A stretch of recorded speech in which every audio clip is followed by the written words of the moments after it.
kick it, let's kick it. A little bit of drinking and a little bit of kissing. They chick on 1 and 1 to 2s, yeah, he be spinning this shit. He poppin' pussy, it be purring like a kid, yeah boy, yeah boy. It's CL to the soul, it's AO to the MGJ and cha-cha to Malone. Put this in your stereo or on your mobile phone. Don't got time for child's play, cause all of us are grown. Oh shit, don't be a hatin' ass bitch boy. Don't be a hatin' ass bitch boy, I don't care.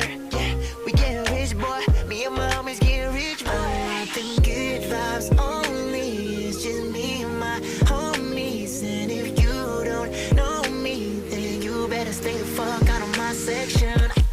Unless you tonight shape. Girl, pardon me, I don't need to be rude, but I got some paper, wanna spend it on you. All I wanna do is kick it with you.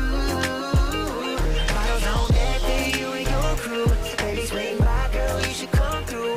All I wanna do is kick it with you. Yeah, oh yeah, yeah, oh yeah. This one is for them sexy ladies. Yeah, oh yeah, yeah, oh yeah. Haters only motivate me. Yeah, oh yeah, yeah, oh yeah. This one is for them sexy ladies. Yeah, oh yeah, yeah, oh yeah. Girl, pardon me, I don't need to be me. I don't need to be the one to spit it on you. All I wanna do is kick it with you. Bottles on deck for you and your crew. Girl, you should come through.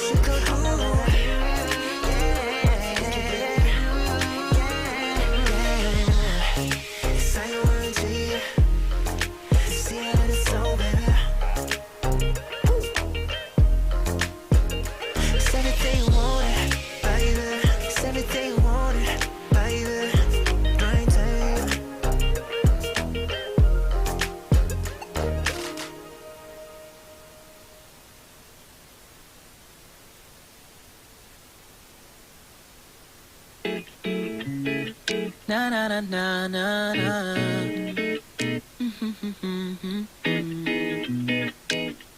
Yeah. I'm not the type to be noticed, cause I'm barely 5'7". I'm okay good looking, black and old fashioned. I'm 20 and clueless, but most things romantic. Facing the pressures of dying alone. I hate being single for this long. I'm not the type to steal your girl. I'm not the one to speak up first. I find it hard to put someone before my work, and I'm too shy, so I'm struggling to flirt. Guess I'm just not boyfriend material. I think I need some loving tutorials. Can't seem to say I love you, these syllables, cause I don't mean it when I say it. Guess I'm just not boyfriend material. I'm dying for some boyfriend tutorials. Don't fit into that modern criteria, so I'm not what these girls want. I think I'm better off being myself, I know, yeah. This color crew next for the moment till I don't, yeah. I keep on running out of swipes, so tend to go, yeah. Cause sticking to real life is too damn slow. I've been looking inside out, but still no luck. These small talk conversations got me giving. Sorry, I don't really give a single fuck. Just need a girl that sees the world different, and that's it. Yes, I'm just a boyfriend material. I think I need some loving tutorials. Can't seem to say I love you, these syllables, cause I don't mean it when I say it. Yes, I'm just not boyfriend material. I'm dying for some boyfriend tutorials. Don't fit into that modern criteria, so I'm not what these girls want. Guess I'm just not boyfriend material. I think I need some loving tutorials. Can't seem to say I love you, these syllables, cause I wanna mean it when I say it, yeah, yeah.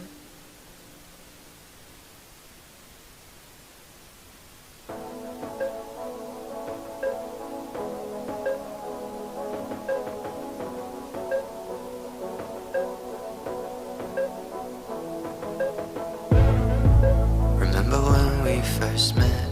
You said light my cigarette, so I lied to my mom and dad. I jumped the fence and I ran, but we couldn't go very far, 'cause you locked your keys in your car. So you sat and stared at my lips, and I could already feel your kiss. All nights, daydreams, sugar and smoke rings. I've been a fool for strawberries and cigarettes. Always taste like your headlights on me, racing through 16. I've been a fool for strawberries and cigarettes. Always taste like blue eyes, black jeans, lighters and candy. I've been a fool for strawberries and cigarettes. Always taste like you. Remember when you taught me fate? Said it'd all be worth the wait. Like that night in the back of the cab, when your fingers walked in my hand.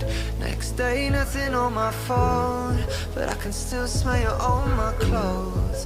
I was hoping that things had changed, but we went right back to your games. All nights, daydreams, sugar and smoke rings. I've been a fool for strawberries and cigarettes.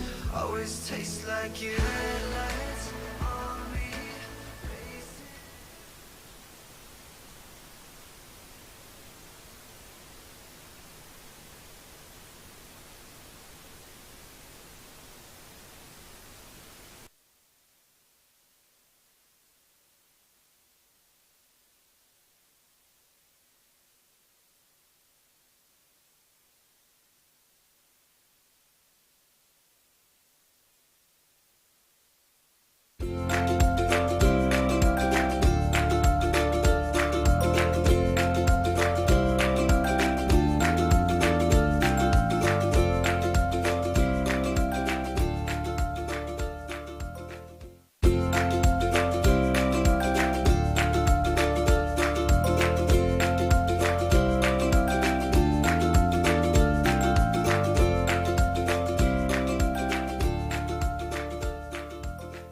Kalian lagi mau cari laptop atau aksesoris komputer yang terjamin kualitasnya?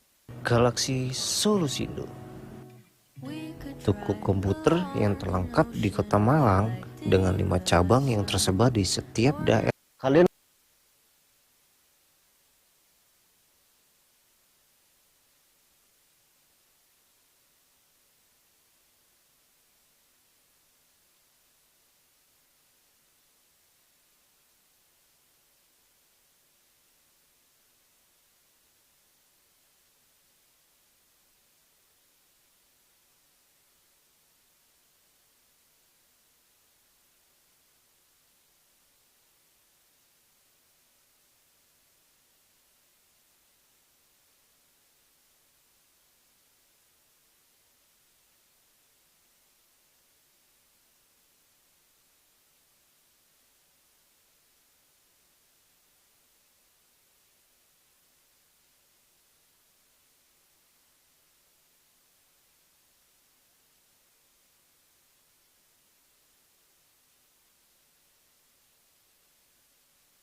soul, and I knew that from the beginning. So why don't I feel like I'm winning? Ladies and gentlemen of the joke, the punchline they got too old. It's killing me to see you gone, cause I never told you I like you, I like you, I like you. Sorry I never meant to, but who we kidding, it wasn't like I had to say. When look at you and I won't have it any other way. I want you, I want you, I want you, I want you to want me too. I know that I signed up for this casually, but I fell for your tricks, I'm the casualty. Can we just reset, restart, and the replay? Take me back to when all you wanted was the love on me every day. Yeah, I like you, I like you, I like you. Was I won't ever hear from you? Wishing I could turn back the hands of time to when I feel your hands on me and your lips on mine. Something about you makes me difficult. That makes us even, cause you top of the charts, egotistical. It's so typical for me to fall for your kind, but oh God, I wish you were mine. I like you, I like you, I like you. Sorry I never meant to. Sorry. But who we kidding, it wasn't like I had to say. When I look at you and I won't have it any other way. I want you, want you, want you, I want you to want me too. Would it be a stretch if I asked you to try again? I'll be patient, I swear I'll even count to 10. 1, 2, 3, 4, 5. Can we just reset, restart, and the replay? Take me back to when all you wanted was the love on me every day. Yeah, I like you, I like you, I like you. Was I won't ever hear from you? Wishing I could turn back the hands of time to when I like you was only just a secret crime. Yeah.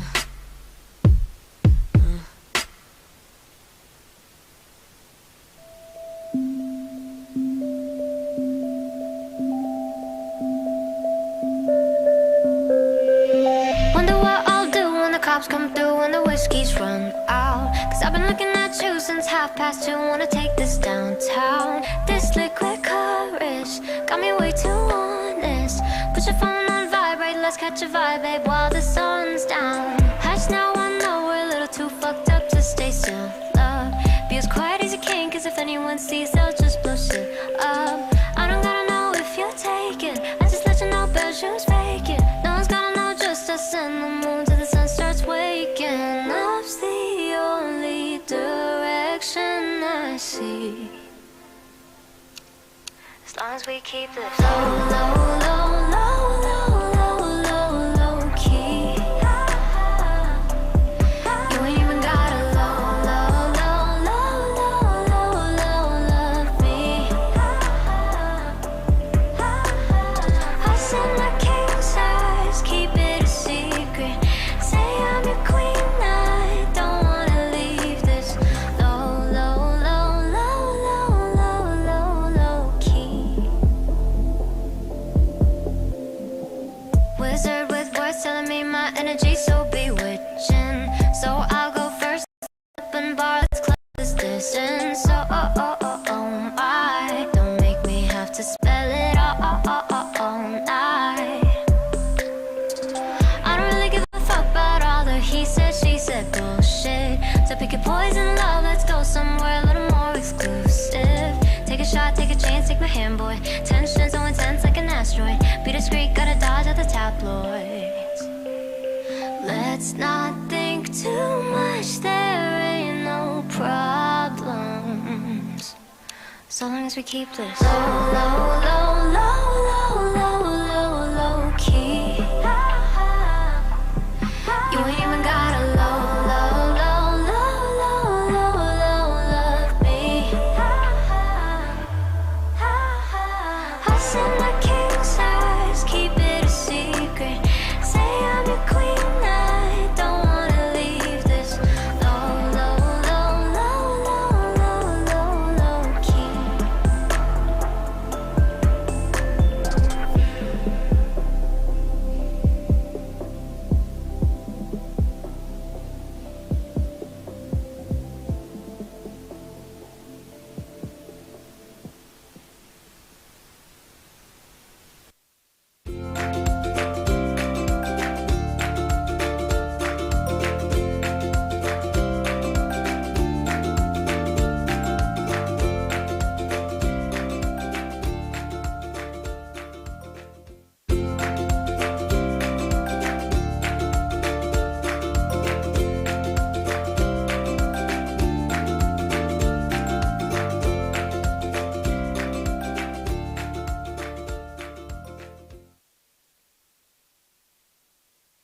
Kalian lagi mau cari laptop atau aksesoris komputer yang terjamin kualitasnya? Galaxy Solusindo, toko komputer yang terlengkap di Kota Malang dengan 5 cabang yang tersebar di setiap daerahnya. Gak cuma laptop aja yang terdapat di Galaxy Solusindo, di sini juga menyediakan komponen komputer yang sangat cukup lengkap. Dan ditambah lagi beragam aksesoris yang menunjang laptop, PC, ataupun handphone kamu. Dengan pelayanan yang sangat ramah, Galaxy Solusindo menjamin kepuasan pelanggan adalah nomor 1.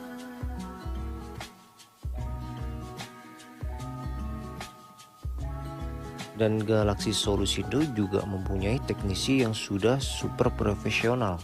Jadi kamu tidak perlu khawatir untuk konsultasi permasalahan laptop maupun PC di sini. Ditambah lagi Galaxy Solusindo sudah mendapatkan piagam penghargaan. Tentunya membuat pelanggan semakin percaya jika di sini menjual produk ori dan berkualitas. Jadi langsung datang aja ke Galaxy Solusindo. Untuk alamat dan produk bisa cek link website resmi kita di bawah ini.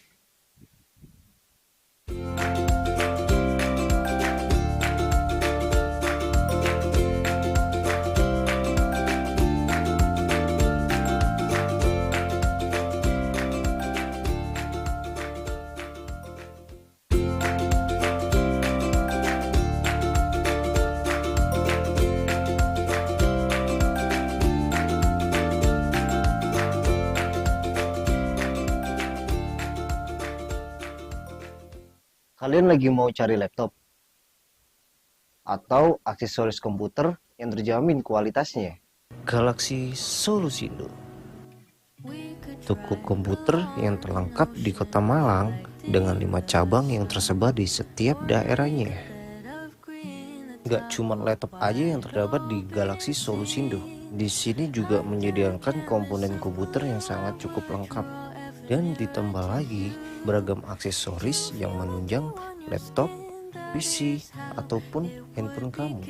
Dengan pelayanan yang sangat ramah, Galaxy Solusindo menjamin kepuasan pelanggan adalah nomor 1.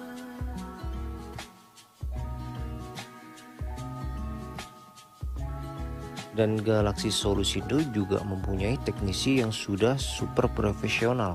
Jadi kamu tidak perlu khawatir untuk konsultasi permasalahan laptop maupun PC di sini.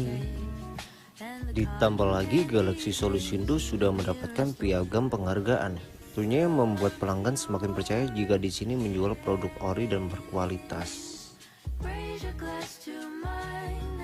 Jadi langsung datang aja ke Galaxy Solusindo. Untuk alamat dan produk bisa cek link website resmi kita di bawah ini.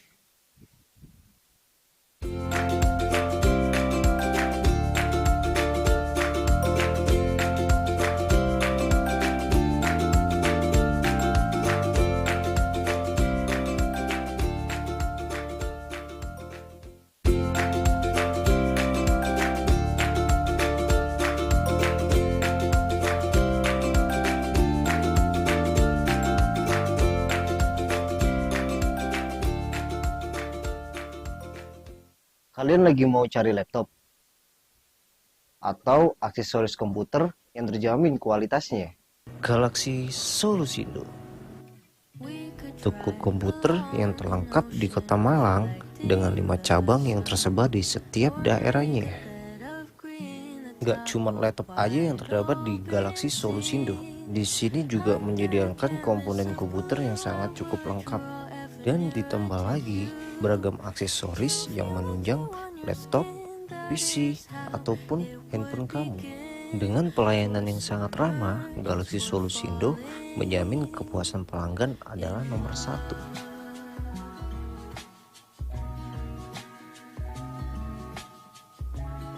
Dan Galaxy Solusindo juga mempunyai teknisi yang sudah super profesional.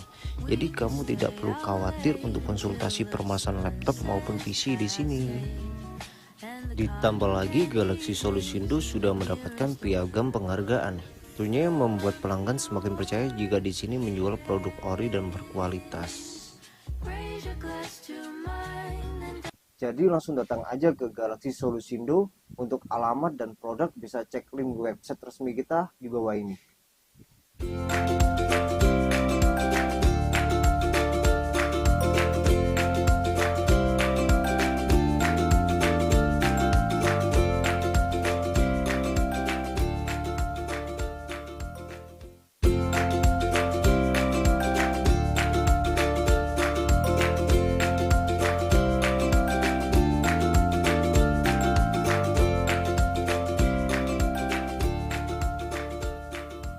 Kalian lagi mau cari laptop atau aksesoris komputer yang terjamin kualitasnya?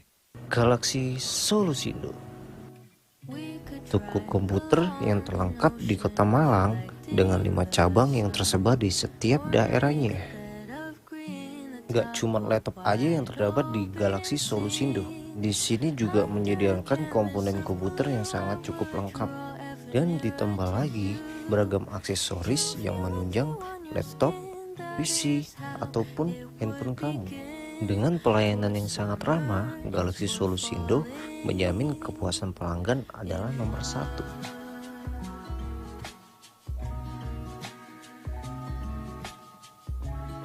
Dan Galaxy Solusindo juga mempunyai teknisi yang sudah super profesional. Jadi kamu tidak perlu khawatir untuk konsultasi permasalahan laptop maupun PC di sini. Ditambah lagi Galaxy Solusindo sudah mendapatkan piagam penghargaan. Tentunya membuat pelanggan semakin percaya jika di sini menjual produk ori dan berkualitas. Jadi langsung datang aja ke Galaxy Solusindo. Untuk alamat dan produk bisa cek link website resmi kita di bawah ini.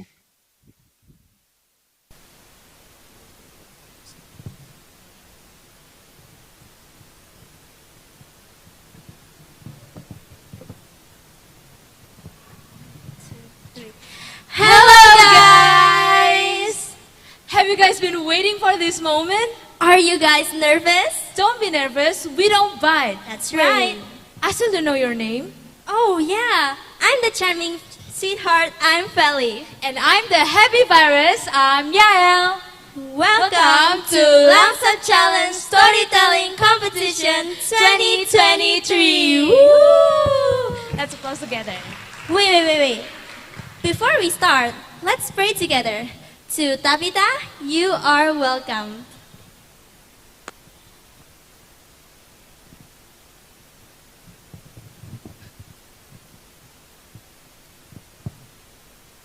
Good morning everyone, let's pray together. I will lead this prayer in Catholic. If you're not a Catholic, you might pray in your religion. In the name of the Father, and of the Son, and the Holy Spirit, Amen. Dear Lord, we thank Thee for Thy blessings that were given to us on this beautiful day.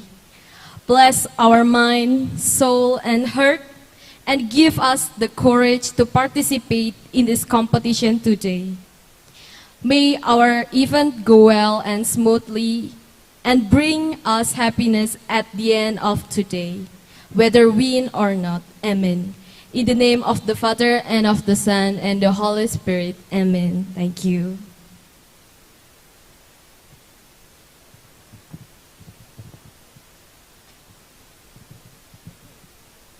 Okay, now let's continue to sing the Indonesia Raya and Saint Mary anthem.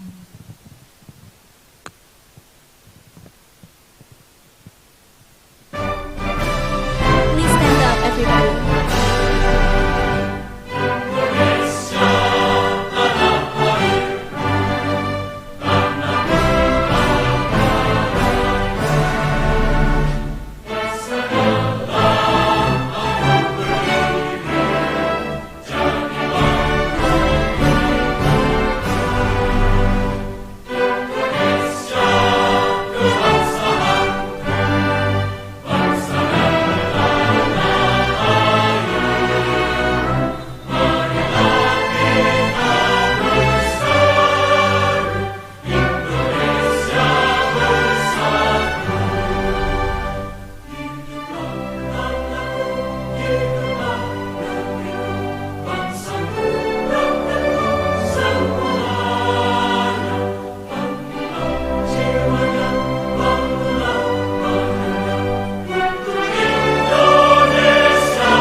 We encourage you to hold your hands up to your chest for the St. Mary's Senior High School anthem.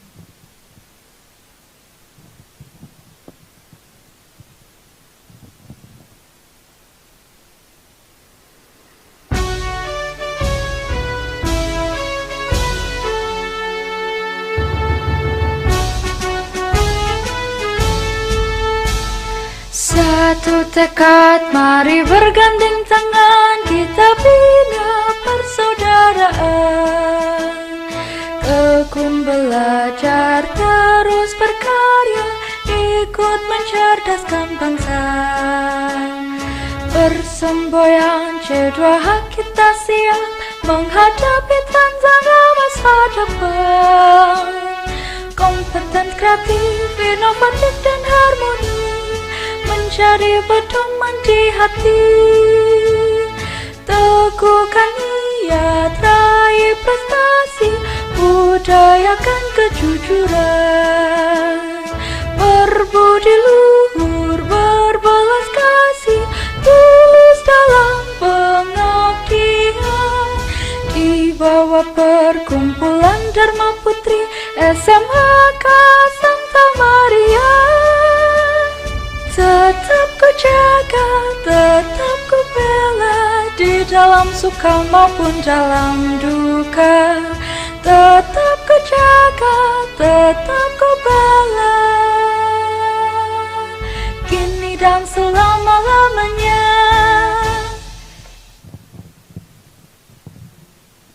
Alright, thank you everyone, and thank you to Tabitha for the prayer. Okay. Alright, let's start the competition. Wait, be patient, Fally. We have a special greeting from our lovely committee, Yehuda Marcelo. Oh yeah, to Cello, please welcome.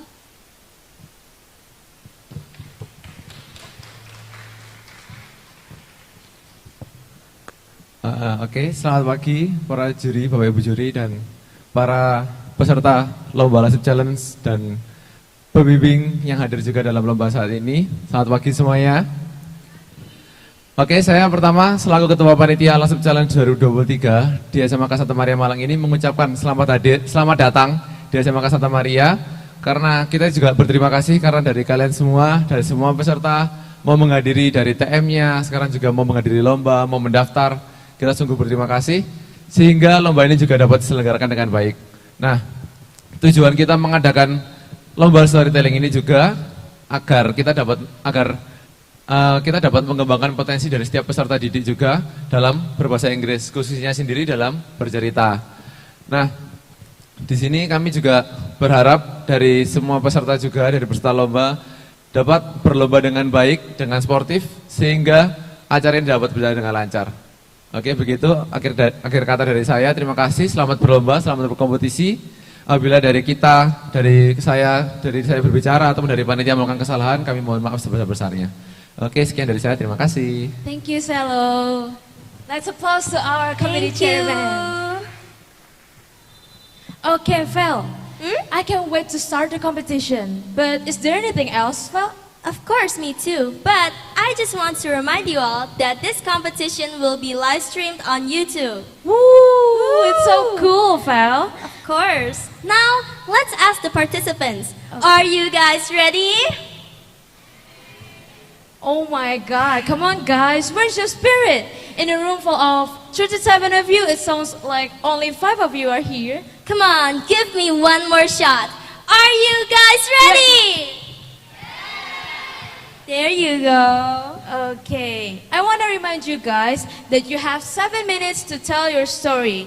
You guys are gonna get 1 minute of tolerance each. Now, when the timekeeper lifts up the green flag, you can start to tell your story. When the timekeeper lifts up the yellow flag, you guys have 2 minutes left to tell your story. And last but not least, when the timekeeper lifts up the red flag, your time is over.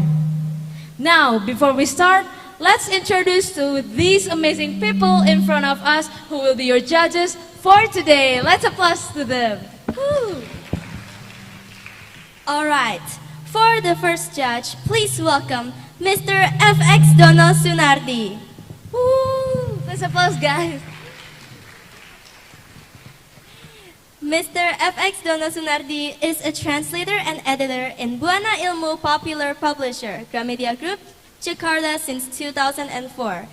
Also, he is a translator and editor in Serambi Publisher, a translator and publisher in Psychology, Pegangan Mandiri Book, and he is a lecturer in English Literature, Language and Arts in Machung University in Malang. Once again, can we get an applause for our amazing judge? How amazing he is! I know, right? Now let's move on to the next judge, is Miss Eka Nurcahyaningsih. An applause. She had experiences as Global Research Institute specialized in business performance, the KPI Institute, Melbourne, Australia, from 2022 until present. The second one is as Educational Organization in Headway Indonesia, Malang, Indonesia, 2017 and until present. And the last one, Education Startup in After Schools, Jakarta, Indonesia, from 2021 until 2022. Wow, what an amazing woman. Let's give it a round of applause for our second judge. All right, for our third judge of today, Mr. Onusaki Sukaton. Can we get an applause? Mr. Onusaki Sukaton has been in Machung University for 4 years and 11 months. Also, he is the head of Language Lab since July 2023 until present.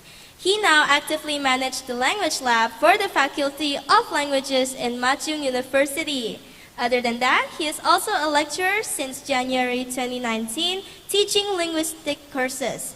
He is also a Healthy Tales Clinic Veterinary Chief Executive Officer September 2018 until now.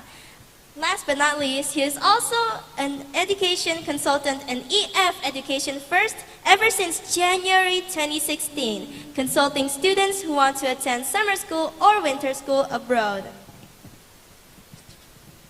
Now, without further ado, let's start the competition!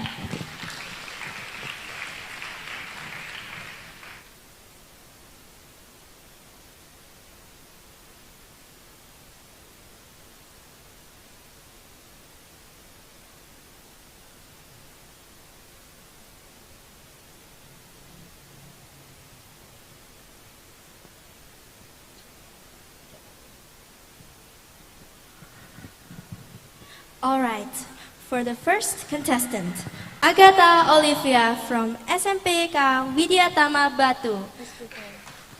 For the next contestant, please get ready beside the stage. Thank you, the stage is yours.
Okay, I will remind you to the next contestant. Please prepare in this section. Thank you. Yes.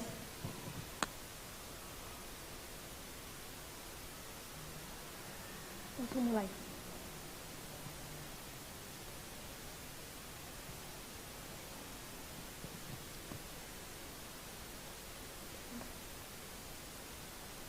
We will remind you once again for the second contestant to get ready beside the stage. Please, thank you.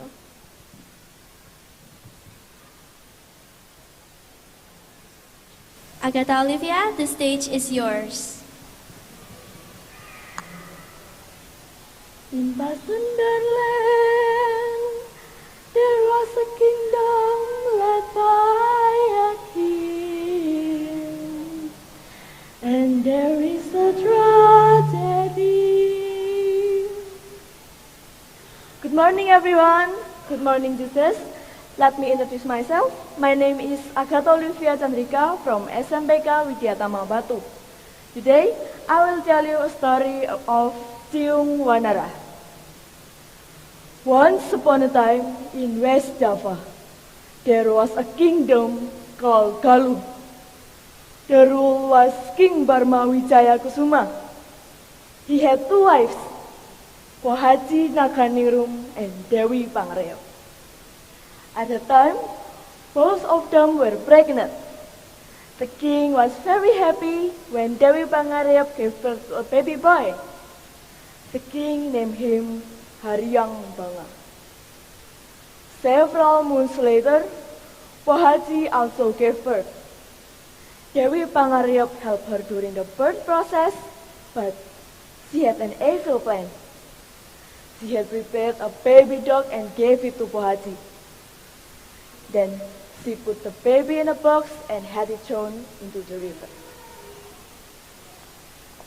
Langsep, the man who received the order, put the baby in the box and had it thrown into the river. Meanwhile, Dewi Pangareop reported to the king that Pohaji given birth to a baby dog.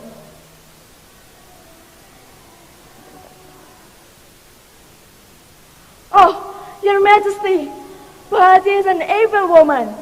Last night, she gave birth to her baby as a dog. They are sinners. God had punished them.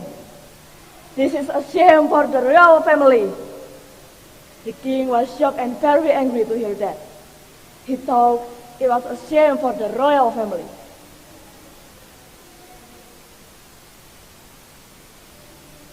There is no place here for sinners. They are must go to hell. Langsep, bring them to the wood and kill them, said the king. Langsep, who had to carry out the order, did not dare to do it. He saved Pohaji instead, and then Pohaji lived in the remote village. Meanwhile, in the village by the river lived a couple of husband and wife, Aki and Nini Balangantan.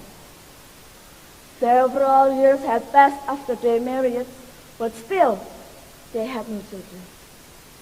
Day and night they prayed to God to ask for children. The next day, Aki went to the river with his net to fish. Suddenly, something caught his attention. There was a wooden box floating on the water, and then he grabbed it. He was shocked when he saw a baby inside it, and then he brought the baby home and gave him a name of Tiung Wanara. In Sundanese language, Tiung means bird and Wanara means monkey. Several years later, Tiung grew up to be a handsome and smart boy. The egg had become a chicken. He went everywhere to play chicken fighting game and always won all of his fights. Soon, he and his chicken became famous in Galuh. Everybody knew them. Then the king of Galuh, who also loved chicken fighting game, heard the news. He ordered Langsep to find the boy. As Langsep got to Tiung's house, he was surprised when he saw the box. He realized that it was the box he threw into the river some years earlier. As Langsep asked Tiung's father, he was sure that Tiung was the king's son from Pohaji Naganingrum. At that time, he wanted to do a good deed for Tiung. He said to Tiung that the king invited him into the palace for a chicken fighting game. Then Tiung agreed. So they went into the palace immediately. In the palace, Tiung bowed in front of the king. "Hey kid, what is your name and where do you come from?" said the king.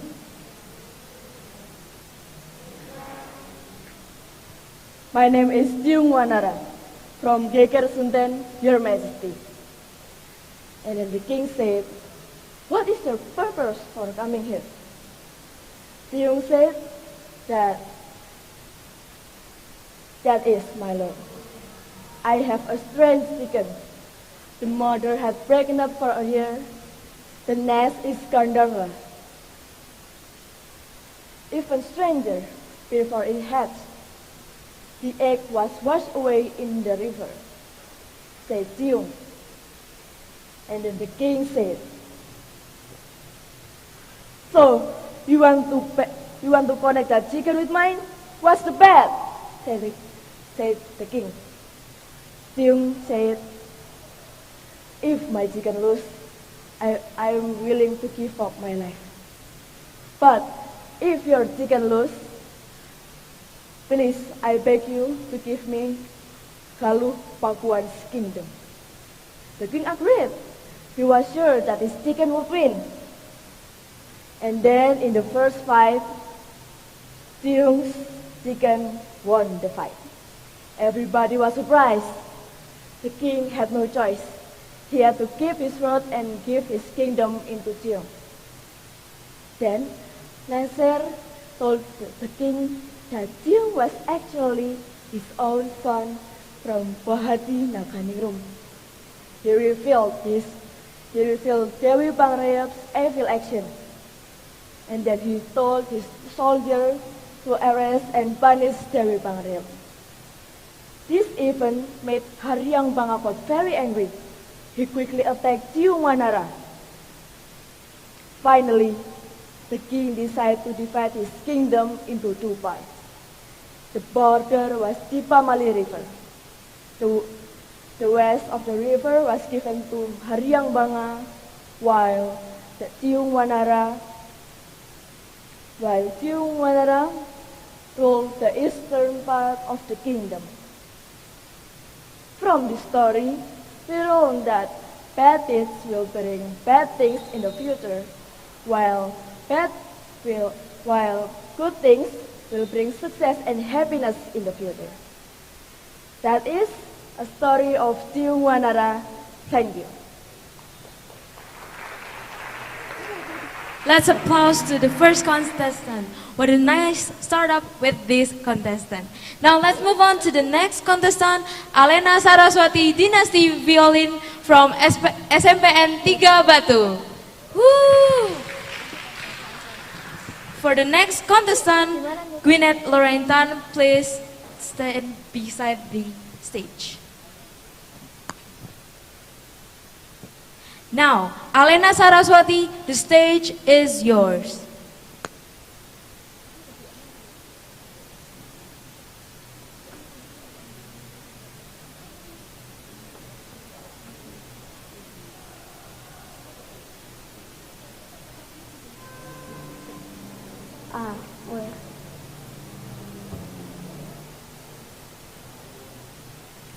Assalamualaikum warahmatullahi wabarakatuh. Shalom, Om Swastiastu, Namo Buddhaya, and best wishes for all of us. Hello everyone, good morning. How are you today? Today, I will tell you a story about Demon Man. First, I will introduce myself. My name is Alena Saraswati Dynasty Violin. I am from Junior High School 3, Batu City. Before I start the story, did you know the story before?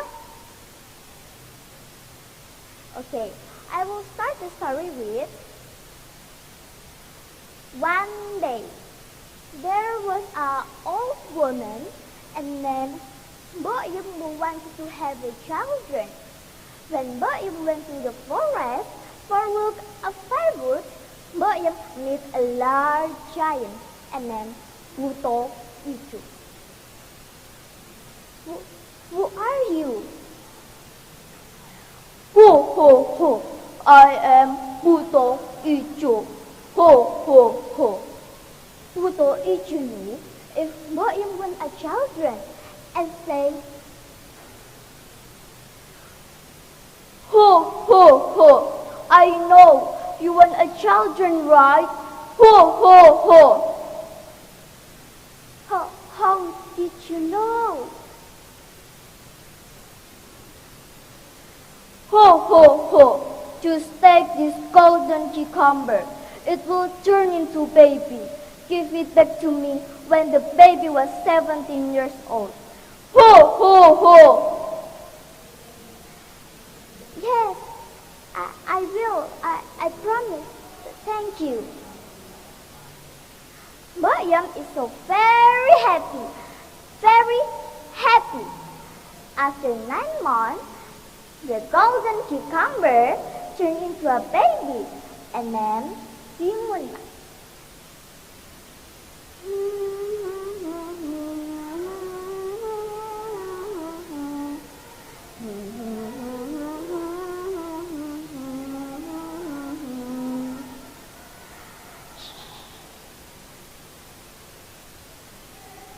After Timun Mas was 17 years old, Timun Mas became beautiful, smart, and kind girl. Because Timun Mas was 17 years old, Puto Ijo was coming back again to taking back Timun Mas. Ho, ho, ho! Where is Timun Mas? Ho, ho, ho!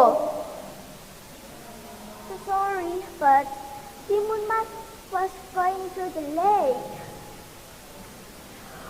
Ho, ho, ho! Okay, I will give you 1 week again. Ho, ho, ho! Mbak Yam is so very happy because Mbak Yam and Timun Mas can make memories again. After 1 week, Puto Ijo coming back again to taking back Timun Mas. Ho, ho, ho! Where is Timun Mas? So sorry, but Timun Mas was help me to sell a firewood in supermarket. Ho, ho, ho! Okay, I will give you 1 week again. After that, Mbak Yam is fall asleep and dreamed of fairy and tells her to provide Timun Mas with a 3 pocket of the salt, cucumber seed, and shrimp head. After that, Mbak Yam immediately gives the pocket to Timun Mas. And then Puto Ijo saw Timun Mas, and Timun Mas say, "Hey, Puto Ijo, come and catch me if you can." Ho, ho, ho! Okay, I will catch and eat you, little girl. After that, Timun Mas threw off the first pocket of salt. Ho, ho, ho! Oh no, he is getting closer. Because Puto Ijo was getting closer, Timun Mas threw off the second pocket of cucumber seeds. Ho, ho, ho!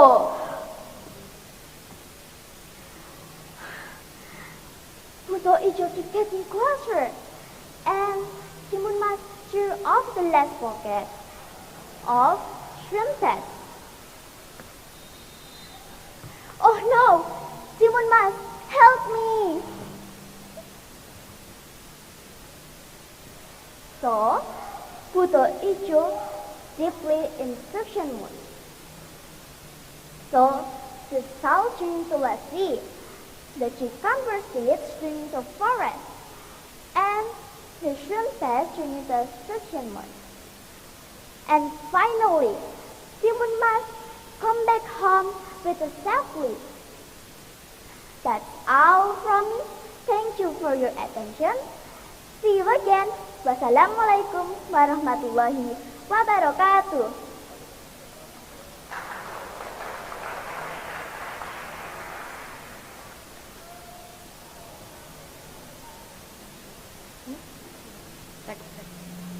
Wow, what an amazing performance from such a cute girl. Alright, for the third contestant we have today is Gwyneth Lorraine Tan from SMPK Maria Fatima, Jember. We want to remind you all that if you want your voice to be louder, please please speak louder. Because if we turn up the voices in our mics, then we will get feedback. Thank you. And for the next contestant, please get ready beside the stage. Gwyneth Laurentine, the stage is yours.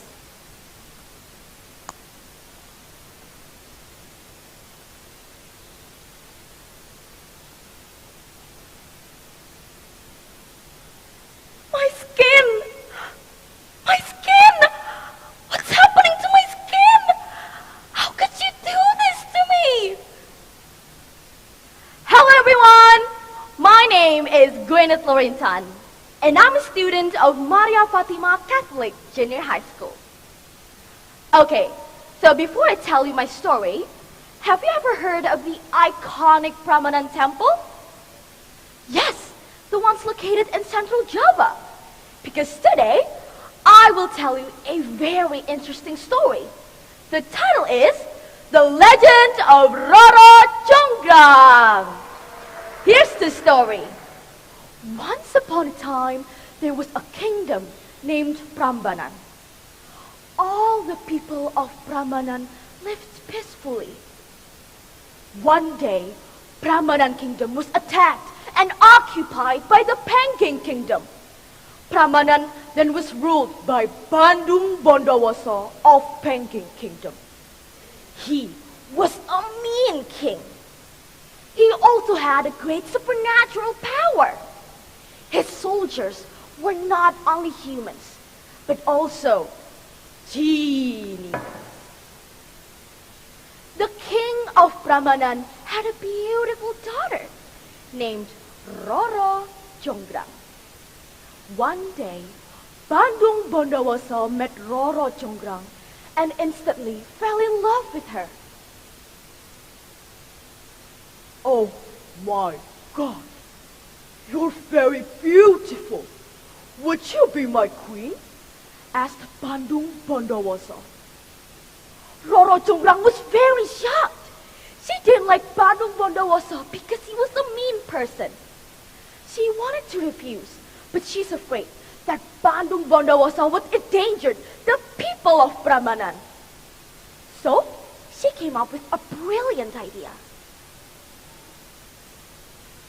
If you want to marry me, you have to build 1,000 temples for me in just one night, said Roro Jonggrang.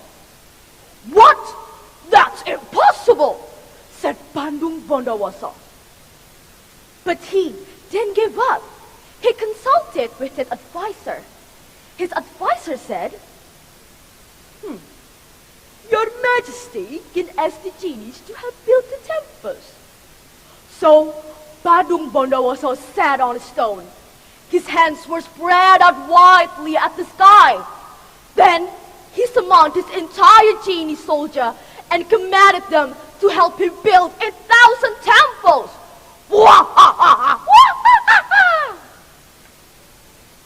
Ladies and gentlemen, do you still want to know the continuance of the story? Okay, let's continue. All the genies worked in unbelievable speed. Meanwhile, Roro Jonggrang heard from her servants that the building of 1,000 temples was almost finished. She was so worried. But again, she came up with another brilliant idea. What? The building is almost finished? What should I do? What should I do? Come here, guys, come here. Please prepare a lot of straws and mortar. Hurry up, said Roro Jonggrang. Burn the straw and make some noise pounding the mortar. Hurry up!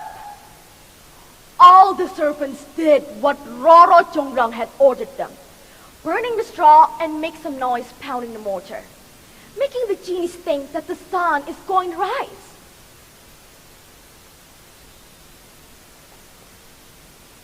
Your Majesty, it's already dawn. We have to go, said the leader of the genies to Bandung Bondowoso. All the genies immediately stopped their work and ran from cover from the sun, which they afraid of. Bandung Bondowoso can stop them from leaving. He was furious. He knew that Roro Jonggrang had just tricked him.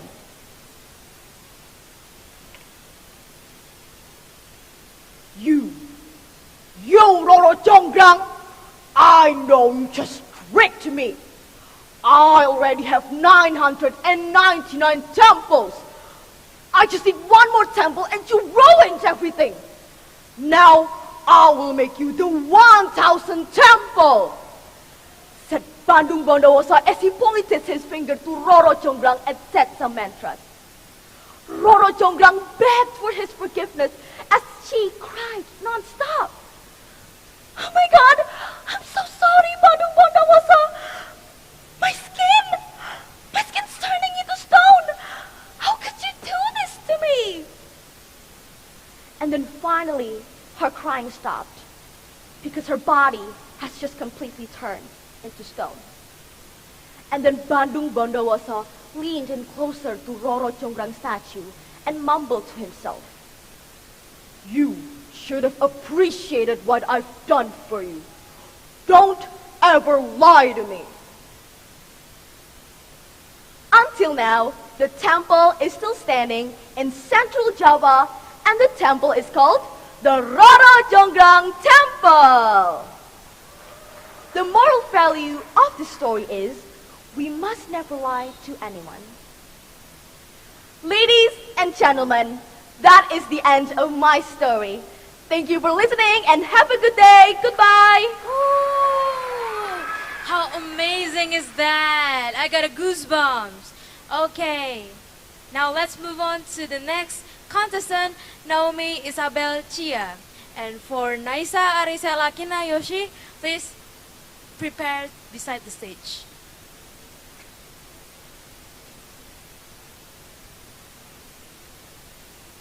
Naomi Isabel Chia from SMPK Veteran 21 Malang. The stage is yours. Good morning, ladies and gentlemen, and the honorable judges. My name is Naomi Isabel Chia from Veteran 21 Catholic Junior High School. And today I would like to tell you the tale about the golden snail. Please enjoy. A long time ago, in the Ha Kingdom, there lived a wise king named King Kertamarta. He had 2 daughters. The first was named Dewi Galuh, while her younger sister was named Chandra Kirana. Even his daughters were both beautiful. Chandra Kirana was a kind girl, while her sister was the opposite. One day, the crown prince of Kahuripan, Raden Inukutapati, decided to visit the Ha Kingdom and met the king. But when he saw Chandra Kirana, he fell in love at first sight. He asked the king for his blessing to marry his youngest daughter. The king was happy to give his permission, and the two were both engaged. But Dewi Galuh was deeply jealous, wishing that Raden Inukutapati had chosen her instead. With full of rage, she said to herself, "Maybe if I get rid of her, then he would have no choice but to marry me. I will get rid of you, Chandra Kirana." So the next evening, she decided to go to a wicked witch and ask her if she could curse and get rid of Chandra Kirana. Hello, Your Highness. What brings you here to my place? The witch asked. Dewi Galuh replied, "I have a favor to ask. May you cast a curse on Chandra Kirana so she can vanish for good?"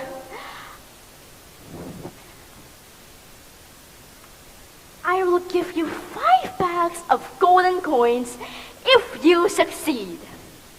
The witch happily agreed to her favor, and the next day, Dewi Galuh asked her sister if she would like to go on a walk with her to the riverbank. Without Chandra Kirana knowing, the witch suddenly appeared and cursed her into a golden snail. "Ha ha ha! I will tell father that you have just gone missing.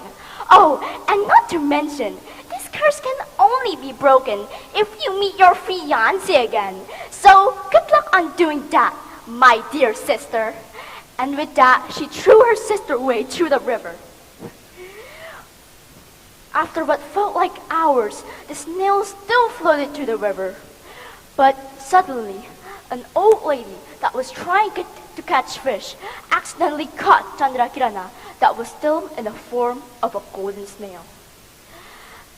The old lady picked Chandrakirana up, and she was shocked and intrigued by the golden snail that she even took her back home to her place.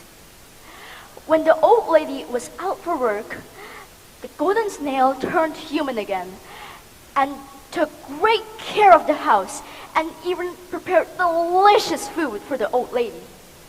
Once the old lady finally arrived home, she was surprised to see good and delicious food already prepared for her.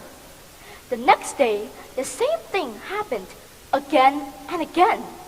So one day, the old lady decided to go home early this time, and when she stepped home, she was shocked to see a beautiful young lady cooking in her kitchen.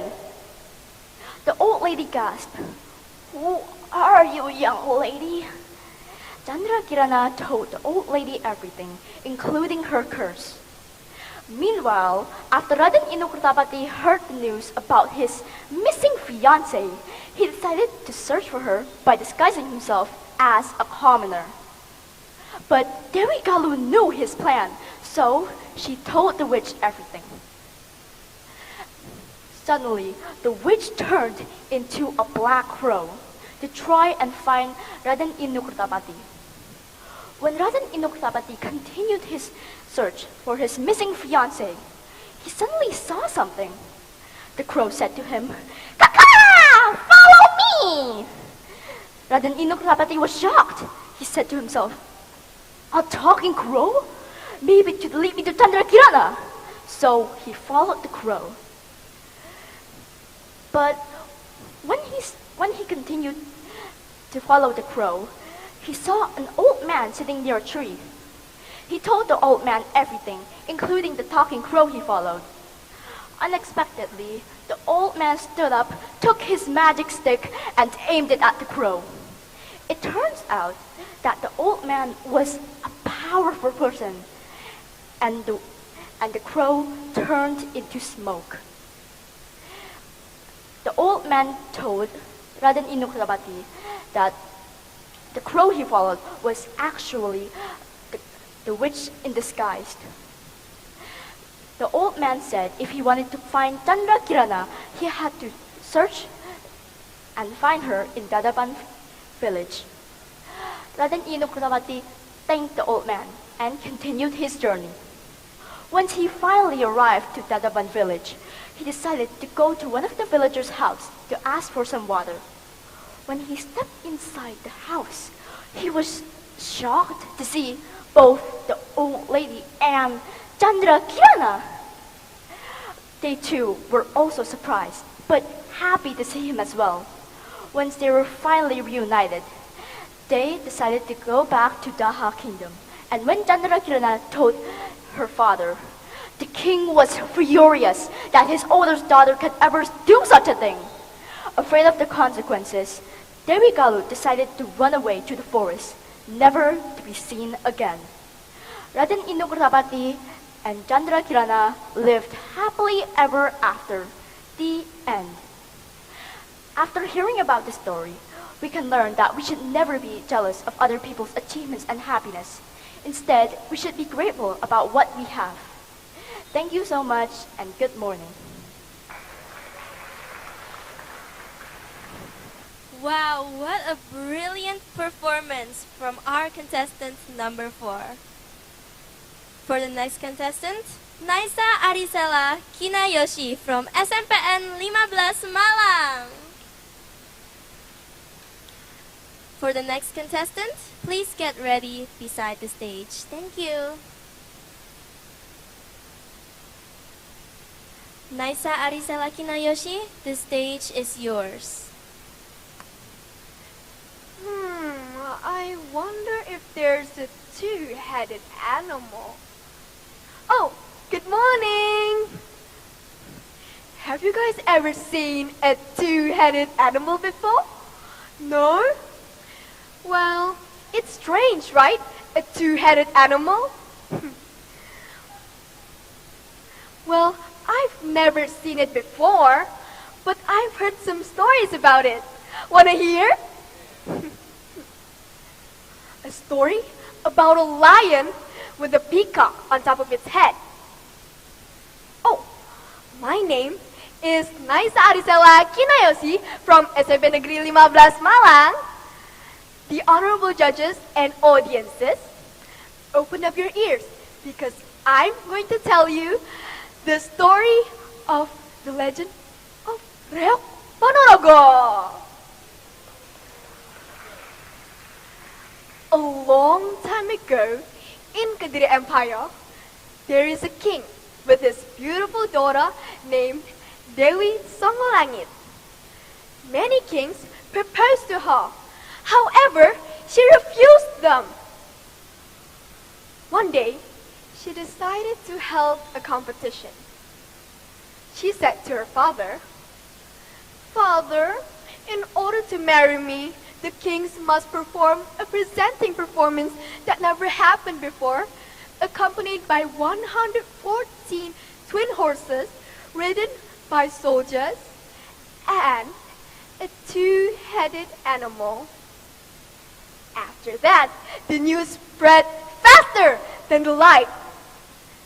Hearing about Dewi Songgolangit's request, the kings were too stunned to speak. Many kings resigned and left only two kings, Singobarong from Lodoya Empire and Prabu Klonoswandono from Baringin Empire.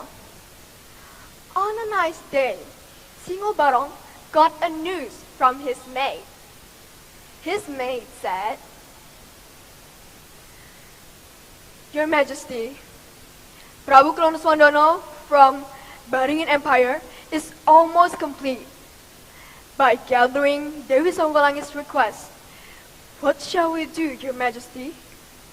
Singobarong got a bright idea. "Well, let me disguise as a lion and steal those beautiful things. Soon, Dewi Songgolangit will be mine." After that, Singobarong disguised as a lion, roar, and attack Baringin Empire. "Look, a lion! Attack!" the guard said. Roar!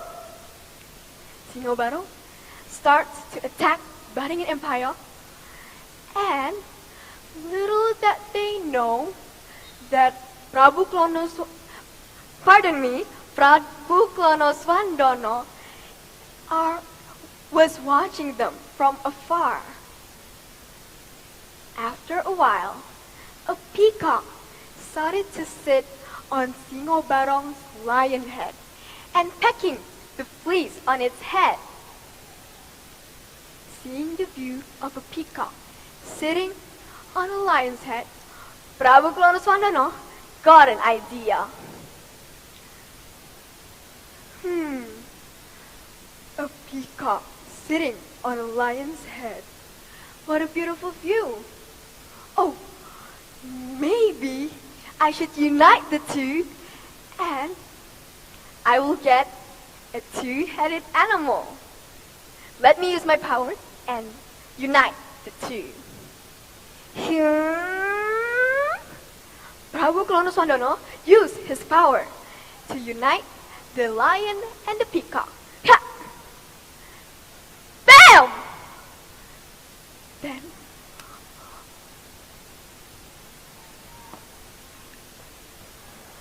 a two-headed animal.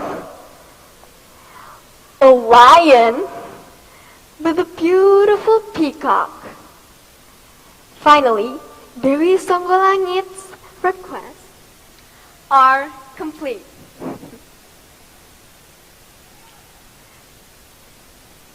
Long story short, Prabu Klonoswandano and Dewi Songgolangit got married and lived happily ever after.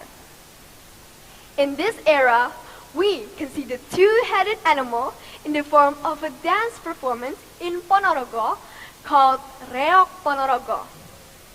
What we can learn from the story is, if you want something, get it yourself.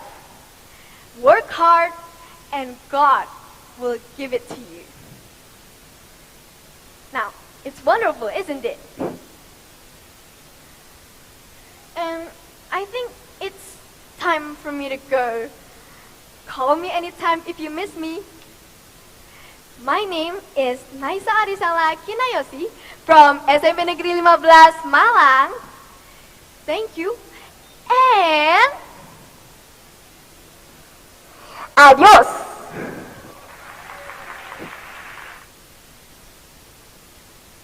What an amazing performance.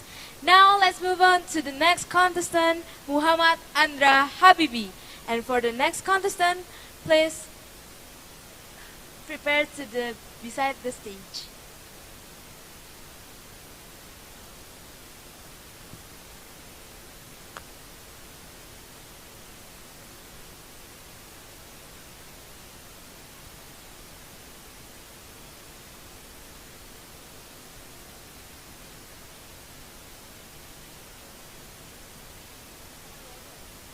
We will remind you for the next contestant to enter beside the stage and get ready. Thank you. Muhammad Andra Habibi, the time is yours. Good morning, audience. How are you today?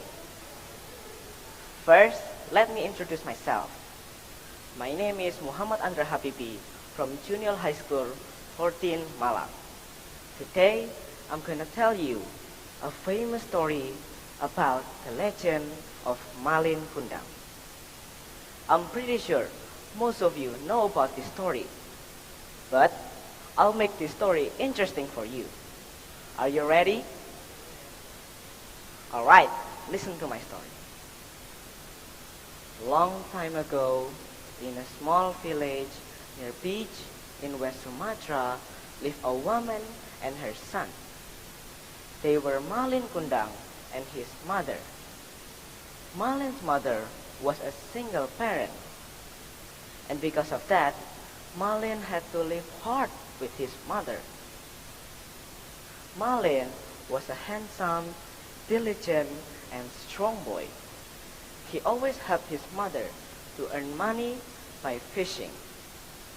Audience, although they worked hard, but they're still poor. So, one day, Malin met his mother and asked her to find a better job in a big city. Malin said, "Mom, I want to go to the big city to find a better job so we can have a better life. Please, allow me, Mom." Malin's mother answered sadly, "Please don't leave me, son. You are my only son. I love you so much." Malin replied, "But I have to go now, Mom. I promise I'll come back for you." Malin was eager to change their life. Finally, with a hard feeling, her mother said, "All right, son, I allow you to go, but promise me you will come back." Malin answered happily, "All right, Mom, I'll come back for you and make you proud." In the early morning, Malin went to the big city by a ship. In the big city, he was good-looking and diligent boy.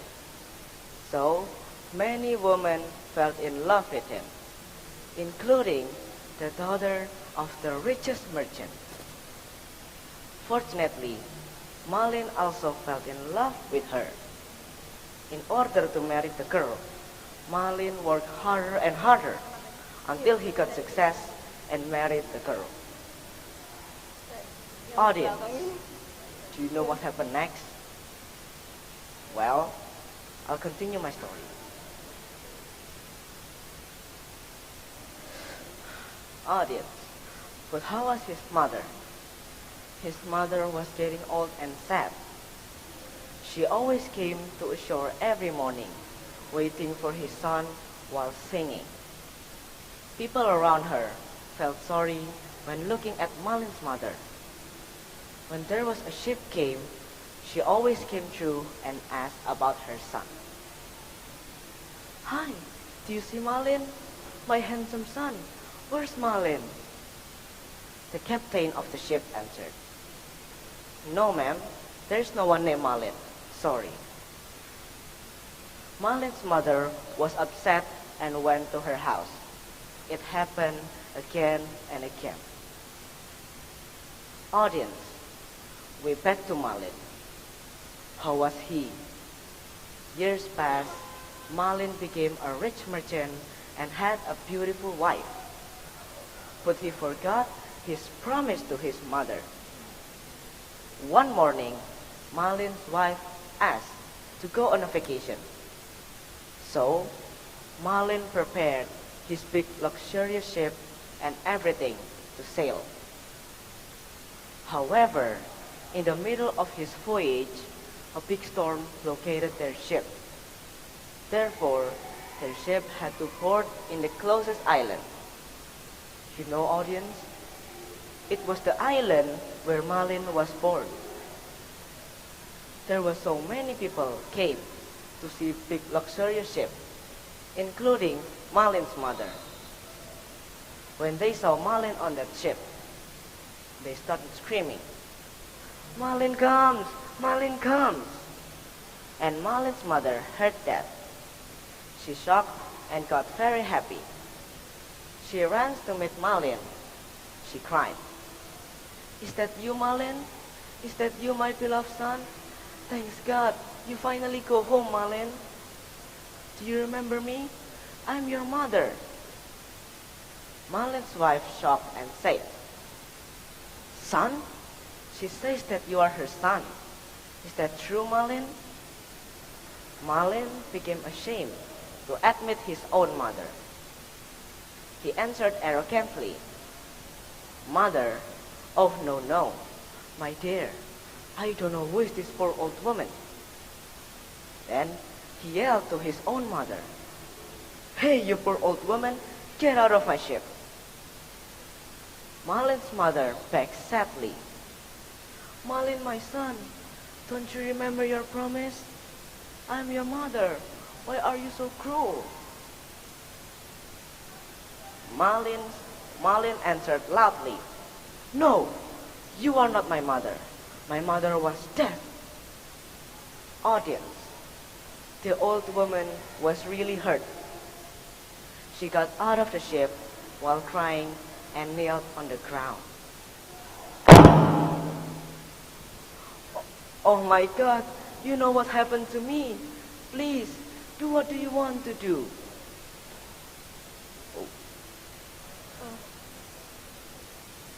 Suddenly, the wind blew hard. The sky was getting dark, and the storm destroyed Malin's ships. Malin cried loudly to his mother, "Mother, please help me. Please forgive me, Mother." But it was too late. She cursed Malin into a stone. Now, you can see the stone in West Sumatra. Well, happy audience, do you know what we can learn from the story? 1. Keep the spirit and never give up if you success. 2. Say your promise if you promise someone. 3.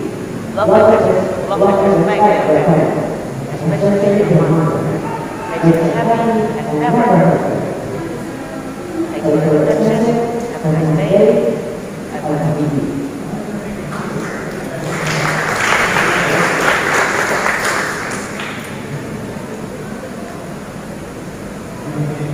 Wow, what a great performance for our sixth contestant. Alright, for the second contestant, we have Sang Shamina, Nerlin Cinta, Ramadhan, for school. For the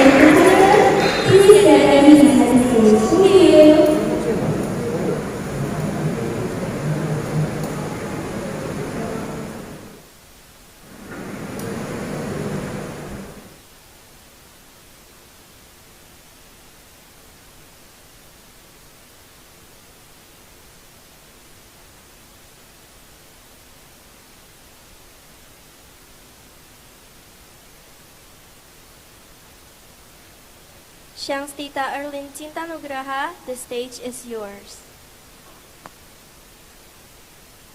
Well, ladies and gentlemen, good morning. Thank you for the chance given to me today. So please, let me introduce myself. My name is Shangstita Erlin Cintanugraha. I am from Junior High School Prowijaya Smart School Malang. Today, I will tell you a story called The Golden Snail.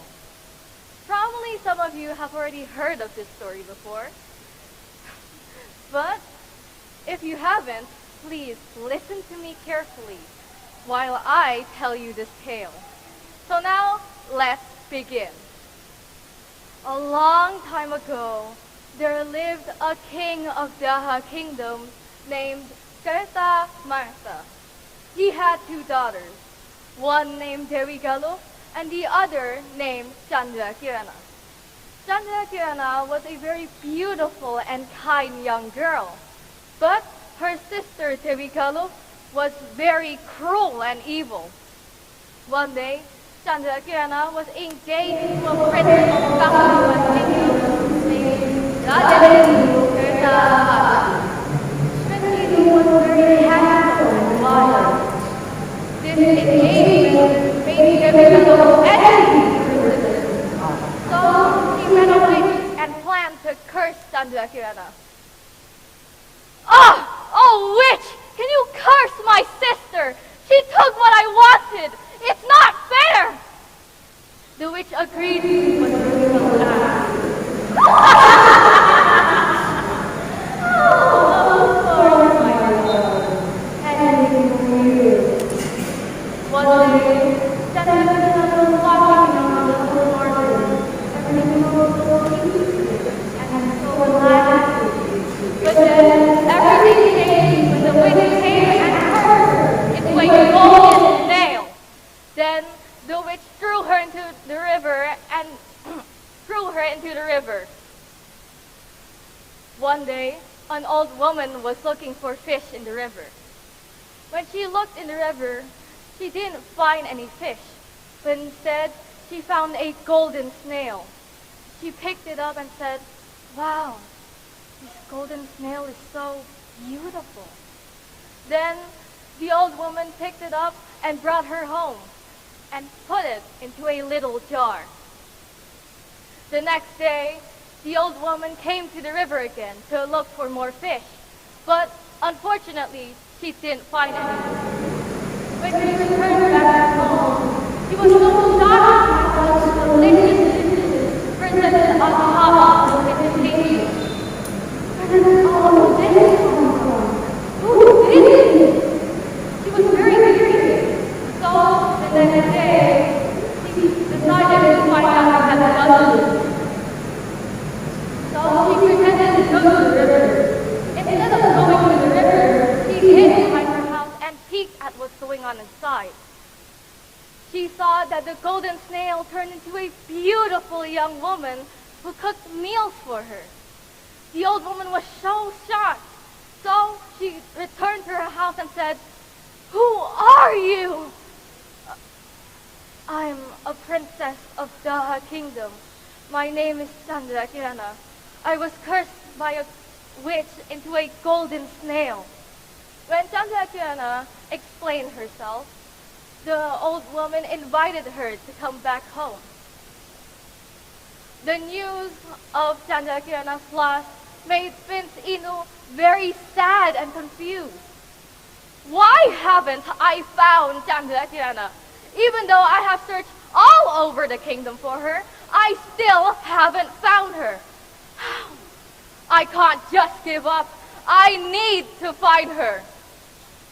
The witch knew what was going on, so she disguised herself as a raven to disrupt the prince's efforts to meet Chandra Kirana. On his way, Prince Inu Kertawati met an old man who helped him. He was great and very helpful. The old man knew that the witch disguised herself as a raven, so he took his stick and threw it to the raven and killed her. The prince thanked the old man and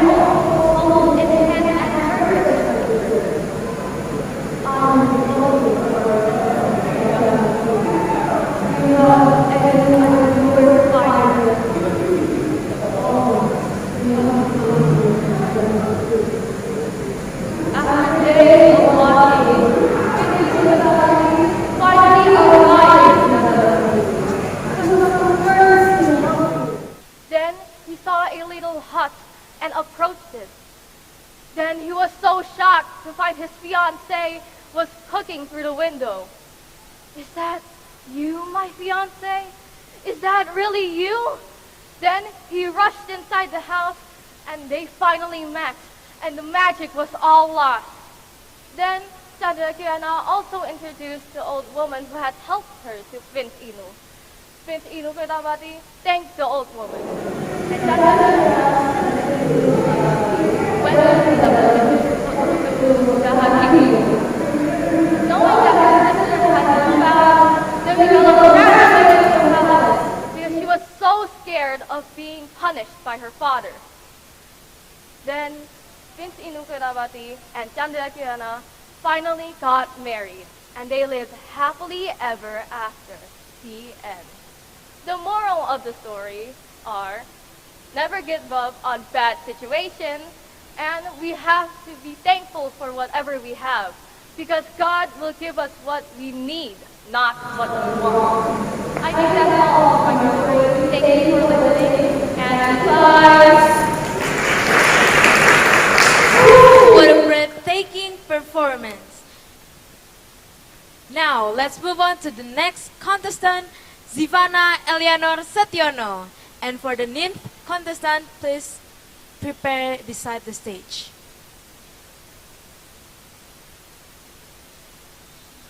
Zivana Eleanor Setiono, the time is yours. Oh, good morning everyone, the honorable judges, teachers, and the audiences. I'm Zivana Eleanor Setiono, and I'm the student from St. Mary II Junior High School. Today, let me tell you a story from a big island on Indonesia called Kalimantan, with a title, The Crying Stone. So, please enjoy the story. In a small village in West Kalimantan, there lived an old mother with her beautiful daughter named Darmi. She has a smooth skin, a long hair, and a beautiful face. Who's not adoring Darmi's beauty? Every man fell in love with her. Since her father died, her mother had been forced to work as a rice laborer for a small daily wage. Since her mother was a rice laborer, her mother even asked her mother to start living with her own abilities. But Darmi totally ignored her. Darmi even forced her mother to work harder, even harder, to fulfill her wishes. Darmi never wanted to help her mother working in the fields. She always wanted to protect her skin from the sun. There is always an excuse to not to go to the fields. Oh mother, I think I'm not in a condition today, said Darmi. Are you here? There was a silver girl. I was glad when the sun was down. Her mother was worried about Darmi's condition. But then, while her mother was listening, Darmi started to dress up, then took a walk in the village to show off her beauty. Darmi was happy to show off her beauty throughout the village. On another day, when her mother was about to go to buy some food, Darmi asked her mother to buy new clothes. Mother, buy me a new clothes, said Darmi. Didn't I just buy you yesterday, honey? Her mother asked. I don't care about it. I said I want to have a new clothes, shouted Darmi. Imagine how hurt the mother was because of Darmi. Then, her mother invited Darmi to go together because she didn't know what kind of clothes that Darmi liked. At first, Darmi didn't want to go, but because she really wants new clothes, so she decided to go with her mother. Darmi put a condition for her mother walking behind her. She always covered her face with her hand. Her mother knew that Darmi was ashamed to have a mother like her. But her mother still gave Darmi a lot of love. Along the way, Darmi looked worried that anyone might see her and her mother walking together. Sure enough, when a manly and a tough guy suddenly approached them. Hello, pretty lady. Who is the woman behind you? Ask that guy gently. Oh, hello, handsome guy. She's my servant. My mother wouldn't dress up like this. Said Dormi with her confidence. After that, they met someone who asked the same thing for the several times. Her mother's heart was as if slashed by a knife reading Dormi's answer. But she walked again and again. The mother stopped and sat on the side of the road. Seeing her mother sitting on the side of the road, Dormi even yelled at her mother by saying, "Why did you stop? Let's go again." Her mother was about to forgive Dormi for the 1,000th time. But this time, her mother couldn't longer able to hold the pain in her heart anymore. Her mother began to pray to God to punish her daughter. "Oh God, please, I'm not longer able to educate my daughter anymore. Please punish her," said her mother to the Almighty God with her painful tears. Suddenly, a strange incident happened. Lightning flashed with heavy rain. Strash, strash. Even stranger things happened to Dormi's body. Slowly, Dormi's feet turned to stone and then spread to other body parts. Dormi panicked. She was screaming for mercy. "Ah! Mother, what happened to my body? Please forgive me, Mother. Please forgive me." However, Dormi's regret was delayed. Her whole body became a big stone. After the rain stopped, there were tears falling down from the eyes of Dormi. The end. Until now, people call this stone as a crying stone or batu menangis in Indonesian language. From the story, we can learn to how much we should respect our moms that have raised us since we were a child. Our parents' love is a whole, no matter how many times are divided. That's the Indonesian folklore story from Kalimantan. Thank you so much for listening. Wow, what an amazing performance. I have goosebumps all over my body. Alright, for our next contestant, Diandra Lucia from SMPK Santa Maria 1 Malang. For the 10th performance, please prepare yourself beside the stage. Thank you.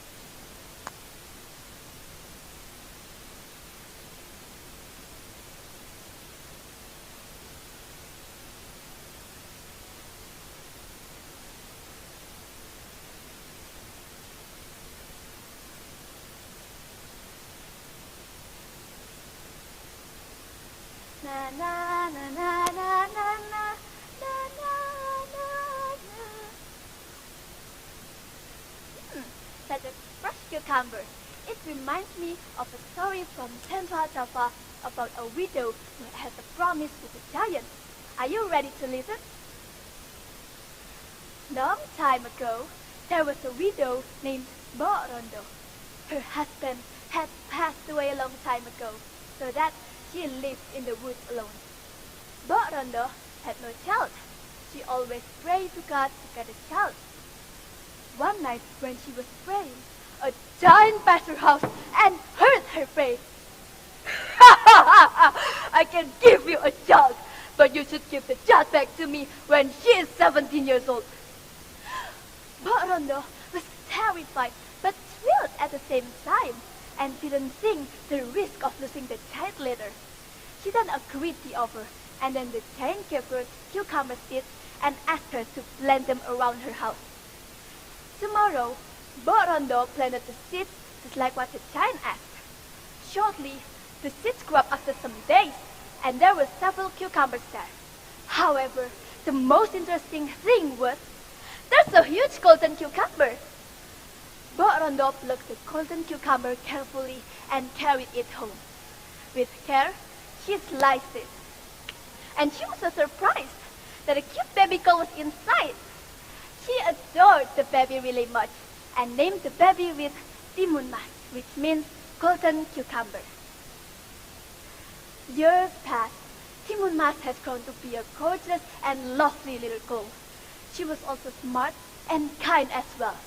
That is why Mbak Rondo kept thinking about her promise with the giant. One night, Mbak Rondo had a dream. She must meet a man who lived in a place called Mount Gundul.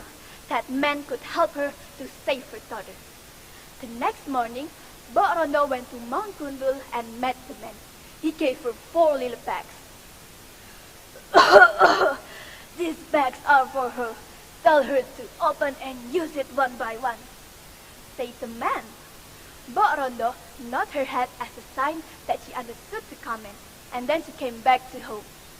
Each one was containing cucumber seeds, needles, salt, and shrimp paste. That man said that Timun Mas could use them to protect herself. At home, Mbak Rondo told her daughter about her promise with the giant and about the bags given by the man. A few days later, the giant came to Mbak Rondo's house and asked for the promise. Mbak Rondo, where is Timun Mas? Mbak Rondo told her daughter to run to the back door and took the bags from the man. My daughter, take these bags with you. It can save you from the giant. Now run to the back door. The giant was furious and rushed toward Timun Mas. He was getting closer and closer. She then opened the first bag. It was the cucumber seeds. She threw those seeds, and instantly they grew into a huge cucumber field. The giant ate them all so that she could run further. However, it was giving the giant more strength to chase the girl. He was getting close again. She then opened the second bag that contains the needles and spilled them behind her. The needles magically turned into the lush bamboo trees which were thorny. The giant's bottoms were black and scratched. Unfortunately, he made it and chased her again. Timun Mas opened the third bag and spilled the salt inside. That made the soil which the salt touched turn into the very deep sea. The giant almost drowned her, but he swam to cross it. Ah! How dare you, Timun Mas! I'll get you! From a far place, Timun Mas saw it. She then opened the last bag and threw it. It was the shrimp paste. That made the soil become the large swamp of boiling mud, and the mud drowned him. Ah! Help! Help! Finally, the giant trapped there and the mud drowned him. Everything was ended. Timun Mas came back to her home and lived happily ever after with Mbak Rondo. Wow! Such a good story! The moral of the story that we can learn is we should not give up with all problems of life that happens in our life. Because every problem, there must be a solution. I'm Tiandra Luisa from St. Mary 1 Junior High School Malang, and that's all from me. See you next time, and bye! Wow, what a nice performance. Now, let's move on to the next contestant, Archibald from SMPK Widyatama Batu. And for 11th contestant, please prepare beside the stage.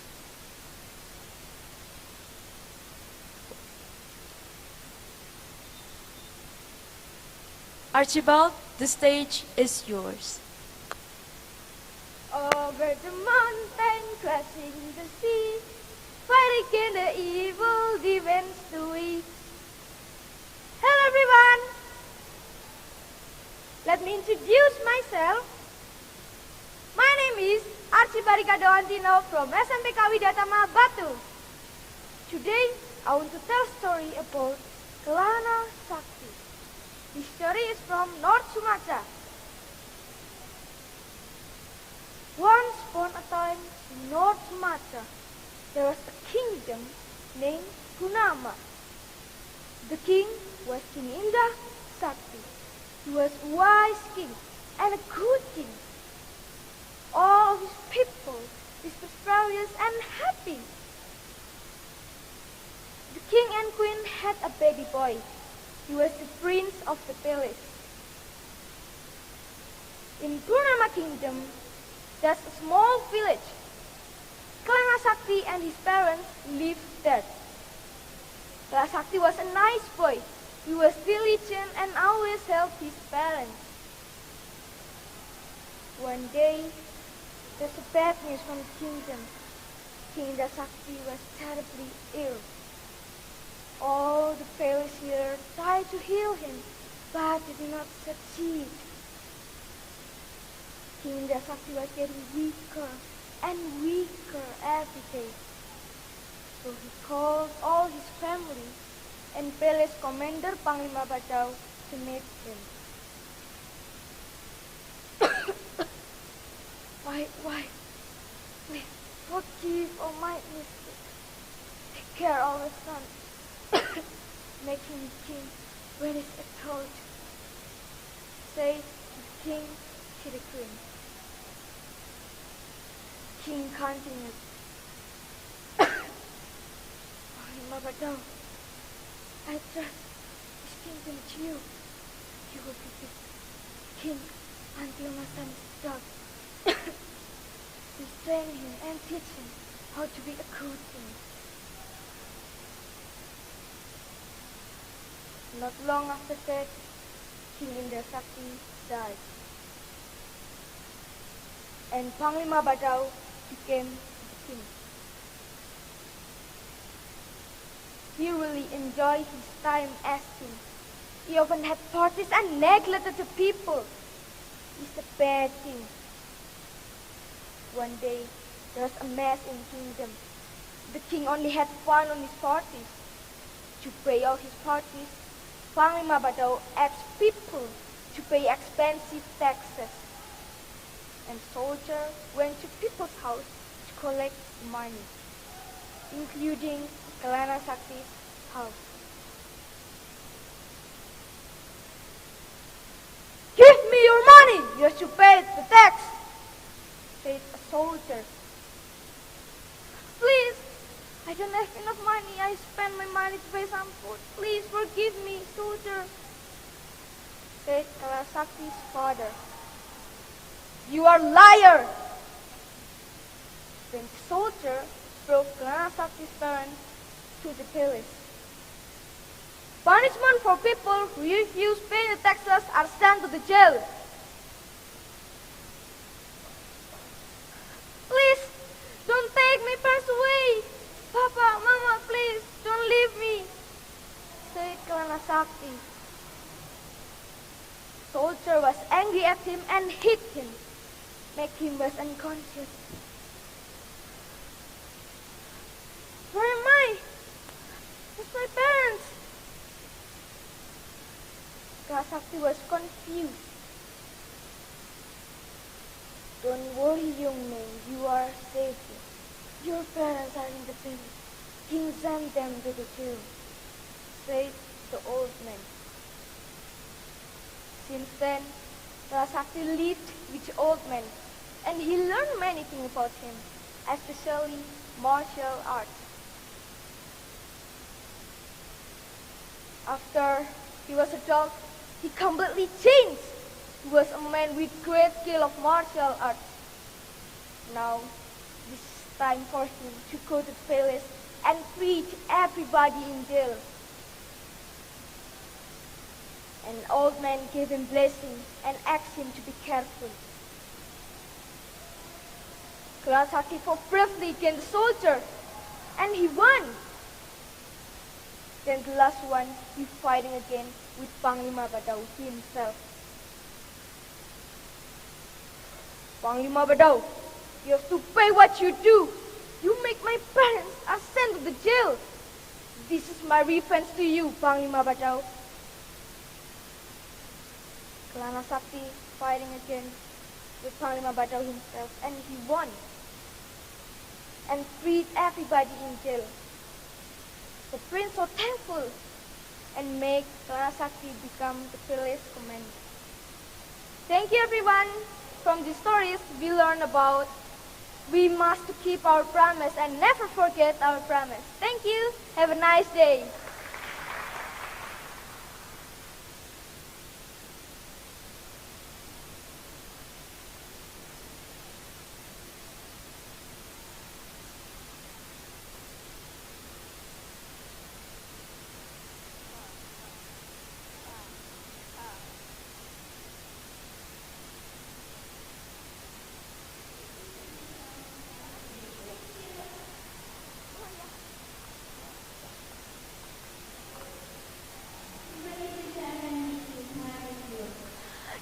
morning, ladies and gentlemen, boys and girls. My name is Stephanie Tricia Effendi, and I'm from Maria Fatima Catholic Junior High School. And today, I'll be delighted to tell you a story from West Java entitled Lutong Kasarung. And here is the story. Long time ago, in West Java, there was a kingdom named Pasir Batang Kingdom. The kingdom had a king named Prabu Tapa Agung. Prabu Tapa Agung was very old. He had two beautiful daughters named Purbararang and Purbasari. Purbararang and Purbasari had very different personalities. Purbararang had bad personality. She was arrogant, cruel, and selfish. On the other hand, Purbasari had great personality. She was nice, kind, and loving. Because of his old age, Prabu Tapa Agung planned to retire from being a king. He wanted his youngest daughter, Purbasari, to replace him as the queen. He had many reasons for choosing Purbasari. But hearing this, Purbararang was very angry. She then said, "You cannot ask her to be the queen, father. I'm older than she is. I'm supposed to be the queen and not her," said Purbararang in a navy voice. But the king replied, "My daughter Purbararang, I think Purbasari deserves to be the queen because she has good personality." Purbararang became very jealous of Purbasari. Because of her jealousy, Purbararang and her fiancé Indrajaya set a bad plan for Purbasari. They went to a witch together and asked the witch to put a spell on Purbasari. One day, Purbasari took a look of herself in front of a mirror and screamed, "Oh no! What happened to my body? There are black dots all over my body! Oh no!" But when hearing Purbasari screaming, Purbararang went up to her and said, "Ha! You're not as beautiful as I am. You cannot be the queen. Instead, you have to leave this palace and stay in the jungle." After that, Purbararang ordered the army to send Purbasari away to the jungle and have her exiled there. She spent her days playing with some animals, but there was one monkey who was very close to Purbasari. The monkey then said, Good morning, Princess Purbasari. My name is Lutong Kasarung, and from now on, I'll be your best friend. "Okay, Lutong, I'll be your best friend too." Lutong always tried to help and cheer Purbasari, but Lutong isn't actually an ordinary monkey. He actually had magical powers and could also talk with humans. He's actually a god. His name is Sayang Guruminda. One night, there's a full moon. Lutong Kasarung sat and prayed. "Oh God, I pray to you. Please give me a magical lake." Suddenly, a spring emerges at Lutong. It got bigger and bigger and bigger until it finally became a lake. The next day, Lutong Kasarung took Purbasari to the lake and said, "Look, Purbasari, there's a beautiful lake there. Don't you want to go bathe in the lake?" "Okay, Lutong, I will go into the lake and take a bath now." Suddenly, Purbasari's skin was all pretty again. The black dots all over her body were all gone. After that, Purbasari thanked Lutong and asked Lutong to accompany her to go back to the palace. But when hearing Purbasari coming back to the palace, Purbararang was very shocked. She knew she had to do something about this. She then said, "Purbasari, a queen must have a handsome husband. If my husband is more handsome than yours, then I will be the queen. Ha ha ha ha!" Purbasari was very sad because she knew Purbararang's fiancé, Indrajaya, was very handsome and she did not have a fiancé. But suddenly, Lutong Kasarung came forward and said, I am Lutong Kasarung, Princess Purbasari's fiancé. Purbararang laughed hysterically. Your fiance is only a monkey? Lutong Kasarong became furious. He sat and prayed. Oh God, I pray to you. Please change me to a human body. Suddenly, Lutong Kasarong changes to a handsome young man who is even more handsome than Indrajaya. Seeing this, Purbararang realized all her mistakes that she had done to Purbasari. Purbararang apologized to Purbasari, and Purbasari forgave Purbararang and Indrajaya. And in the end, Lutong Kasarong married to Purbasari and lived happily ever after. The moral of the story is, you may not be jealous and do bad things to others. Well, that's the end of my story. I hope you enjoyed it. Thank you very much, and goodbye! Woo, that's so unique and awesome. Now let's move on to the next contestant, Kanata Oriza Santosa from SMPN Tiga Batu. And for the 13th contestant, please prepare beside the stage.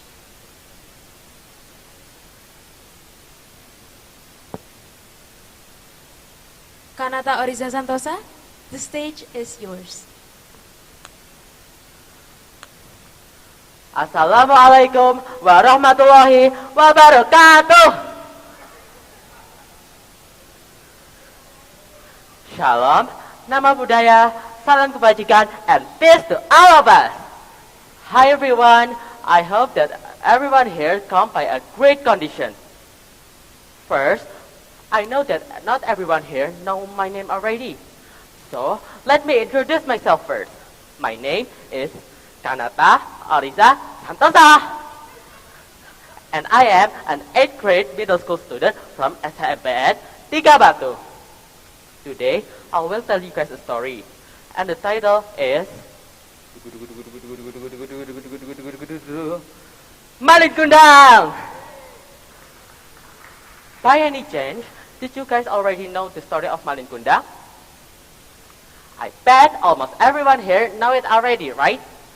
Knowing how popular this folklore was, there was a deep meaning who can get us to be a better person.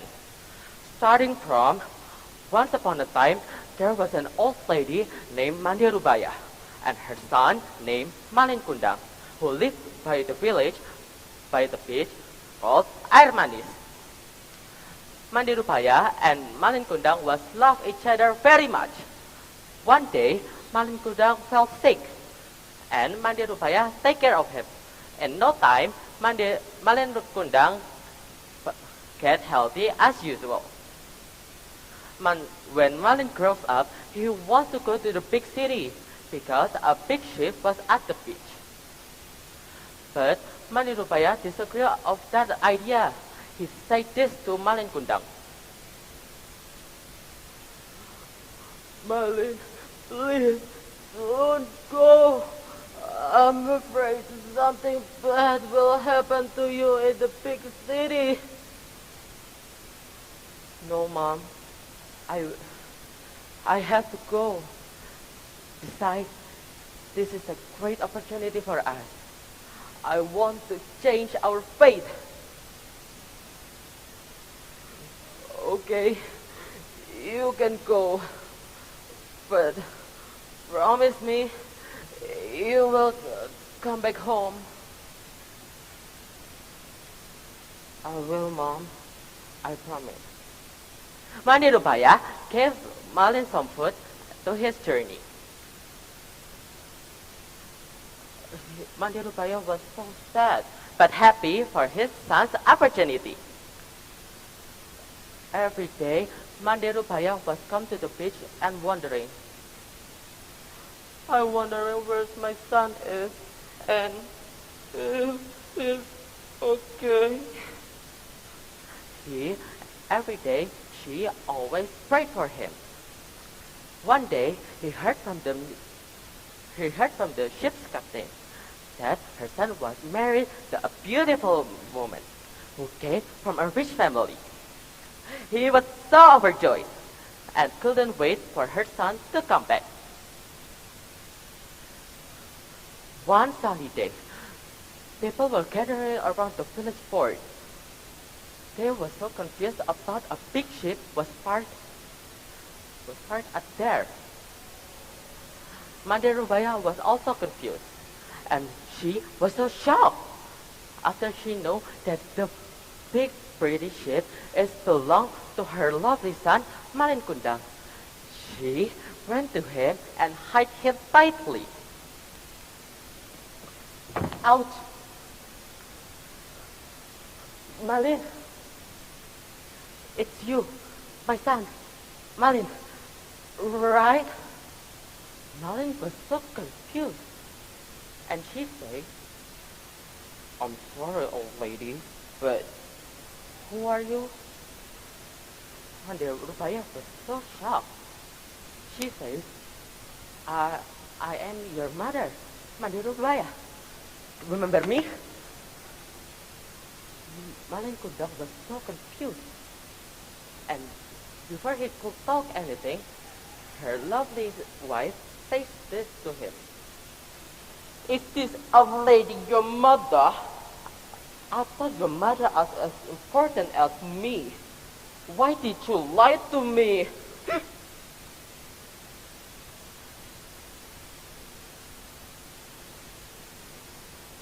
Malin Kundang was so embarrassed. He tortured his mother by pushing her away. "Ha!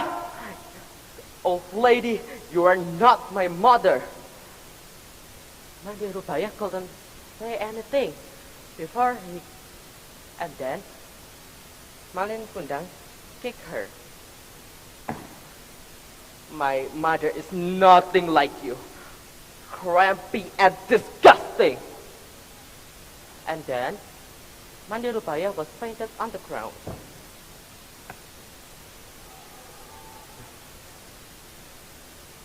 When she woke up, she saw a Malin ship was sailing away.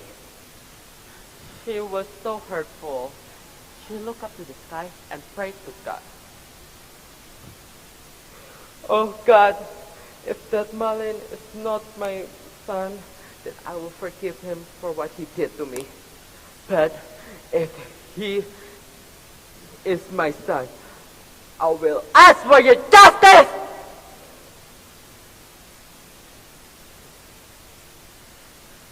One sunny day became a storm really quick. A big storm was hit Malin's ship. And then Malin's ship was crashed and turned into a ruin and carried by the beach by the waves.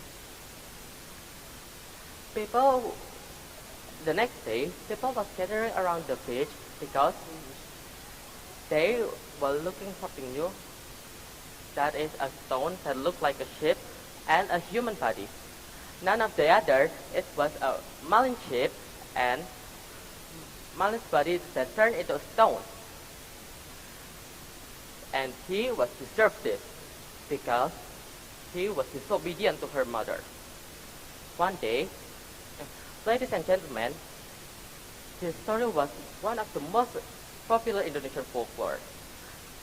This story was told from generation to generation, and that's not surprising at all, because of the meaning that came to us very often nowadays. The moral of the story was, do not step to your mother, who told all of us how to speak.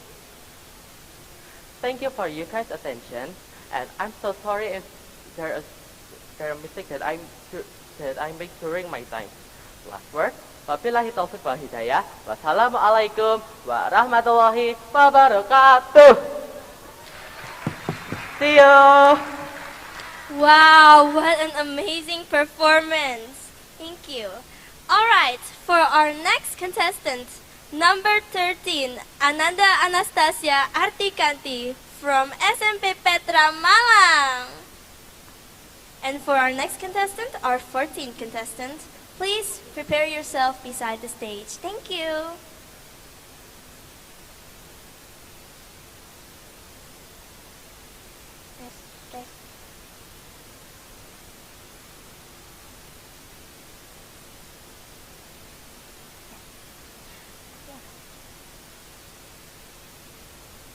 Ananda Anastasia Artikanti, the stage is yours. Good morning, honorable jury members. Good morning also to our viewers from our respective. Hello, my name is Ananda Anastasia Artikanti. I'm from Junior High School, Petra City, Malang. This morning, I will present a folk tale entitled Joko Bodo, originating from Central Java. Enjoy listening and watching. Once upon a time, there lived a widow who had one son named Joko Bodo. Every day, Joko Bodo is always invited by his mother to look the wood on the forest.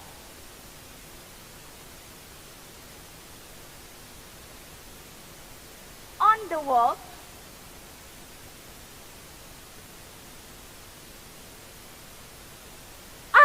mother is flirtatious.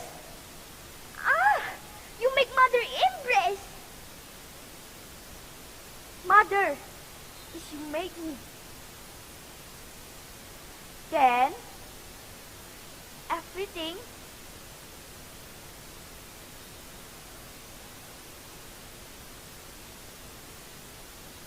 Mother, let's go at home. I'm very hungry. Okay, son, let's go at home. Then at home, Mother's Joko Bodo prepared food. Upon food cupboard, kriek, geladak, rice, cucumber, chili sauce, mendol.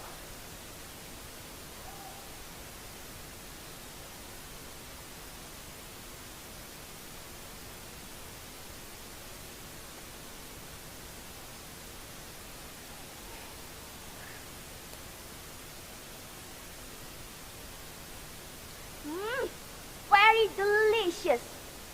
It's very, very delicious. My mother is good at cooking. And then my mother looked to Joko Bodo and say, eat a lot, son, so you will be healthy and strong and ready to face the realities of life. Then, seeing her son's funny behavior, the mother first burst out laughing. And my mother suddenly farted.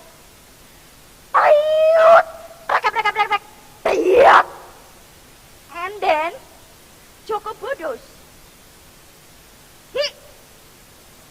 It is bad. With up the river. And then Joko Bodo picked up his mother and threw her in the river. Bayar! And the mother, help! Help! Save me! Save me! Bodos! Help! People! And then the community helped his mother. Well, everyone, the moral of the story I'm telling today, it is, we don't be critical and we have not to act recklessly. Thank you so much.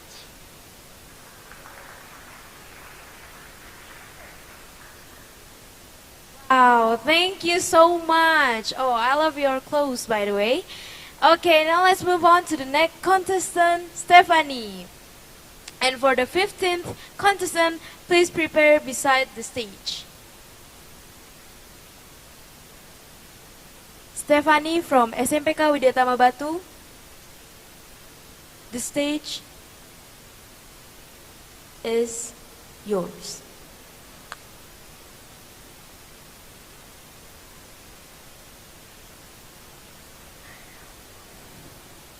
Mirror, mirror, who is the prettiest princess in this kingdom?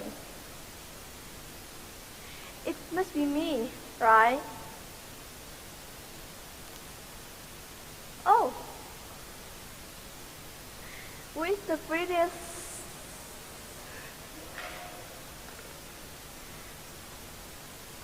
Who is the prettiest girl in this kingdom?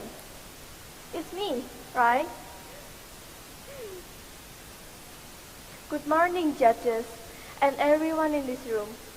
My name is Stephanie Marcia Winata, and today I will tell you a story about the legend of Telakawarna.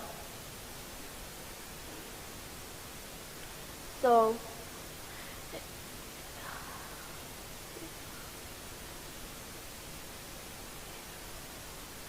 in a famous kingdom, there was a king. The king was very wise. He had a very beautiful daughter. The king and queen loved their daughter so much, but all their love is not enough for the daughter.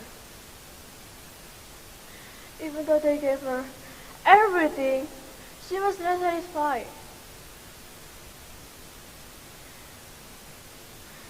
She was not satisfied with her gorgeous look either.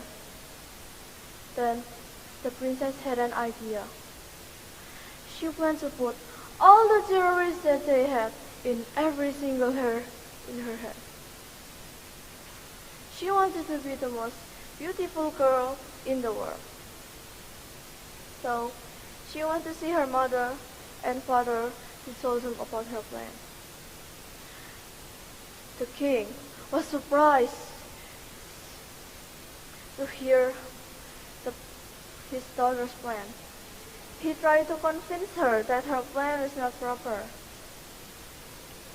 My daughter, the beauty of a princess is not measured by the clothes she is wearing or by her jewelry, but by her attitude. It's not that we don't love you, but what will people think if you go through the plan? Said the king.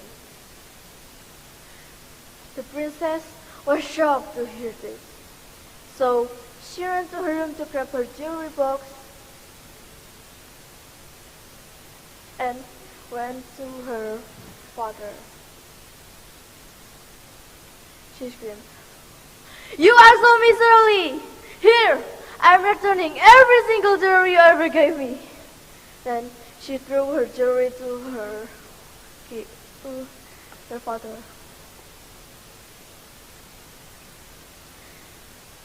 The king was outraged to see his daughter's attitude. "You ungrateful daughter!" Suddenly, the place erupted and water started to pour up from the crack. In a matter of seconds, the place was flooded, drowning the ungrateful princess and her jewelries. The place was replaced by a lake. The lake always reflects multiple colors to its surrounding. Some say the colors are from the princess' jewelry. The lake is known as Telakawarna, that means colorful lake. From this story, we learn that beauty doesn't come from good appearances, but beauty comes from good characters. That is all from the story Telakawarna. Thank you for your nice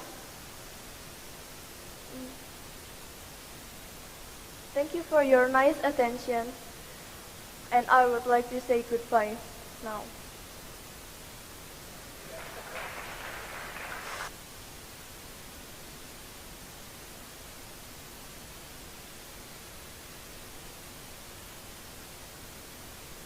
Wow, what a great performance! I loved your clothes.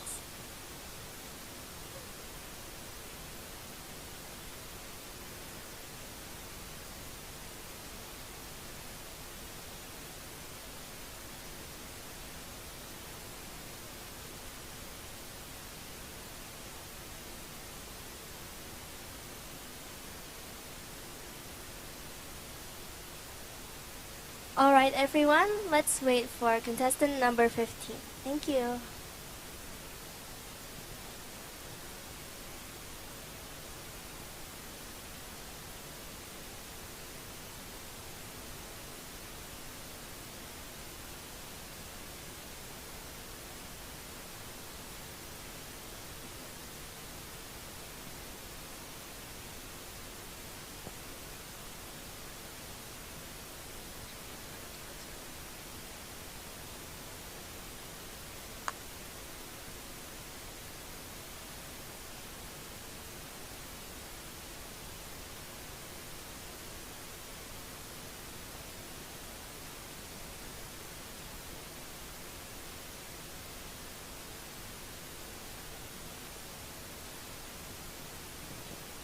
Alright, contestant number 15 has already arrived, but we still have to wait for our judge. Thank you.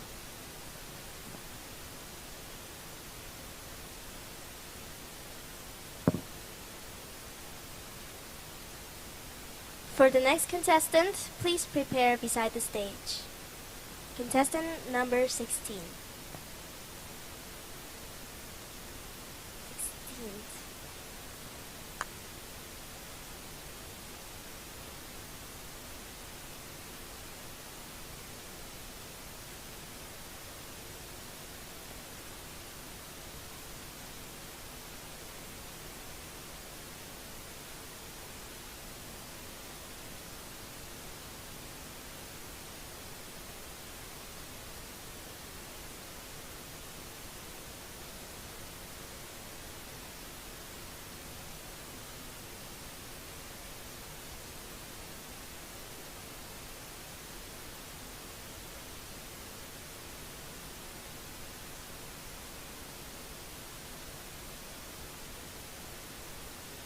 Alright, Rizky Langit Satria Wijaya from SMP Darul Ulum Agung Malang, the stage is yours.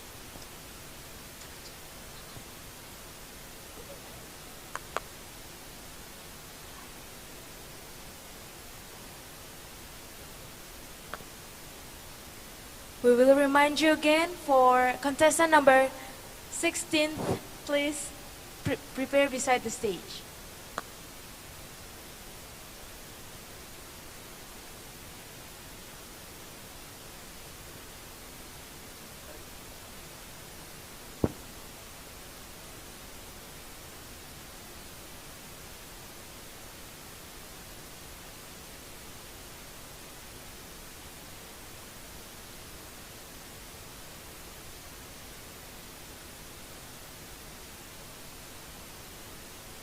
Tes.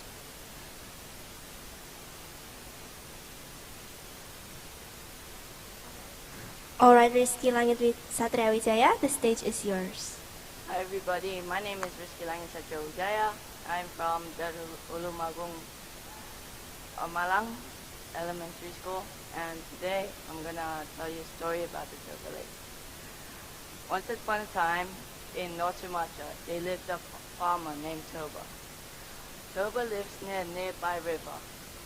Toba has his own farm. After Toba finishes farming, Toba likes going fishing. One day, after Toba went farming, Toba wanted to go fishing.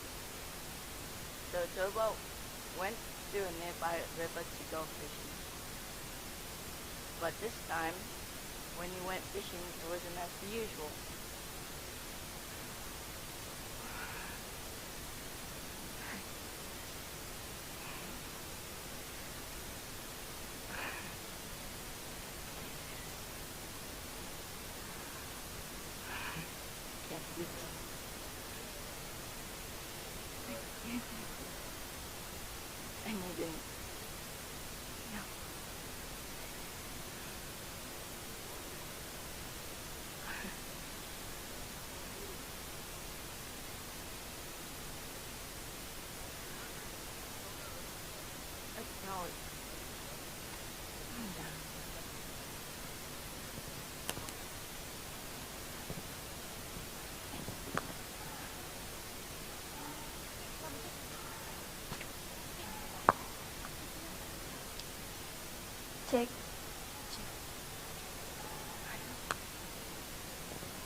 tahu biasanya.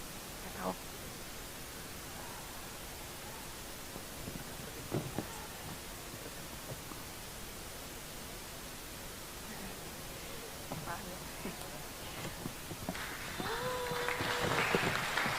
You can do this.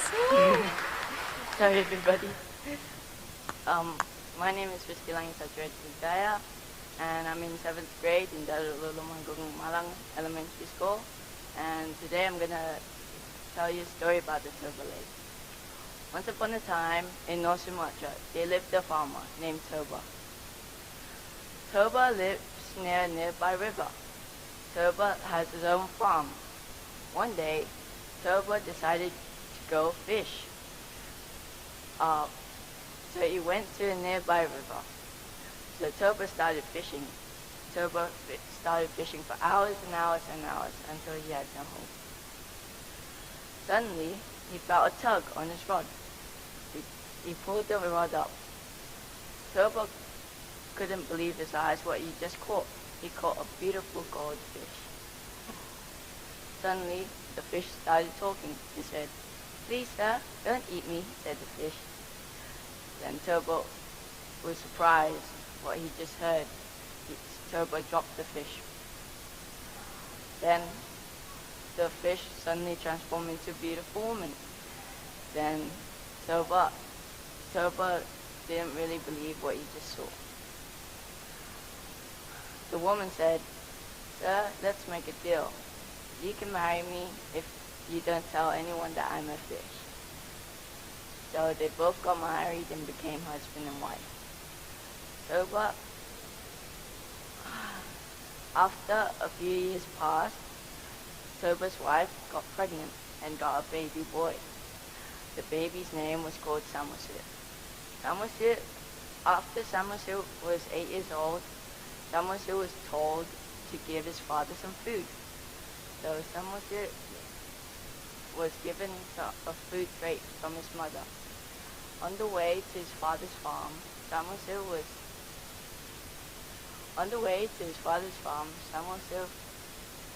started feeling hungry, so he ate some of the food.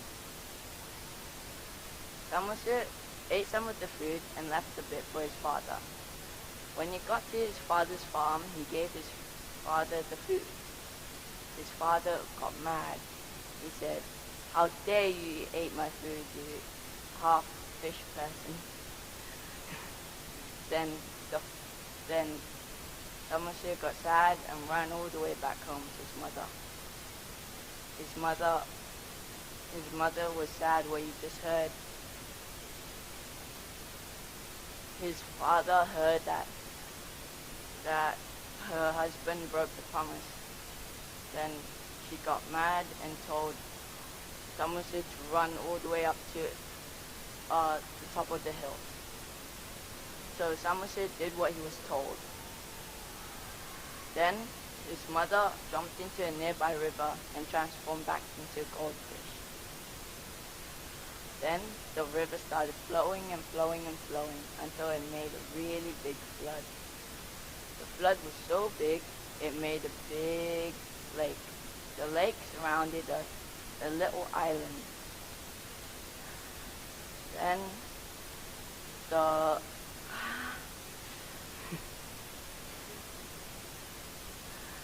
island is now called the Samoset Island, and the lake is called the Toba Lake.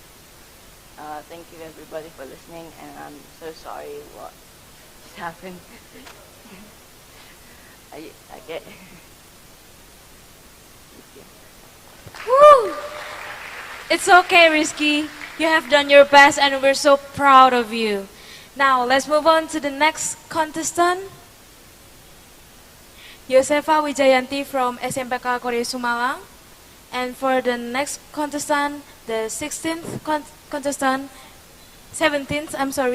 please prepare beside the stage.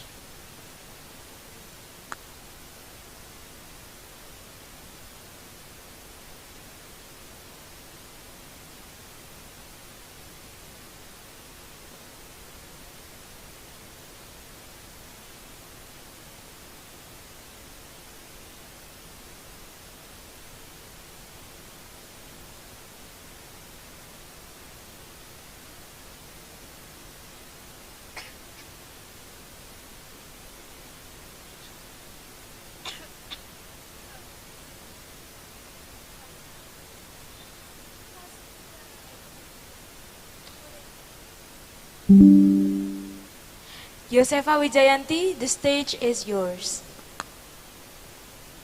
Ha ha ha ha ha. Can I, Prabu Baka, ask for your help, genies, to build 1,000 temples for one night? Hello judges, boys and girls. Today I'm Yosefa from Catholic Junior High School, Koryesu, Malang. Will tell you a story entitled The Legend of Roro Jongrang. Enjoy my storytelling.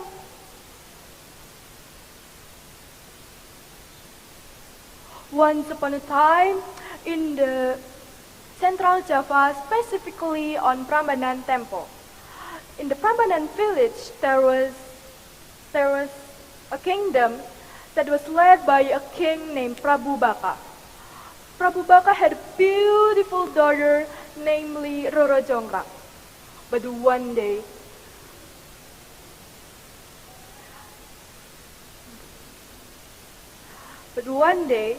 Prambanan kingdom was defeated by the Pengging kingdom, and resulting that Prabu Baka was killed in the battlefield by the leader of the Pengging kingdom, namely Bandung Bondowoso. Because of that victory, Bandung Bondowoso took the throne on the Prambanan palace and also seized the beautiful of the daughter of Prabu Baka. Then he also had the desire to marry Roro Jongrang.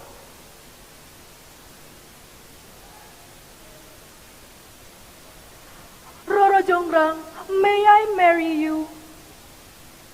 Roro Jongrang knows that Bandung Bondowoso was the one who killed his father. So she make a brilliant agreement with Bandung Bondowoso. Yes, you can marry me, Bandung Bondowoso, but with only exception that you can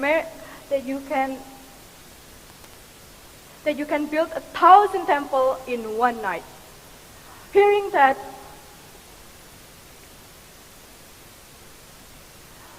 without thinking, Bandung Bondowoso immediately agreed to Roro Jongrang agreement.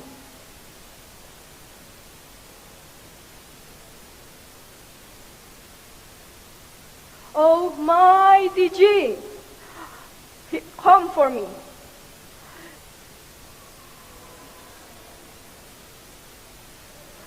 Can I, Prabu Baka, ask for your help to build 1,000 temples in one night? Not long after that, many genies come to the Prambanan village and then help Bandung Bondowoso to build the temple. Not long after that, exactly at 4 o'clock in the morning, Roro Jongrang was so surprised that Bandung Bondowoso can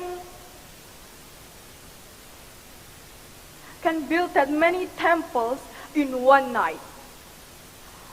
Because Roro Jongrang was super panicked that she would marry Bandung Bondowoso, so she wake the girls on the village and light some torches, burn straw, and also scatter some flowers. So the atmosphere becomes bright and also a sign that morning had come. Then, Kukuruyu! The rooster crowed.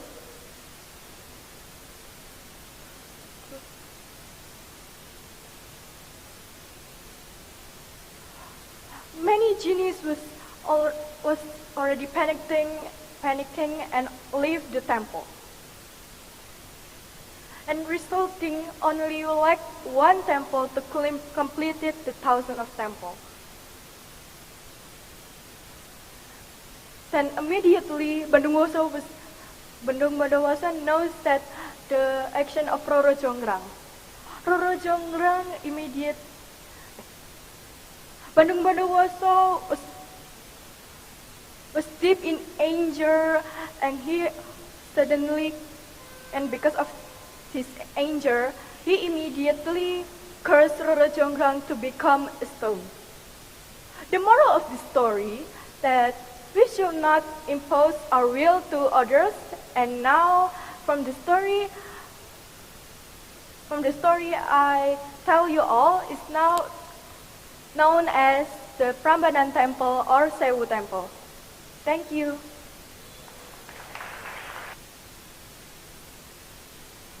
Wow, I love the properties. Alright, for our next contestant, Majela Anindya Putri Oritomo from SMP Kosayu 2 Malang. For the 18th contestant, please prepare yourself beside the stage. Thank you.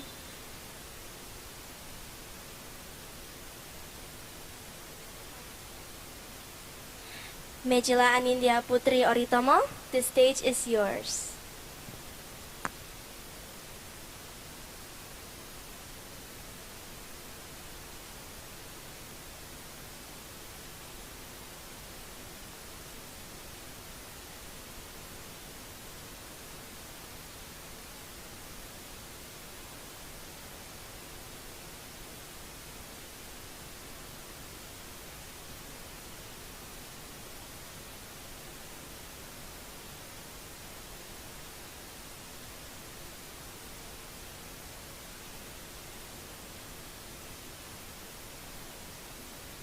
These sea worms are known to be a delicious cuisine back in West Nusa Tenggara. And you know, these has something to do with my story entitled Princess Nyale, or as we know, Princess Mandalika. Getting interested? Here is the story. Once upon a time, there was a kingdom in Lombok Island that was ruled by a wise king named King Tonjang Beru. King Tonjang Beru had a beautiful wife, and her name is Dewi Seranting. But don't forget that they also had a beautiful daughter, and her name is Princess Mandalika. Princess Mandalika was the prettiest girl in the whole island. Everybody knew about Princess Mandalika's beauty and kindness. Even all of the princes from all the other kingdoms knew about her. The princes gained interest in Princess Mandalika, so one by one, they came to propose her. But Princess Mandalika was a kind girl. She hated to make people sad. So when those princes came for her, she felt rather confused. First, she couldn't decide which prince to pick as her husband. Second, she didn't want to make all of those princes sad. And third, she didn't want a war to be caused because of her. And to solve this problem, King Tonjang Beru then held a competition in Seger Kuta Beach. There, he asked all of the princes to participate in the archery competition. The rule was simple. Whoever shot the target perfectly will be accepted as Princess Mandalika's future husband. One by one, they tried their best. Whoosh, whoosh, whoosh. But after some time, there was no winner. And because there was no winner, all of the participants started to argue. They claimed to be the best for Princess Mandalika. The argument was getting hotter and hotter. The princes were now fighting with each other. The argument turned into a big war. Princess Mandalika felt really worried and terrified. She didn't want the war to get any bigger and hurt many people. King Tonjang Beru called his daughter Princess Mandalika soon after acknowledging the news on the war between neighboring kingdoms. Mandalika, I heard about a war going on between all of the kingdoms. It's getting over your heart. Have you heard about this news? Yes, father. I have heard it once. What will you do to stop this war from getting any bigger, Mandalika? The king asked. Pardon me, father. This was my mistake. Would you give me a moment to contemplate about the solution of the issue? Yes, of course. I'll give you permission to do so.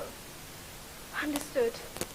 After a few moments, thinking to herself, finally, Princess Mandalika got an idea. She was obliged to assemble all of the crown prince along with their people on Kuta Beach, day 20, month 10 of the Sasak calendar. On that day, all had to be on the beach before the sun rises. Kuta Beach turned crowded on that day. And after the sunrise, a golden carriage arrived at the location. It stopped near a big rock, and then someone descended from it. It was Princess Medalka, dressed in beautiful silky clothes.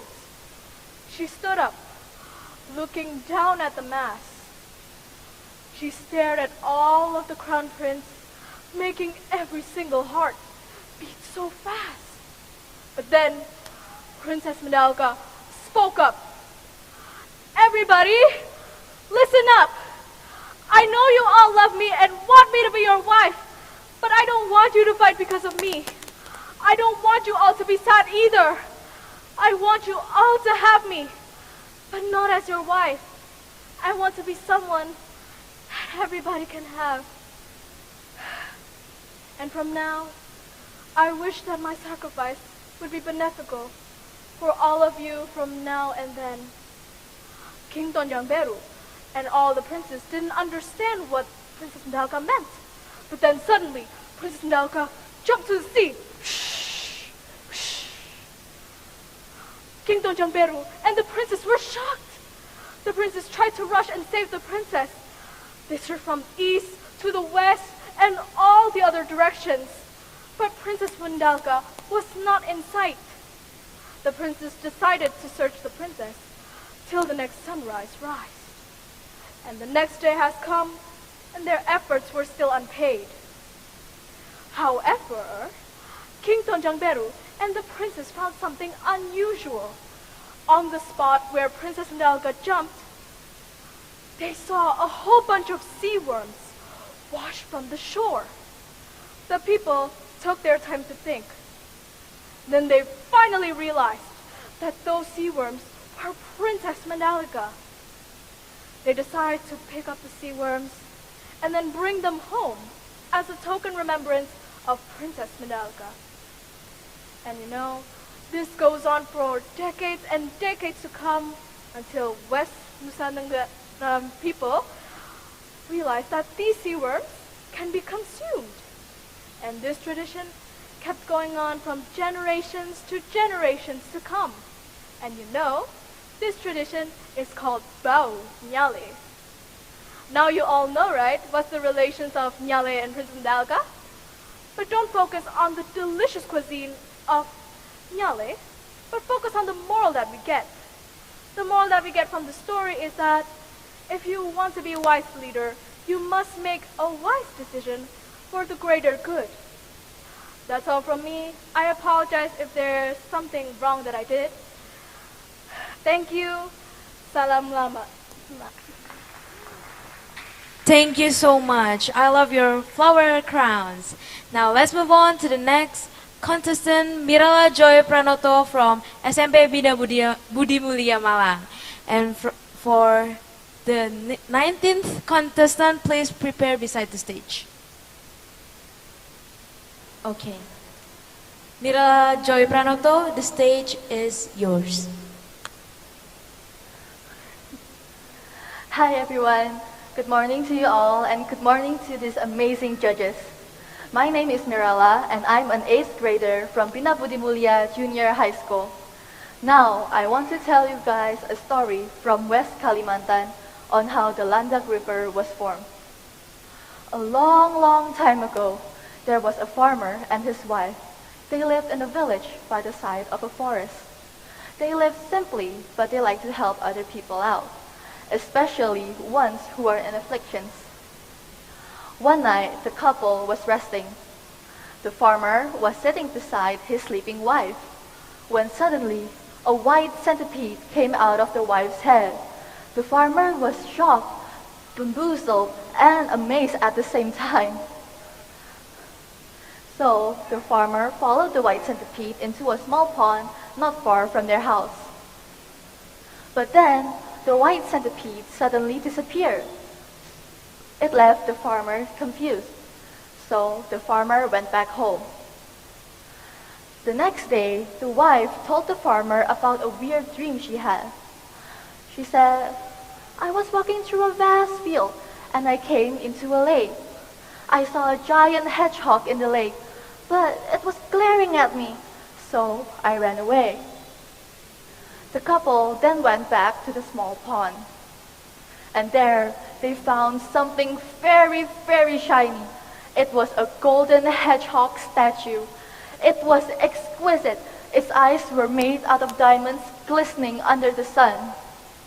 Then the couple took back the golden hedgehog statue to their home. One night, the farmer had a dream. In his dream, he saw the giant hedgehog. The hedgehog said to the farmer, Please, let me stay in your home. In return, I will give you everything you want. Just recite these two prayers. First, to start your wish, and second, to stop your wish. The next day, the farmer told the wife about his dream. They wanted to test it out. So he brought the golden hedgehog statue into their room, and he wished for rice. He recited the first prayer and then caressed the hedgehog's head. And lo and behold, rice came out of the hedgehog's mouth. They were amazed, surprised at the same time. And then they asked for other things, like jewelry and other stuff they needed. Not long, they became very, very rich. A lot of poor people came to them for help. Unfortunately, a thief knew about the golden hedgehog statue. And so, the thief decided to dress up as a poor, asking for help. He went to the couple's house and stole the golden hedgehog statue. He then blurred into the district area of Ngabang. That area was in drought, so he wanted to gain sympathy from the people of Ngabang. He asked water from the golden hedgehog statue, and water came out of the hedgehog's mouth. The people of Ngabang was happy. They were singing, dancing, and rejoicing. But oh no, the thief didn't know how to stop the wish, and so the area started to flood. The people of Ngabang started to panic and ran to save their lives. The thief also wanted to run, but he can't, as in his vision he saw a giant hedgehog holding down both his legs. And so the thief drowned in the river. And that's how the river, Landak River, was formed. The end. Thank you so much for listening. Wow, such a beautiful story from a beautiful girl. Alright, for our next contestant, Iselin He from SMP Kosayu 1. For the 20 contestant, please prepare yourself beside the stage. Thank you.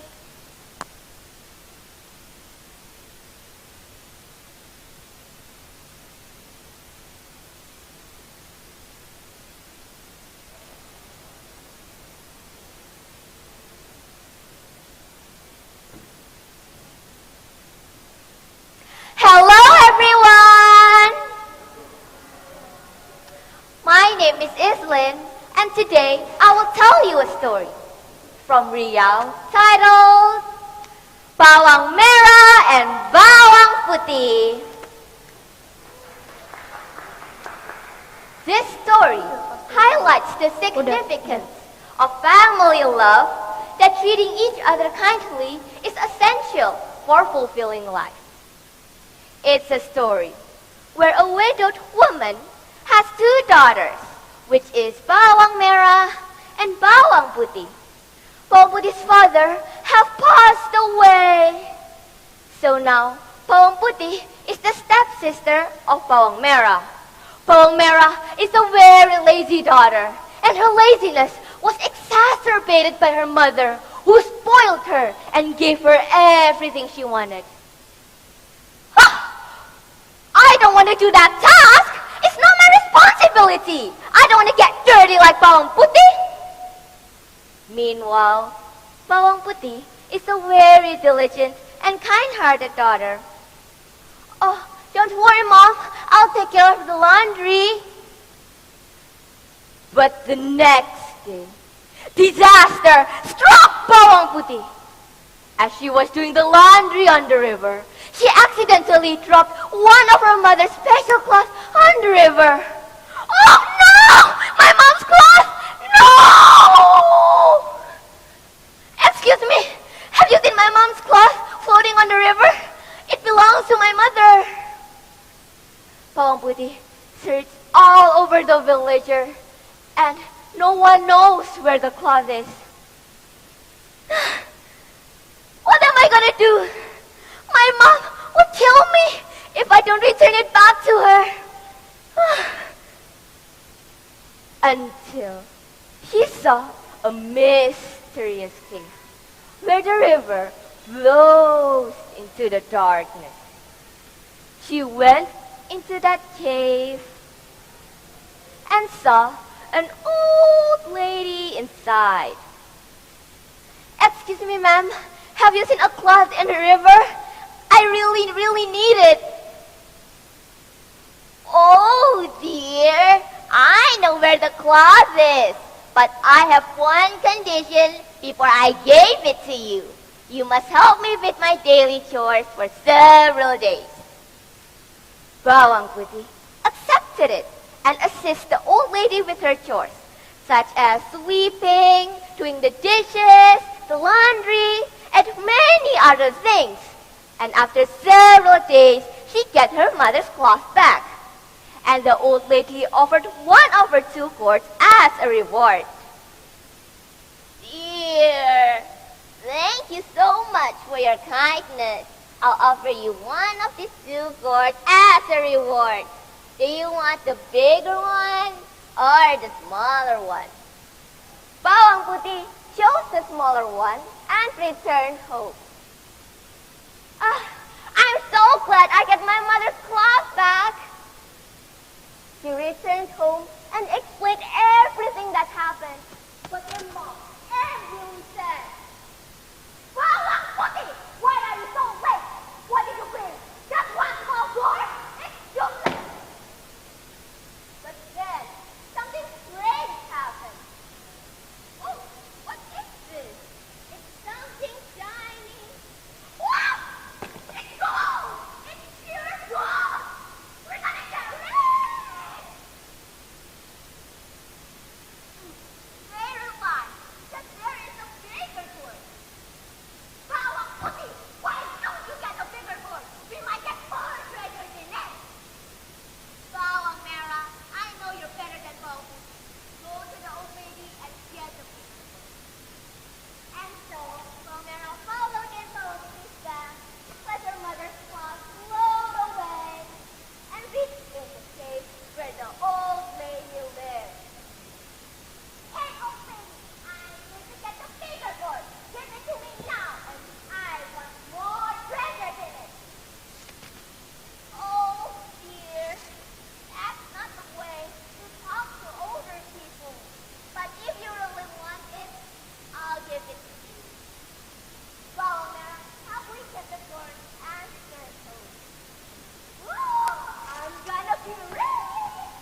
Wow, what an amazing story from an energetic girl right here.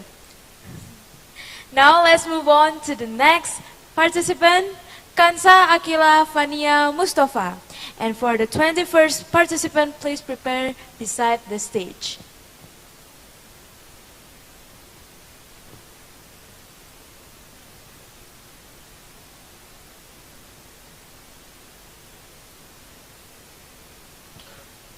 Kansa, the stage is yours.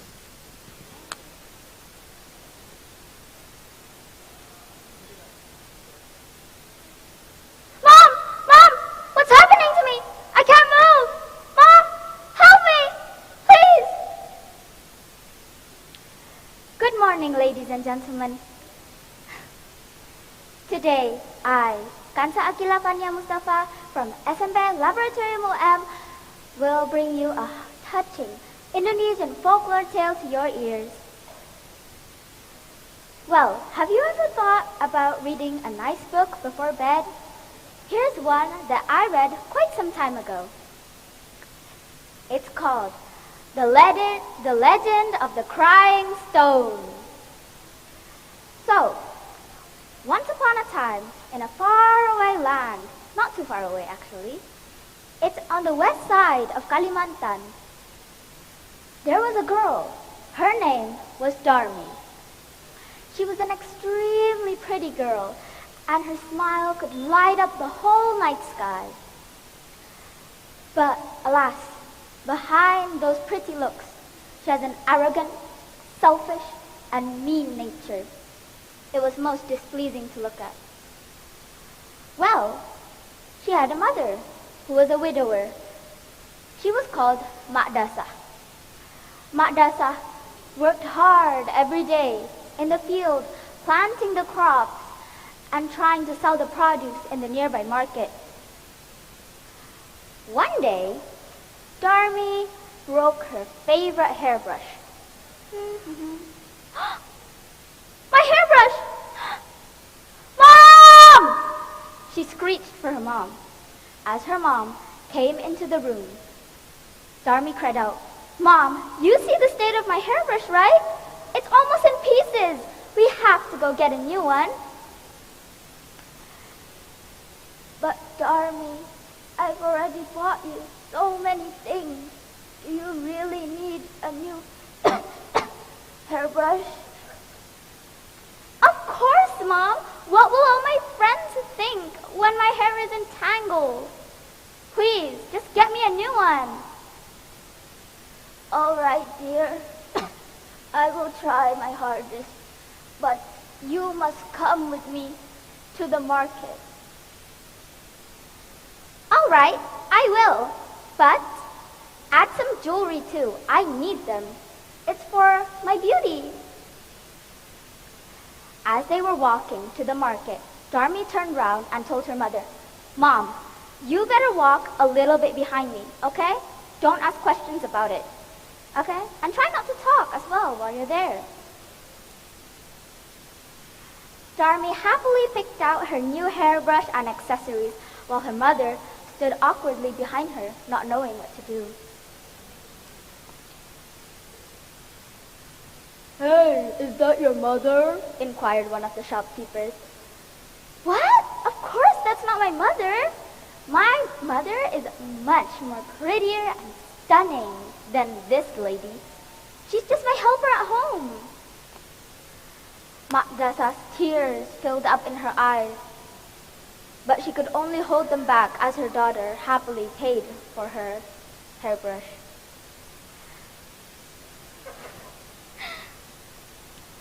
But as that happened a few more times, with Darmi's same answer, Mak Dasa could not take it anymore. She knelt to the ground and made a prayer to God.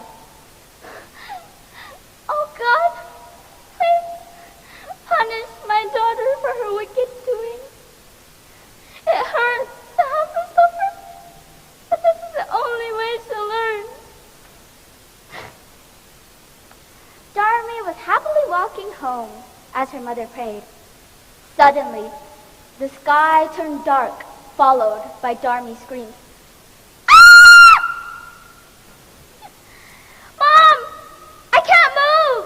legs were rooted to the spot, for they had turned to stone. Mom, please, I can't move. Forgive me, Mom, please. Please, Mom, help me. Help me.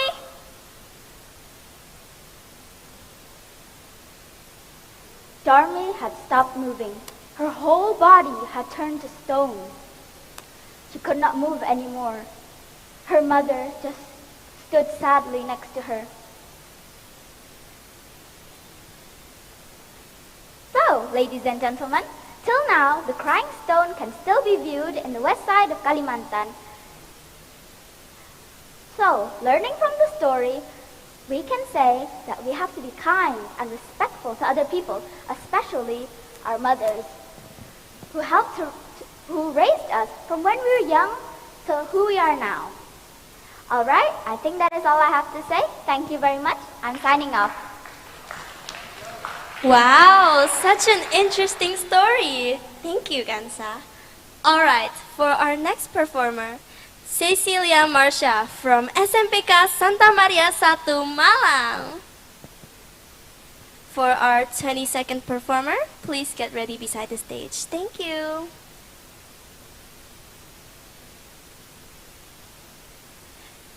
Cecilia Marsha, the stage is yours.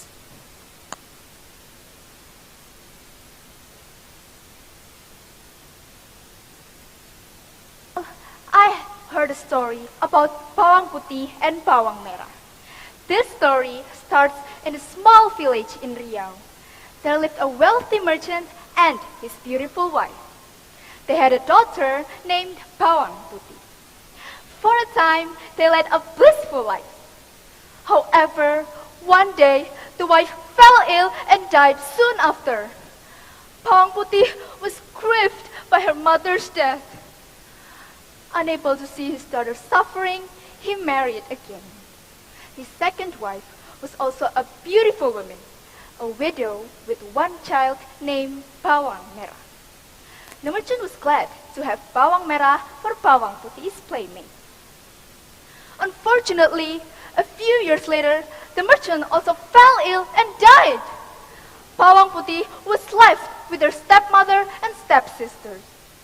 Soon, the stepmother and stepsisters' real characters showed up.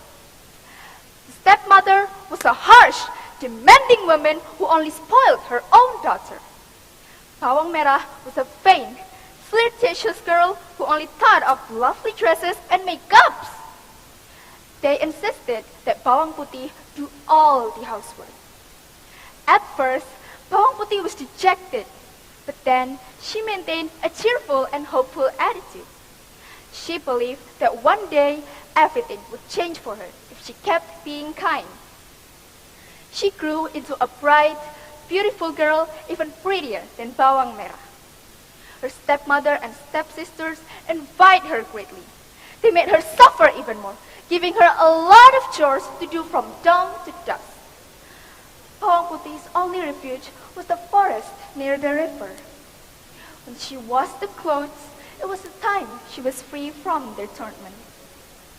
One day, while she was washing clothes, the strong currents of the river drifted her red scarf that belonged to Bawang Merah. Afraid that Bawang Merah would scold her, she ran along the river with a stick to retrieve the scarf. However, the water flowed too fast and the scarf was out of her sight. The river ended in a cave. Bawang Putih went inside and found an old woman there. "Hello there, young girl. Who are you and what are you doing here?" said the old woman, greeted her. "I'm Bawang Putih, madam. I'm looking for my sister's scarf. Have you seen it?" said Bawang Putih. "Yes, I have. I'm going to give it to you, but you must help me do some chores first," said the old woman. "Most willingly, madam," replied Bawang Putih. Bawang Putih helped the old woman clean the cave and cook some food. The old woman was satisfied by Bawang Putih's work. "Here's your sister's scarf, Bawang Putih. Also, because you helped me, I will give you a present," said the old woman, She presented two boxes, one large and the other small.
Wow, I love your property and your story.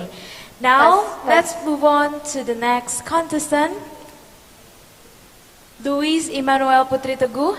And for the 23rd contestant, please prepare yourself beside the stage. Luis Emmanuel Putri Teguh, the stage is yours. Good morning, the honorable judges and the audiences. My name is Luis Emmanuel Putri Teguh. I'm from St. Mary II Junior High School. Now, from my property, can you guess which story I will be telling? That's right. Well, I will be telling a story from East Java entitled Cinta Laras. A long time ago, there lived a king named Raden Putra, who ruled the Jangala kingdom. He had a beautiful queen and a concubine. However, the concubine was extremely jealous of the queen's beauty. So, she planned to make the queen leave. She asked the royal healer to help her with her plan. One day, she pretended to be ill, and Raden Putra called the royal healer to ask about her disease. The royal healer then answered, "I'm sorry, Your Majesty. She is sick because the queen put poison in her meal." Like the royal healer. Hearing that, Raden Putra was shocked, and he immediately called the queen to ask if the story was true. And of course, the queen denied. Please, Your Majesty, have mercy. I really didn't do anything, begged the queen in her tears. However, Raden Putra wouldn't listen, and he banished her into the woods. What he didn't know was that the queen was already pregnant with his child. From then on, the queen lived by herself in the woods. Several months later, she gave birth to a healthy baby boy, and he was named Cindelaras. One day, Cindelaras found an egg dropped by an eagle, and he brought the egg in. The egg hatched into a small chick before it slowly grew into a strong rooster. Now, that rooster is no ordinary rooster. It could sing. Every morning, it woke Cindelaras up by singing. "Cuckoo! My master is Cindelaras. His house is in the woods. He's the son of Raden Putra." At first, Cindelaras didn't think anything about the song, until one day he decided to ask his mother, "Mother, who is Raden Putra?" asked Cindelaras. The queen then explained the whole story to him, and Cindelaras was speechless. He then decided to go to the palace to visit the king, his father. He also brought his rooster that grew bigger and stronger each day. On his way there, he stopped at a village. There he met some people who were involved in cockfighting, and they challenged him to see how strong his rooster was. But in just a few minutes, his rooster had defeated the opponent's rooster. He was challenged again by another man, and he won. He won again and again and again. The news about Cindelaras' rooster quickly spread to the whole Jenggala kingdom, making Raden Putra curious. He then decided to invite Cindelaras to the palace. When Cindelaras arrived, he challenged Cindelaras into a cockfight under one condition. If Raden Putra's rooster won, Cindelaras' head will be cut off. But if Cindelaras' rooster won, Raden Putra would share half of his wealth with him. Cindelaras accepted the challenge confidently, and the two roosters began to fight bravely. Now, who do you think will win the fight? Raden Putra's rooster or Cindelaras' rooster? That's right. In just a few minutes, Cindelaras' rooster had won. Raden Putra stared at Cindelaras while shaking his head. That rooster is no ordinary rooster. And that boy is no ordinary boy either. Who is he exactly? Raden Putra was just about to ask when Cindelaras' rooster sang the song again. "Cuckoo! My master is Cindelaras. His house is in the woods. He's the son of Raden Putra." Hearing that, Raden Putra was shocked. "Is that true?" asked Raden Putra. "Yes, Your Majesty. My name is Cindelaras, and my mother was the queen," answered Cindelaras. Hearing that, Raden Putra immediately went to the woods to go pick up the queen. And since then, Cindelaras and his parents lived happily ever after. The end. Well, the honorable judges and the audiences, what we can learn from this story is lies will only cause problems in relationships and in people's lives. But no matter how well someone lies, the truth will eventually come out. So we should always tell the truth, right? Right, because honesty is the best policy. Well, that's all for me. Thank you. Wow, so pretty. Such a pretty costume. Thank you. Alright, for our next contestant today is Mona Tabita Gultom from SMPK Santa Maria 2 Malang. And for our 24th contestant, please prepare yourself beside the stage. Thank you.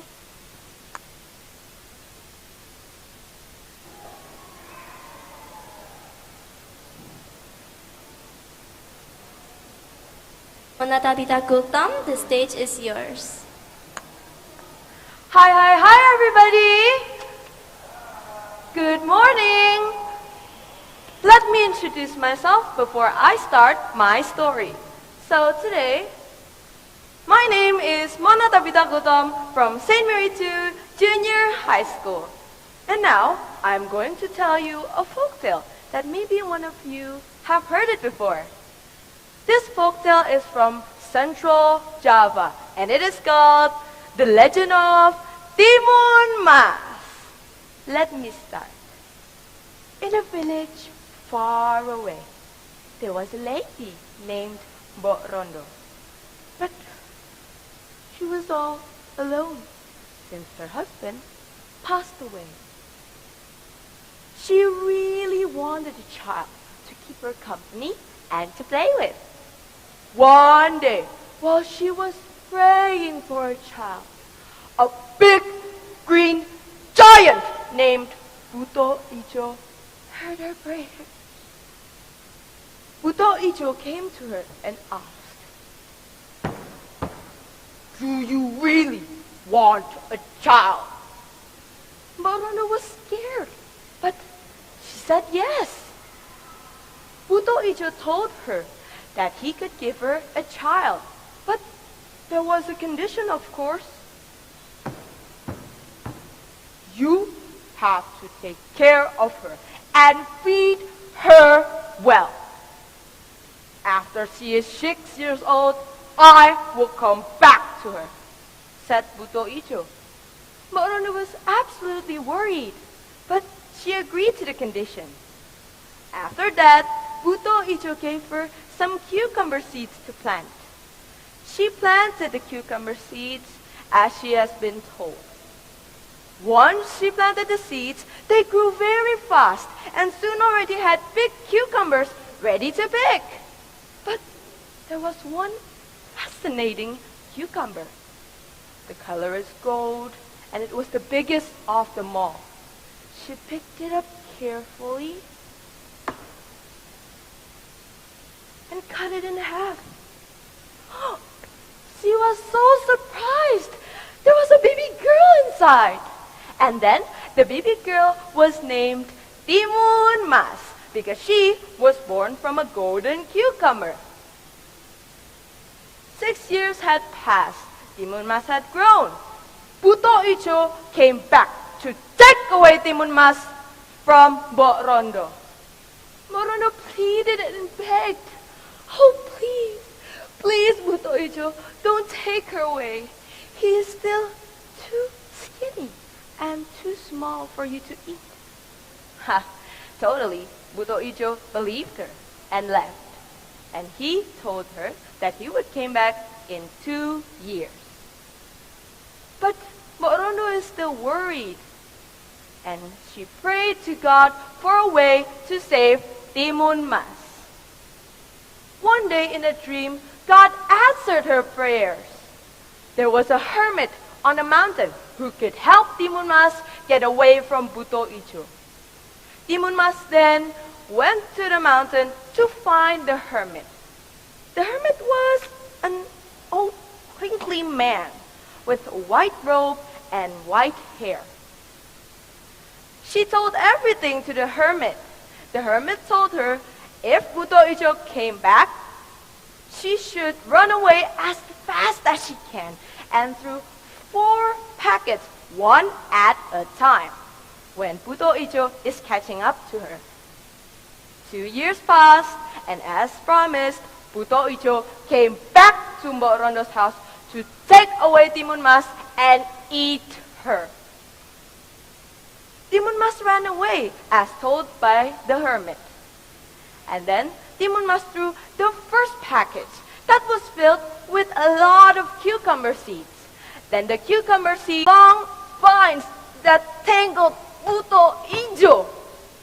But Buto Ijo is strong, so he could get past through them and chase after Timun Mas again. After that, she threw the second package that was filled with needles. The needles turned into tall bamboo that was prickly and had thorns on it. And then Buto Ijo tried to cross it.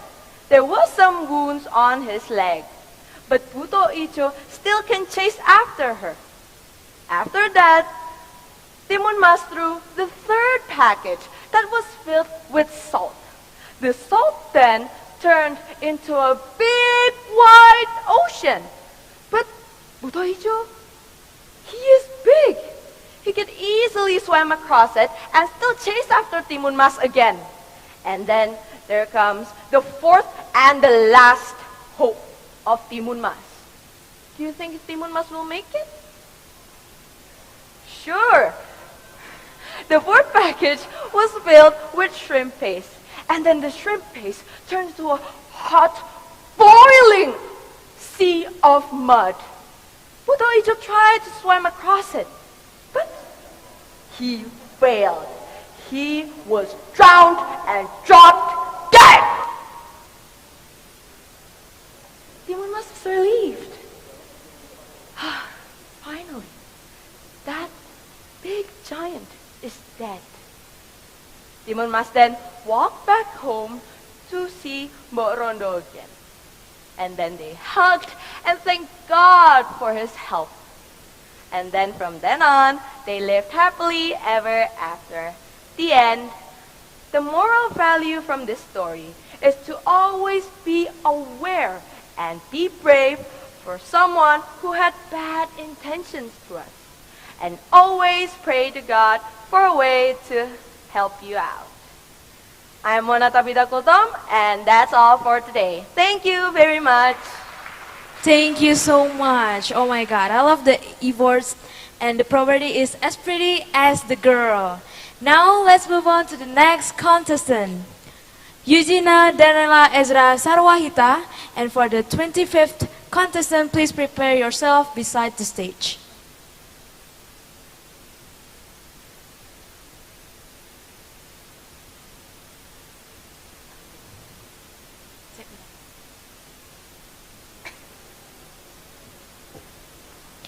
Eugenia Danela Ezra, the stage is yours. Good morning, dear juries and all audiences. My name is Eugenia Danela Ezra Sarwahita, and I am from St. Joseph II Malang Junior High School. Today, I'm going to tell you a story, a folktale from North Sulawesi. The title of the story is Sigarlaki and Limbat. Now, let's listen to the story. Long, long ago, in a village in North Sulawesi, there lived a mighty hunter named Sigarlaki. He was very well known for his expertise in wielding a spear. No targets of his have escaped from his grasp. He also had a very loyal servant named Limbat. Limbat was a very efficient and honest worker. All the assignments ordered by Sigarlaki was done with efficiency by Limbat. You can see his dedication and effort in his job. Although he was a very skilled hunter, one day Sigarlaki failed to hunt anything. He searched for the entire forest for a single animal, from the edge to the middle, from the caves to the trees, every nook and cranny. Yet his efforts were not answered, and no animals have shown up to be his target. And so he goes home with a disappointed face. His heart filled with shame. He had to arrive on his abode empty-handed. His frustration only grew when he just arrived right then and there, when suddenly his servant, Limbat, approached in a panic and reported to him. Master, I'm so sorry, but it appears that the meat supplies have gone missing. What? Say again? Sigalaki was so angry, it made Limbat physically shook. Oh, it must be you who stole them! Guards, arrest him! The guards immediately charged up and held Limbat by his arms.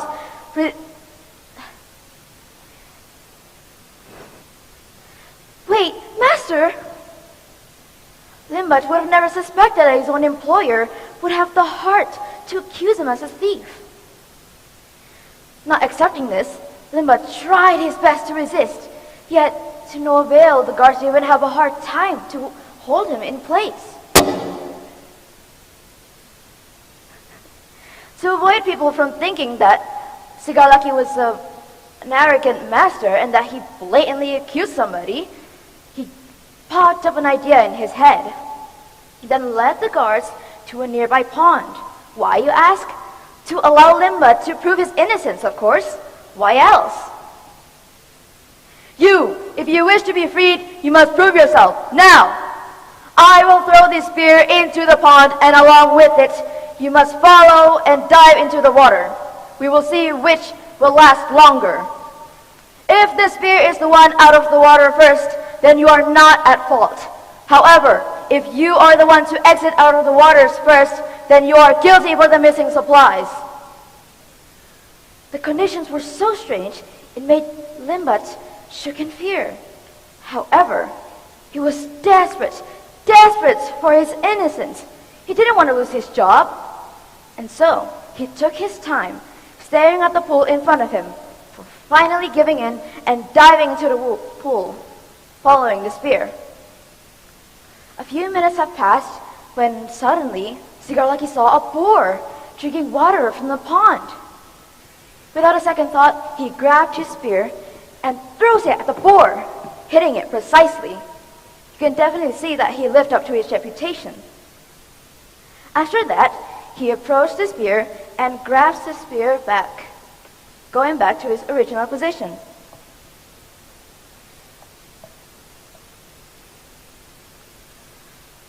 But Sigalaki's disappearance to grab his spear did not affect Limbat's punishment. Sigalaki was preparing to plunge his spear back into the pond. However, on the sidelines, a crab emerged from the sands, slowly but evidently approached Sigalaki. For the people from North Sulawesi, this is a sign of karma for those who have done something wrong. And so when the crab approached and finally was near Sigalaki, the crab bit Sigalaki by the toe. Sigalaki was in so much pain that the whole forest could hear it. He even dropped his spear. Sigalaki then stopped trying to plunge his spear into the ground, and on itself, freeing Limbat from any punishment. As you can see from the story, the moral is you must not blame anybody without accurate evidence. And secondly, if you make a promise, you must keep your word for it. Do not break it. Thank you for listening. Eugenia Danila signing off. Wow, I love your spear. All right, for our next contestant number 25th, Erlene Fredelina Jocelyn from SMP Aditya.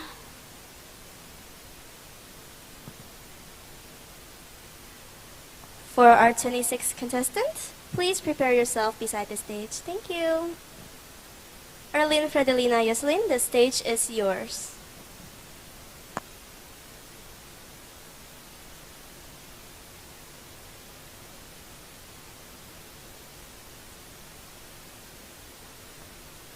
At Alethea Christian Junior High School. And today I'm going to tell you his three cats. Once there was a farmer who lived in Madura with his wife and his children. He lives very poor and he doesn't have his own rice field, so he worked for his neighbor's rice field. The farmer really wanted a rice field of his own. So one day he told his wife that he wanted to go to Java and work there to have a lot of money.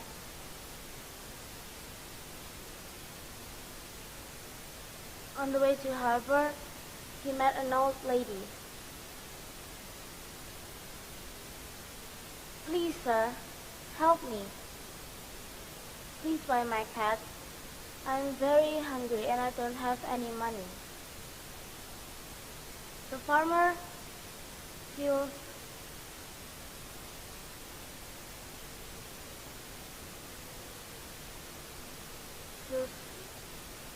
confused. If he buys the cat from the old woman, he wouldn't have any money. And later, the farmer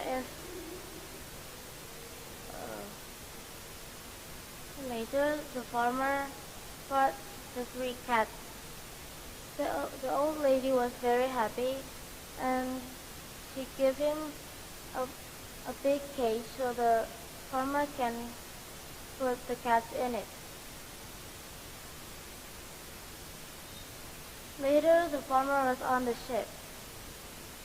At first, it was fine, but suddenly it came a heavy storm, so the journey can continue.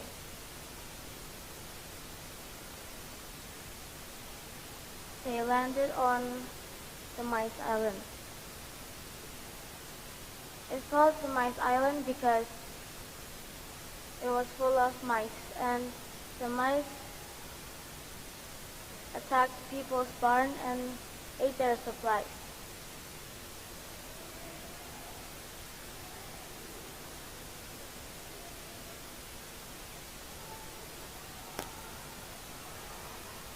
The farmer heard about the people's problem with the mice.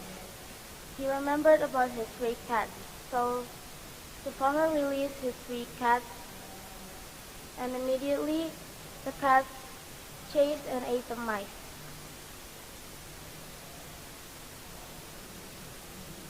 Slowly, the population of the mice decreased.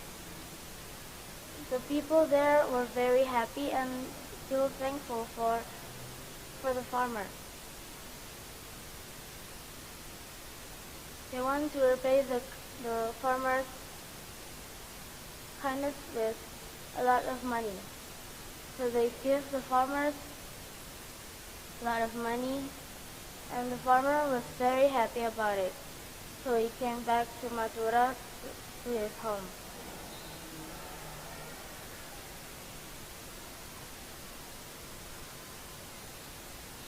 His neighbor was very jealous about him being rich. So the neighbor collected so many cats and joined a ship to the Mice Island. As he was arrived there, the people were laughing at him.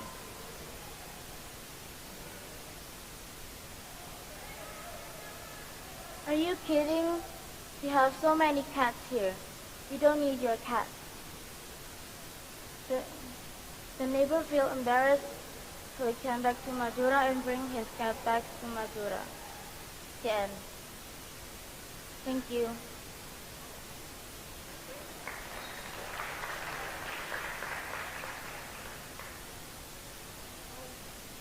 Oh wow, how cute are you?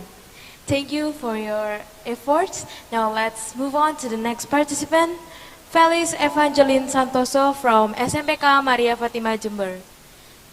And for the 27th participant, please prepare yourself beside the stage.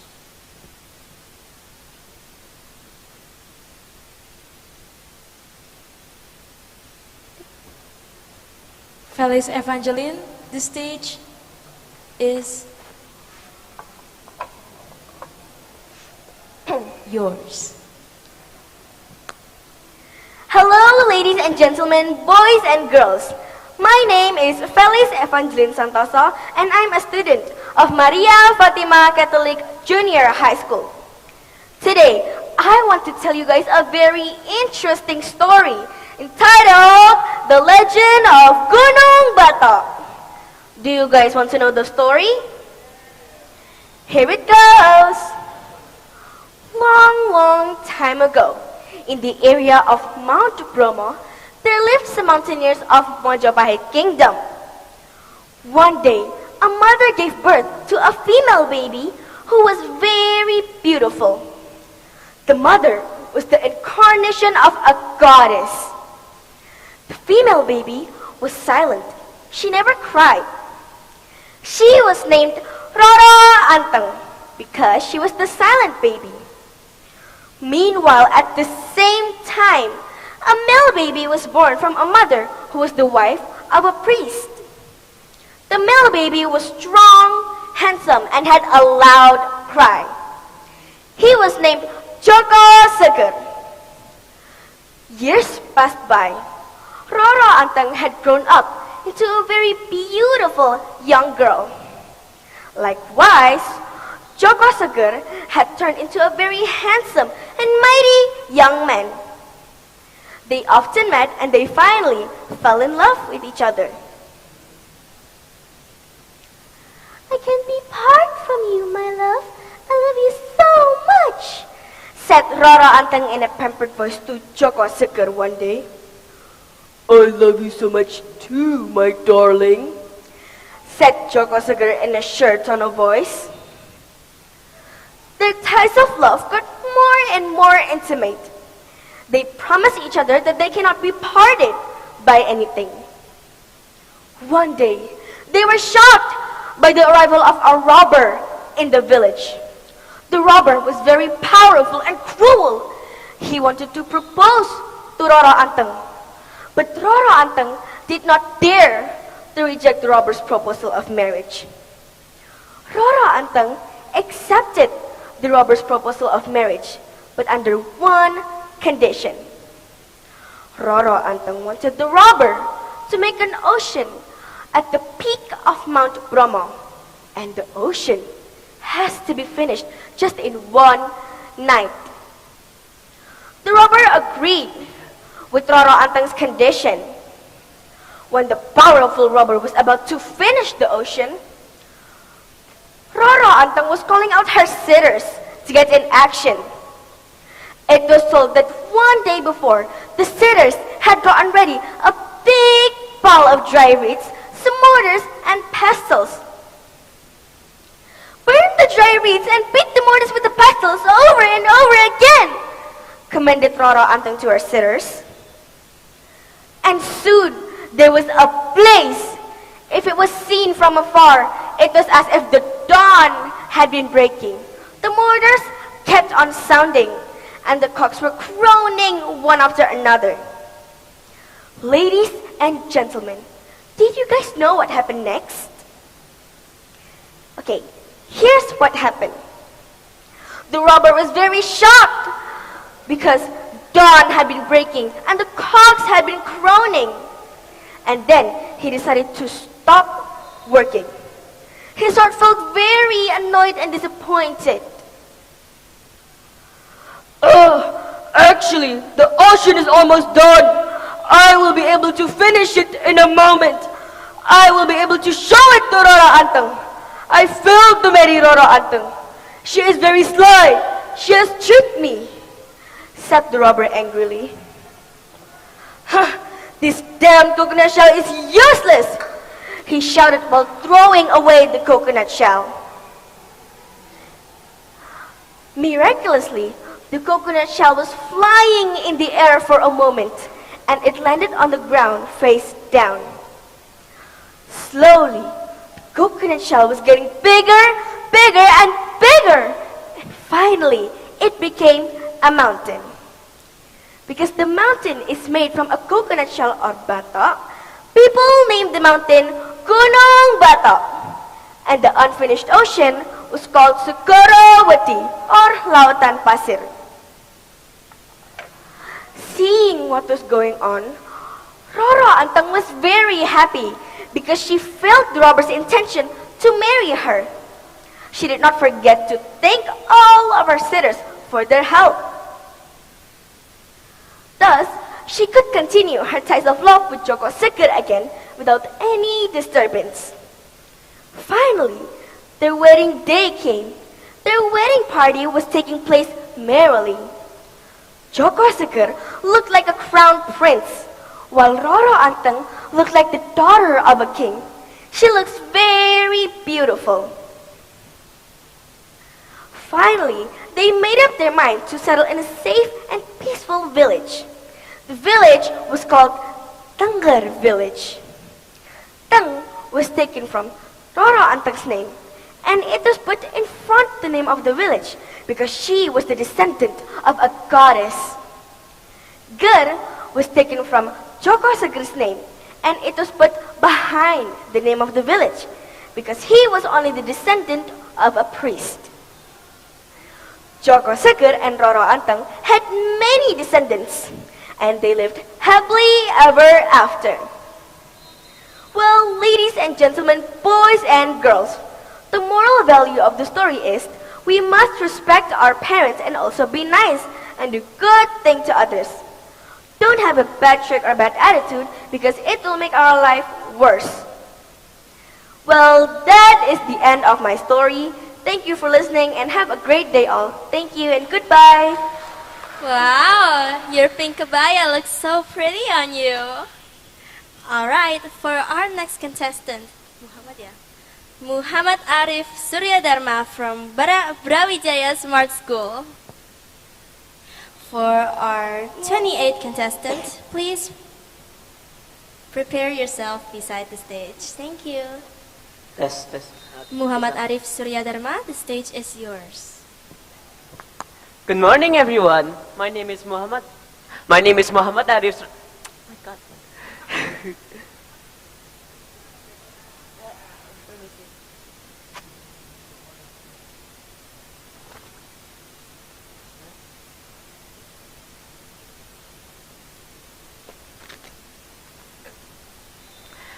Good morning, everyone. My name is Muhammad Arif Surya Dharma, and I come from Brawijaya Smart School Junior High. What? Are you doing fine today?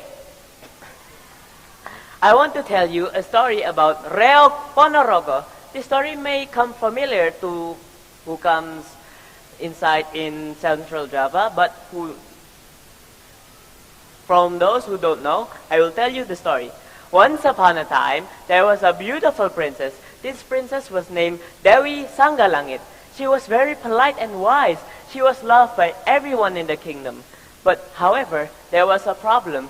She was single and therefore had made her parents worried very much. So day by day, her parents asked the same questions to her. Dewi Sanggalangit, when will you get married? As we are very old and we need you to continue the legacy of this kingdom. Dewi Sanggalangit refused as she doesn't want to have a husband. So day by day, her parents asked her the same question and she finally agreed, but in one condition. Mother and father, I finally agreed to marry a husband, but I will meditate in my room for 3 days to give a God hint. So the parents agreed and let the servants prepare a room for Dewi Sanggalangit to meditate for 3 days. After 3 days, she comes out as a pale and weak woman. The servants quickly escorted her to the living room.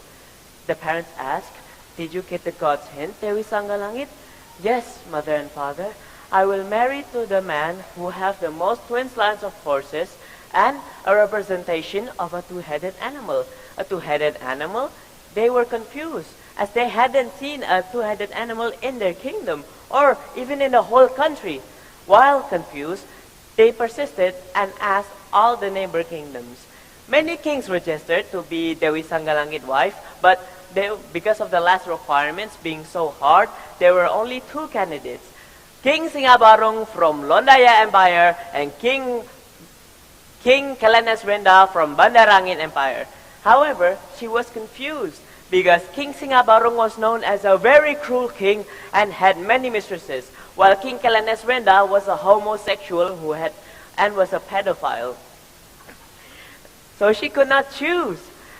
Because of this action, the marriage could not be postponed.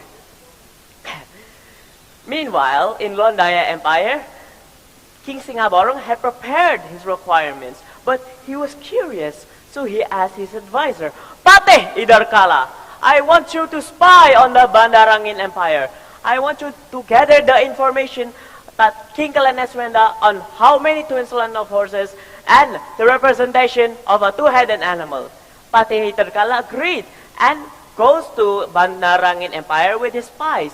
In 5 days, they got the information that King Kalaneswenda had 140 twin slants of horses, but there were no representation of a two-handed animal. Meanwhile, in Bandarangin Empire, King Kalaneswenda was more worried about his homosexuality, so he asked his advisor, Patih Pujanggaling, please help me to discover my sin. I don't know why, but I just like little boys very much. So, Patih Pujanggaling agreed and gathered all the palace priests to baptize King Kalaneswenda for 3 days. After 3 days, King Kalaneswenda returned as a new man. He had a dream that he will marry a very beautiful princess, and that had made him stop his bad habit of liking boys. Therefore, the citizens of his kingdom celebrated this fact with a large party. Everyone was cheering, happy, and dancing, but not King Kalaneswenda. His face was more of a worried sight. So Patih Pujanggaling asked King Kalaneswenda, My sire, are you worried about something? You look like you saw a ghost. Yes, Patih Pujanggaling, I feel that there is a bad foreign in this country. I want you to turn into a bird and flew into the border and kill anyone who goes in or outside the border. Patih Pujanggaling agreed and gathered some soldiers to ambush anyone who comes in or out of the border. In the border, Patih Idarkala and his spies get ready to pack up into Londaya Empire. But when they get outside the tent, they were ambushed and was killed on spot by Patih Pujanggaling and his soldiers. Meanwhile, in Bandarangin, in Londaya Empire, King Singaborong was confused. Why hasn't Patih Idarkala hasn't come back after 5 days? So he sent some scouts. Scouts! I want you to go to Bandarangin Empire and go to that mountain. I want you to see if Patih Idarkala has betrayed me or not. The scouts agreed and they go up into the mountain. The scouts were shocked. Everyone was killed. Not a single bone was found. They were all corpses of fire. The scouts hurried come back to the kingdom. But the king was not in his throne, but rather in his garden. King Singaborong once said he will kill anyone who dares to disturb him in his garden. So they were forced to evacuate all the people of the kingdom to the other kingdoms. While in his garden, King Singaborong found a peacock that used to eat his slice on his head. So this habit of eating his slice every day made him gradually sleepy. He heard the sounds of his people getting killed, but he ignored it because he thinks it was a bad dream. Meanwhile, King Kalaneswenda opened the garden door and slowly walked to King Singaborong with his sword. He slashed King Singaborong, but it missed. So King Singaborong was shocked. So he stepped back and slashed King Kalaneswenda. King Kalaneswenda was so hurt he got the impact from to the wall.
Thank you so much. I love your sense of humor. Now,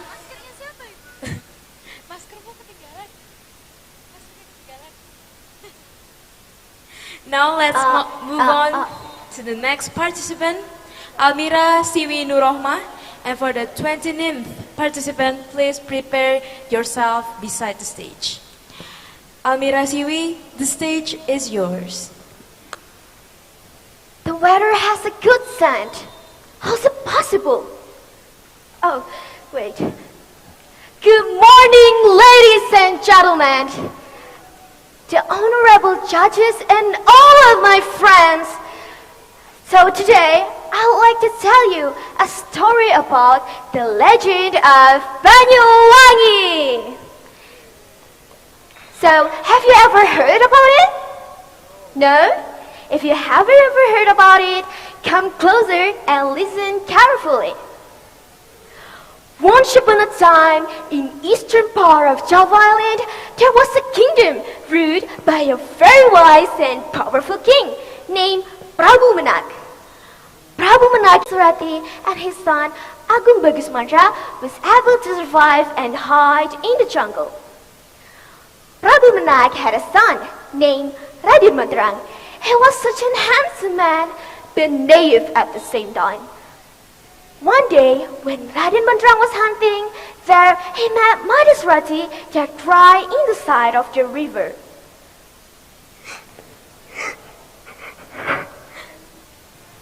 What happened to you? Asked Raden Madrang. My father is dead, and I lost my brother. Raden Madrang feels pity to her. Then she was taken to Blambangan to be his wife. Raden Madrang and Madhusrati live and happily live in the palace. One day, when Raden Madrang was hunting, there Madhusrati got surprised by the arrival of the dirty beggar that known as his big brother, Agung Bagus Mantra. She then squeaked and embraced her brother's legs. Oh, brother, where have you been? And why you look so dirty? Asked Madhusrati worriedly. However, her great respect was not well accepted by her brother. You don't need to know my well-being or where have I been. I don't wish your pity and your respect either. All I want from you is your cooperation to kill Bantrang. Why? I couldn't do that. He was freed me from loneliness, darkness, and sorrowness. I was not to do any harm to him. Her brother was very angry at her and came up with a sly idea to slander her. Slowly but surely, Agung Bagus Mantra was able to convincing Raden Bantrang that his wife, Madhusrati, was involved with a scandal with another man. Asking for compassion, Madhusrati tried to tell the truth and denied all her husband's accusation. But I'm telling the truth. I don't love anyone besides you. Stop lying, you liar. I don't believe I trust you. Kakanda, why would I do such a thing to you? You know that I love you. Her brother, Agung Bagus, Raden Bantrang, was very angry at her and Raden Bantrang was very angry at her. As a proof of her sacred love, Madhusrati asked her husband to kill her. Okay, your mistress hurt me, Kakanda. I see now you still won't believe me. If you kill me and throw my dead body into the river, notice the smell. If it becomes terrible and overbearing, you know that I lied to you. If it becomes sweet and fragrant, you know that I've always been true. Raden Bantrang, who was unable to control his emotion, stabbed his kris into his wife's chest.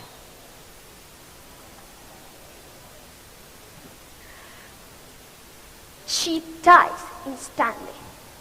The dead body of Madhusrati was quickly thrown into the dirty river. Raden Bantrang got shocked. The river became clear as glass and have a fragrant smell.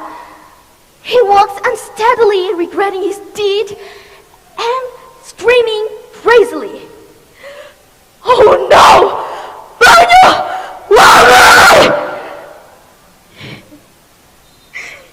So, the moral value of this story is, don't trust people directly, especially with the issues that will divide you with the people that closest to you. So, I'm Almira Sivinramra from SMP 15 Malang. Have to say goodbye to you and have a nice day! Wow, you're so talented. Alright, for our 29th performer today, Rachel Ravania Shafira from SMPN 14 Malang. For our 30th performer, please prepare yourself beside the stage. Thank you. Rachel Ravania Shafira, the stage is yours.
yours. Esteemed judges and audience. Okay, before I start, I'd like to ask you all one little question. Is it okay? Have you ever heard of Lake Toba in Sumatra? History shows that Lake Toba was formed by a huge volcanic eruption, boom, that created a crater which filled up with water over thousands of years. But that's not how the Batak people remember that story. Before I start, my name is Ryu Joshua, and today I am going to tell you a story about the origin of Lake Toba. So, thousands of years ago, before Lake Toba was a lake, this region was lush farmland, and it was discovered by one solitary farmer. He decided that this would be a pretty nice place to live, and he picked out a nice stretch of land to take care of, and it had a little lake next to it, which was a good bonus for him. So, he tended to all his crops for the rest of his existence. Well, for his existence. And with the products of his farm, he also had ample fish to eat. One day, he saw that a little fish was poking his head. He was like, wow, that's odd. Why is a fish looking at me? But I am getting hungry though, and I wouldn't mind some grilled fish for lunch. So, he got closer to the fish. And as he was getting ready to pounce, the fish suddenly spoke. Oh, please spare me, Mr. Farmer, sir. The farmer, honestly, he didn't know what to say. He was shocked and amazed. A speaking fish? I never heard of one of those before. The fish said that, please spare me. I could be your wife. I could accompany you. I could bear you a son. And so the farmer, what do you think he said? What do you think he said to a fish who proposed to him? That's right. Let's go. So he decided to marry the fish. But the fish told him, oh, Mr. Farmer, you must not reveal my identity as a fish to anyone, or else I might return to the lake and never, ever see your beautiful, handsome face ever again. So, since the farmer hadn't seen anyone around his home in the past few days, or since he discovered it, he quickly said, all right.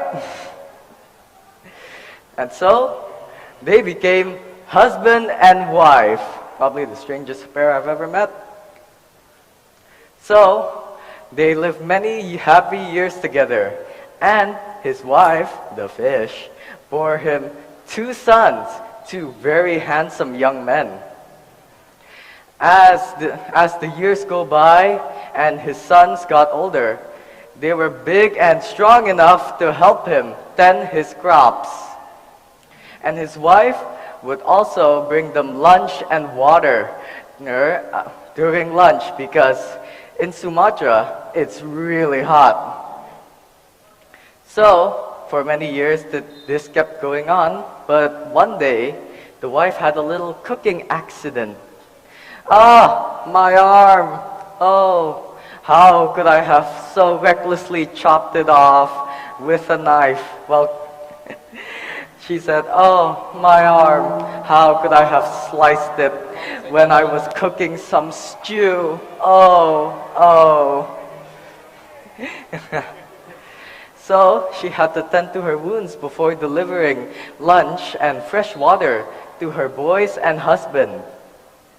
While in the fields, the husband had noticed that his wife had not arrived at her usual time. Where is that fish woman? Where is she? She should be here by now, with some stew, I presume. But as the hours go by and she had not arrived yet, the farmer was getting way too tired from field work.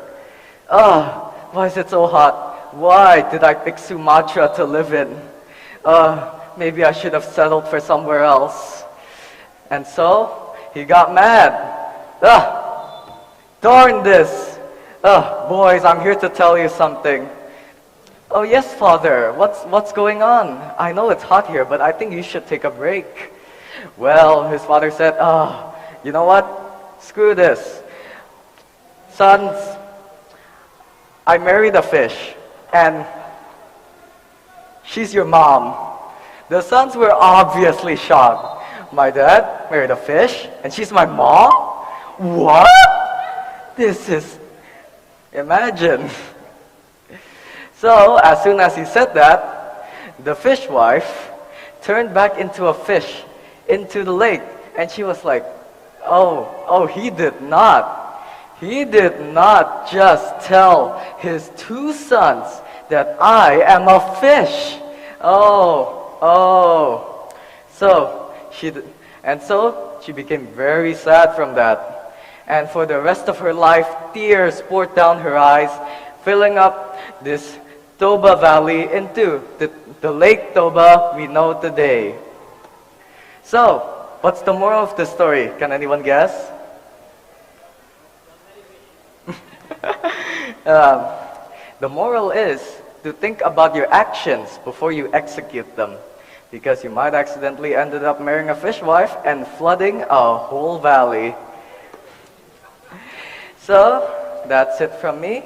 Thank you all for listening to my story, and I hope you had a good time listening to me. Thank you so much. Wow, you're so hilarious, and your story was so cool. All right, for our next contestant number 31st, Asifa Amira Ghazani from SMPN 3 Batu. For our 32nd contestant, you can prepare yourself beside the stage. Thank you.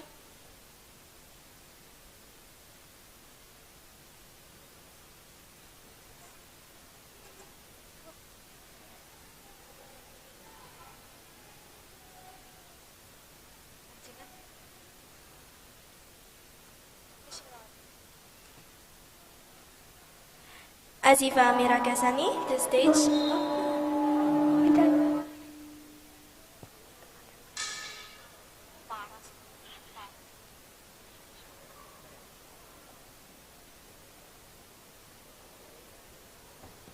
All right, I apologize.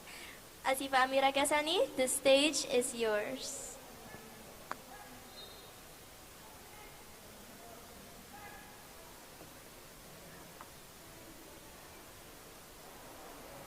Assalamualaikum warahmatullahi wabarakatuh. Hello everyone, good morning. How are you today? Let me introduce myself. My name is Nazifa Amira Ghazani. I'm from SMPN 3 Batu. Today, I want to entertain you with a very nice story. It's a Indonesia folktale from North Sumatra. And the title is The Origin of Lake Toba. Well everybody, please listen and enjoy it. The story of the origin of Lake Toba tells the tale of a man named Batara Guru, who fell in love with a beautiful mortal woman named Empu Nibalon. They had a son named Batara Sihir, who possessed supernatural powers. One day, Batara Sihir caught a fish that turned out to be a magical creature. When he cooked the fish, it turned into a beautiful woman named Baru Toba.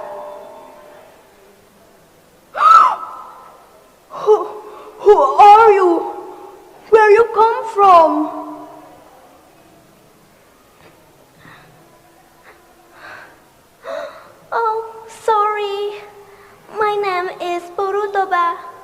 I am the fish you caught earlier. I was cursed to become a fish. Thanks to you, my curse disappeared. After that, Batara Sihir and Borutoba fell in love and had a son named Partamuan. However, the gods were angered by Batara Sihir's relationship with a magical creature, and they punished him by turning him and his family into stone.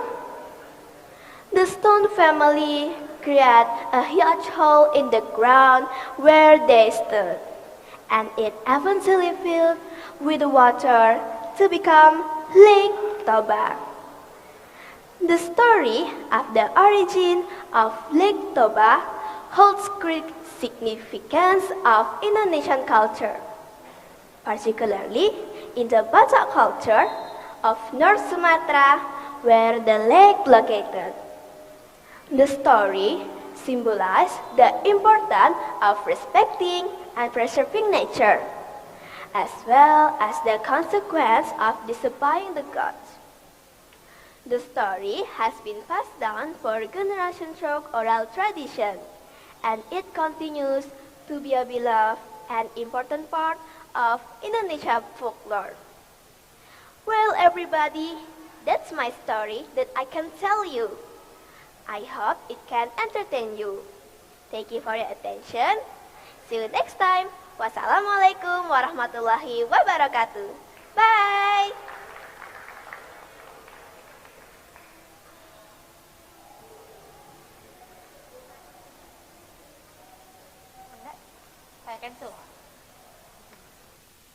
Okay. Thank you for your efforts, and that's an incredible performance. Now let's move on to the next participant, Claudia Nathanael Renata from SMP Petra Malang.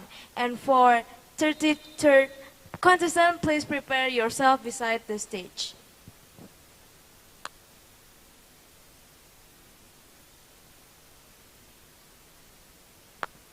Claudia Nathanael Renata, the stage is yours.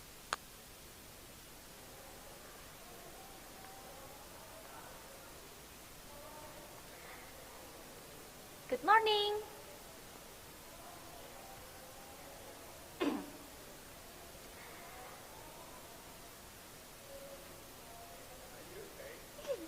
Okay. Okay. Good morning, honorable jury members. So first, I'm going to introduce myself.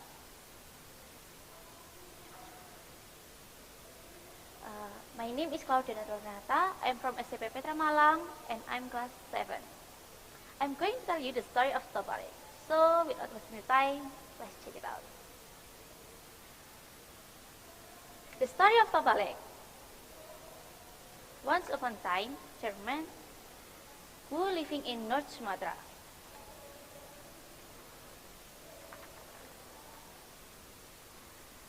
The man simple hut in a farming field. Then he did a farming and gardening. One day, the man go fishing and he struck golden fish.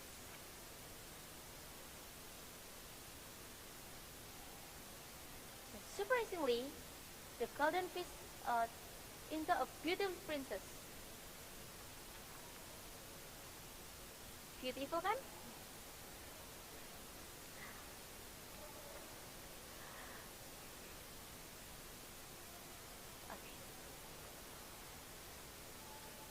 He fell in love with him, with her. He fell in love with her, and to be proposed to be wife. She said, "Yes, but you have to promise not to tell anyone about the secret. That was I'm one of it. Otherwise, we'll be a half sister."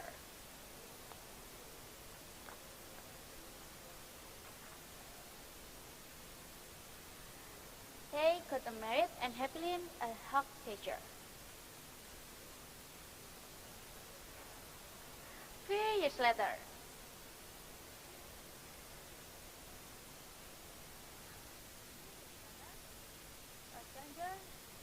would help bringing to lunch her father. One day, her teacher was so hungry, and she ate lunch to father. Unfortunately, her father outshouted and came. Her said, "Damn, you are danger of a fish." The danger ran to home and asked for her mother. The mother started crying because her husband has broken the promise.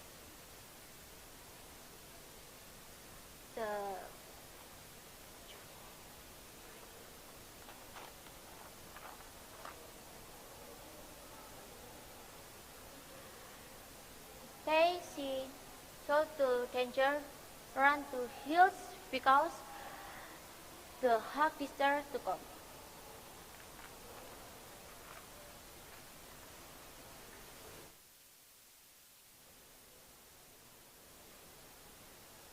When her danger left, she prayed to God.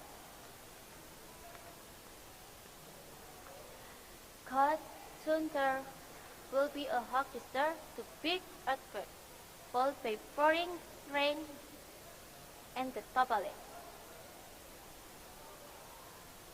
And then she turned into a fish again, and the man became the island of Samosir. Thank you.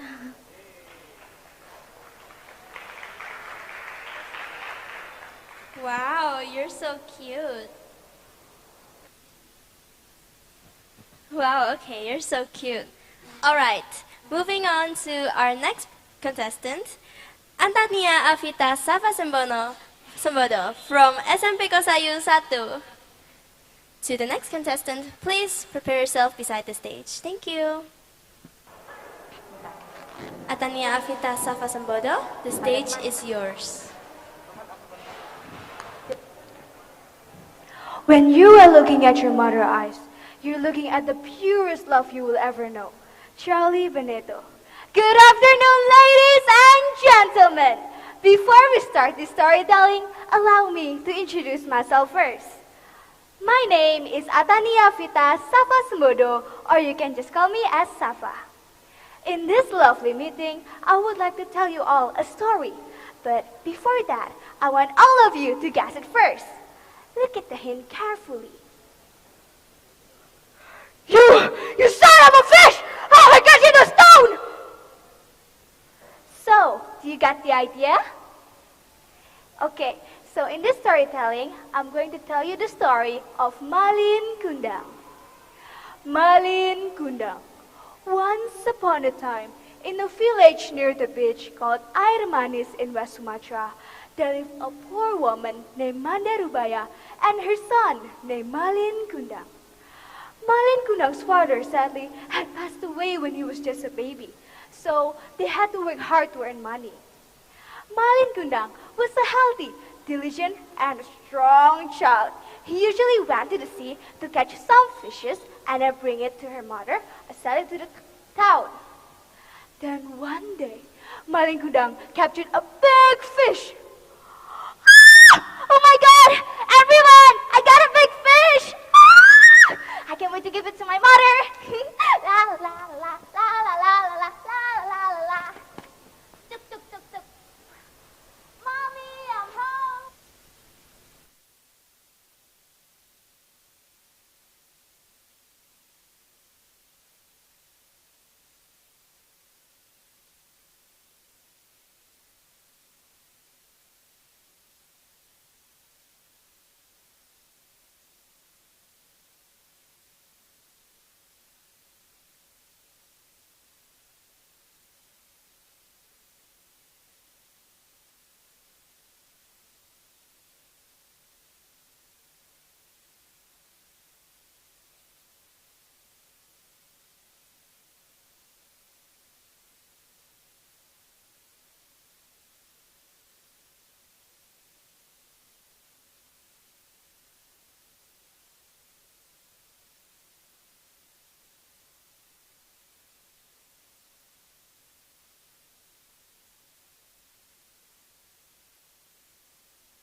Wow, I love your outfits and you're so adorable. Now, let's move on to the next contestant, Gwen Nareshwarinoya from SMPN 15 Malang. And for 35th contestant, please prepare yourself beside the stage.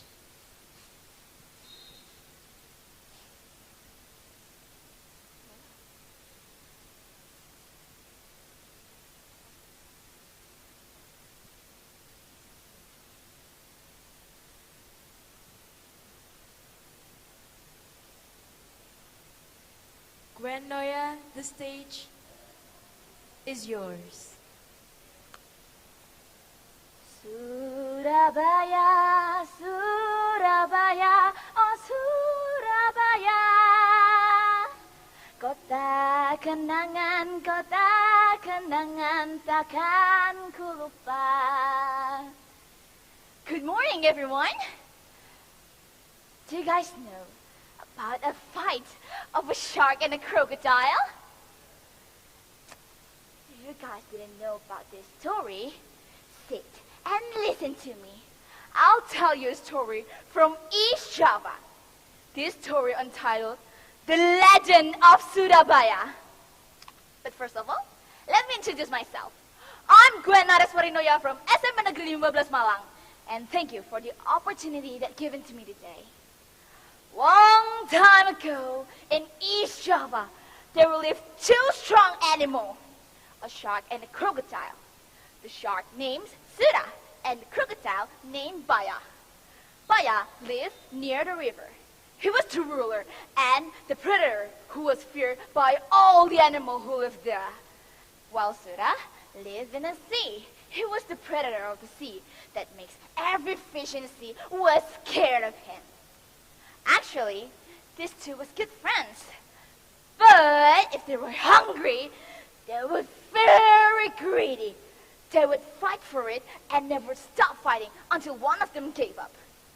One day, in a very hot day, Sura and Baya were looking for food together. And suddenly, Baya saw a goat. Wait, this is gonna be my lunch, said Baya.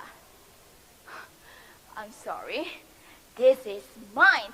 I had not eaten by 2 days, you are greedy, said Sura. Huh, what do you mean? The goat is in my territory, so that's mine. Huh. Your territory? This is mine too, and I can look for food in any way I want. And then, boom! They got in a fight. But sadly, Baya was too strong for Sura. He landed every attack to Sura. Pow, pow, pow! And then, Sura was overwhelmed by all attacks from Baya. And finally, he fell and screamed, indicating that he was giving up. Stop! Stop! Baya! I said stop! From that moment, Baya realized what is happening.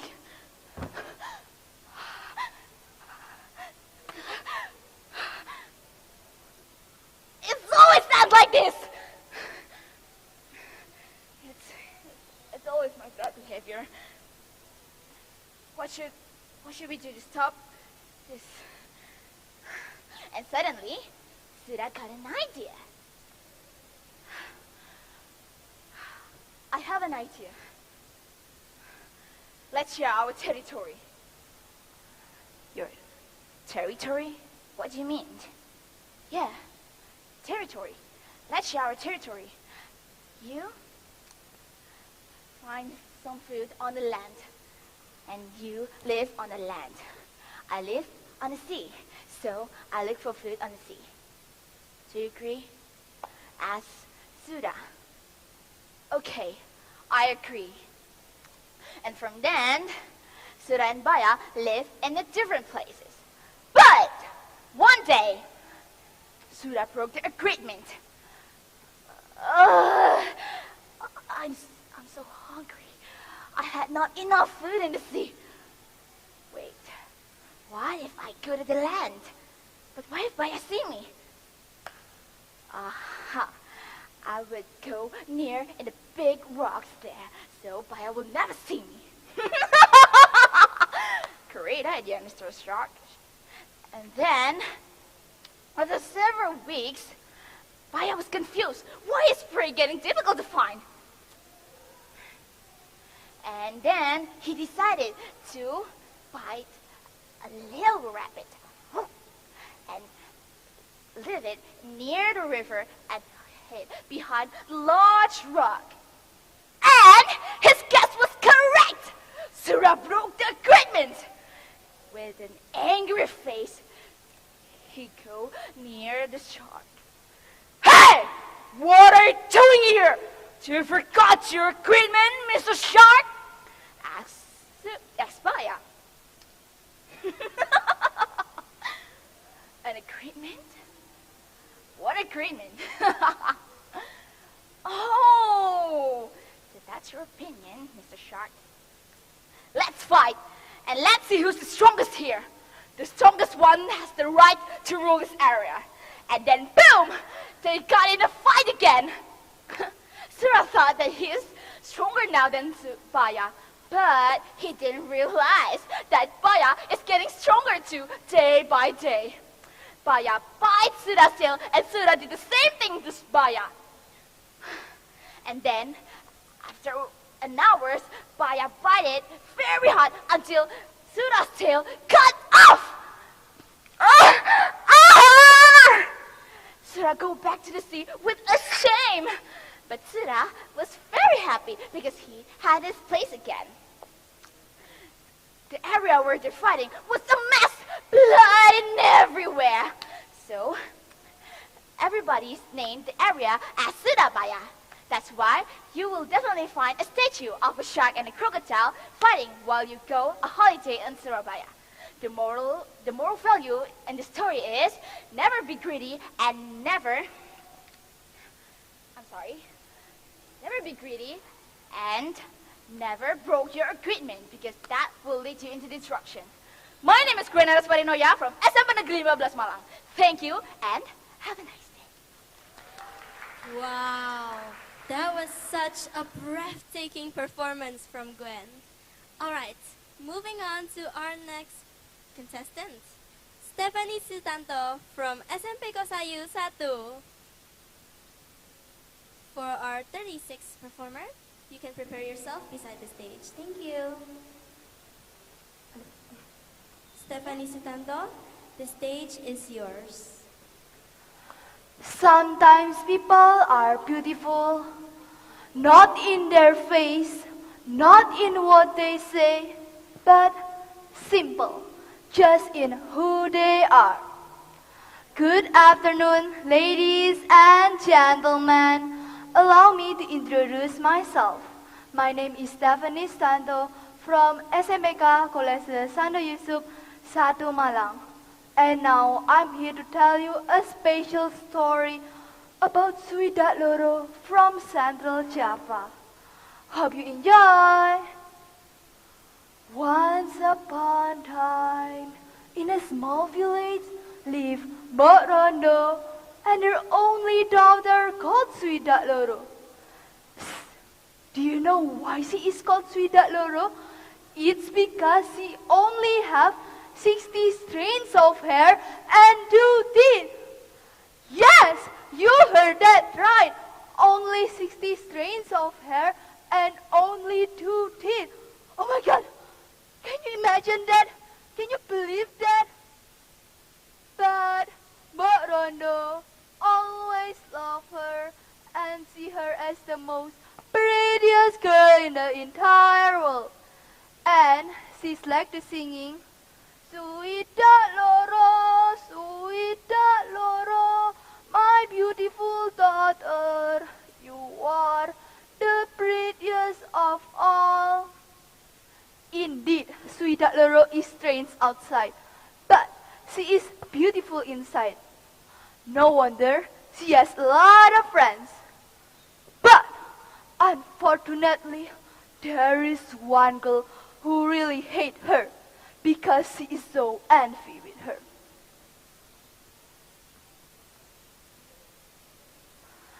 Oh, I look so pretty today. By the way, common people, do you know who I am? Wait a second. This is better. I'm the mean girl, the most prettiest girl in this village. I mean, in this world.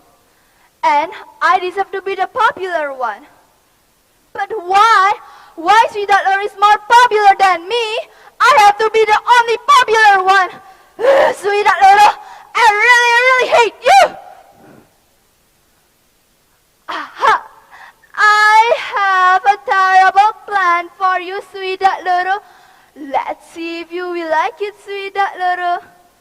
Shh, I will go to the king's palace.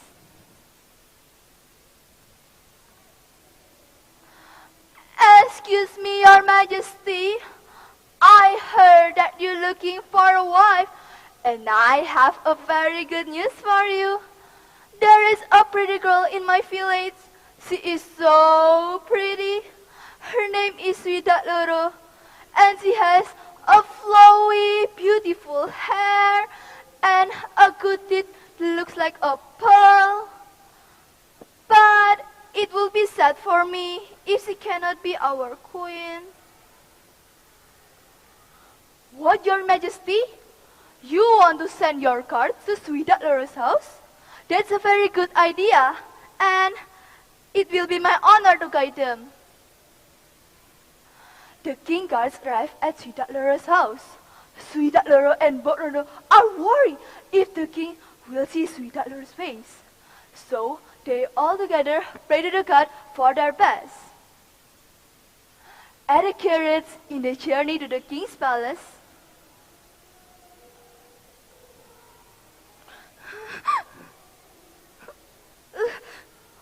what if the king will see my face? I'm so ugly. What can I do? Guys, can you help me, please? Is there any suggestion?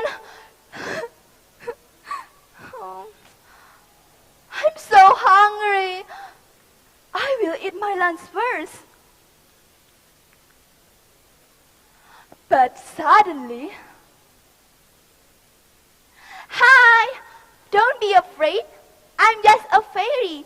I'm here because the aroma of your delicious food. May I have some? And of course, because Sweetheart Loro has a very big and kind heart, she accepted the fairy request. After the fairy eating and enjoying Sweetheart Loro's lunch, oh, thank you for letting me eating and enjoying your delicious food. You have a very big and kind heart. You already pretty, but I have a gift for you. Hope you like it. Bye. My head! So itchy. My mouth! It's so hurt! What's happened to me? Oh wait, I have a mirror. My teeth? My hair? I have a beautiful and flowy hair and a good teeth that looks like a pearl. Guys, can you believe that? OMG, this is the best day of my life. Thank you so much. Yes, yes, yes. After that, Sweetheart Loro arrived at the king's palace. And of course, the king fell in love with her at the first sight and decided to propose her. The king, Sweetheart Loro, and Mbok Rondo live happily ever after. The end. Oh, ladies and gentlemen, the moral of the story that we can learn today are: first, always love and trust your parents. Second, be yourself whoever you are. I think that's all for me. Thank you, ladies and gentlemen. Wow, thank you so much. I love your moral of the story. And now, let's move on to the last participant in this round. Maria Assumpta Benedita from SMPK Frateran 21 Malang.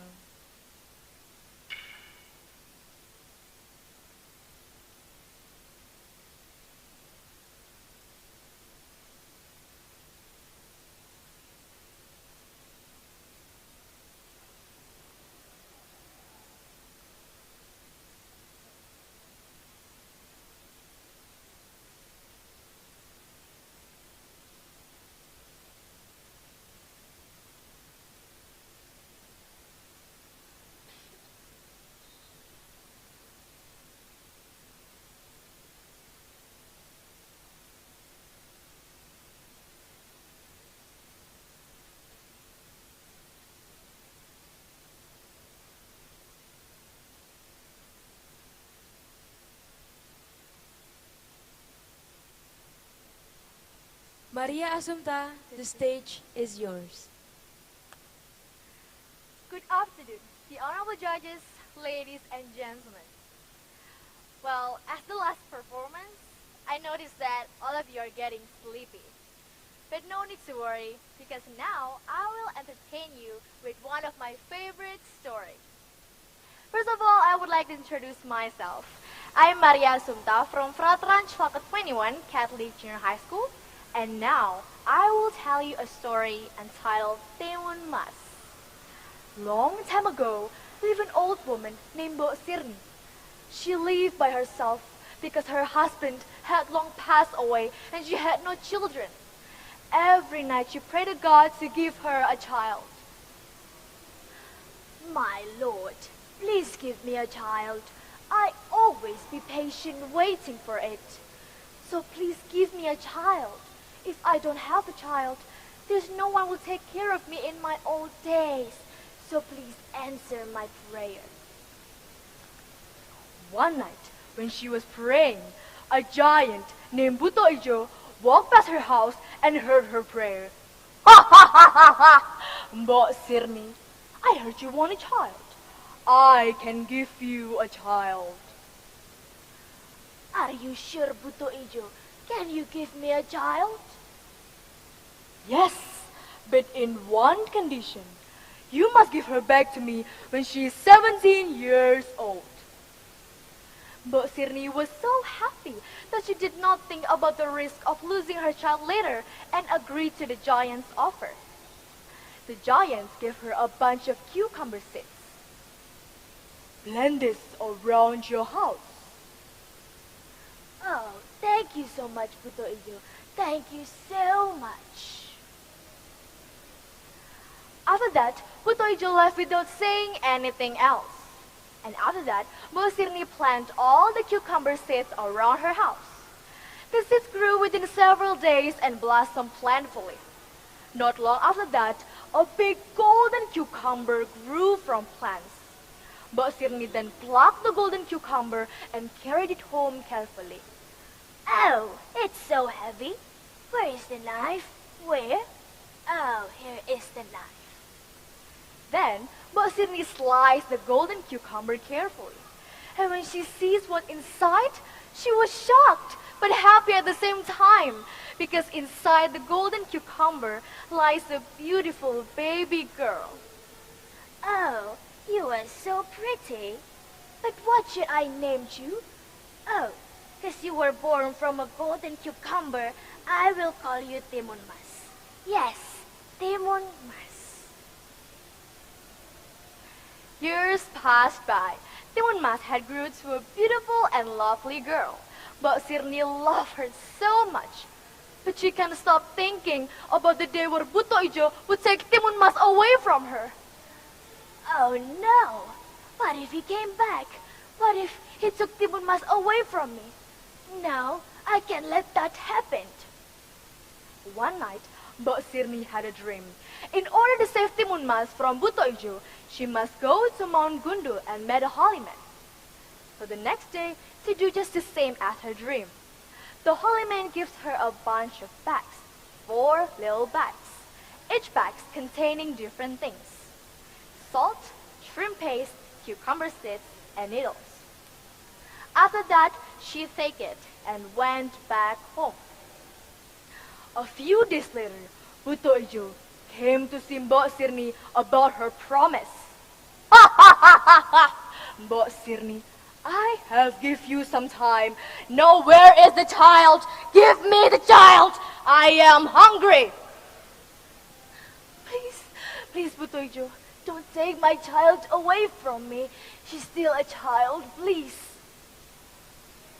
But Buto Ijo won't listen after that 17 years old.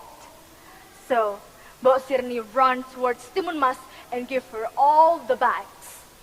My daughter, take this bag with you. It can save you from the giant. No, run! Run to the back door! Run! But sadly, Buto Ijo can see Timun Mas running to the back door. Ha ha ha ha! Where do you think you're going, Timun Mas? You only have a little legs. Now stop right there! I'll catch you! Mbok Sirni tried to stop him. No, please give my daughter a chance. Don't chase her. But nothing can be happen. He continued to chase for Timun Mas.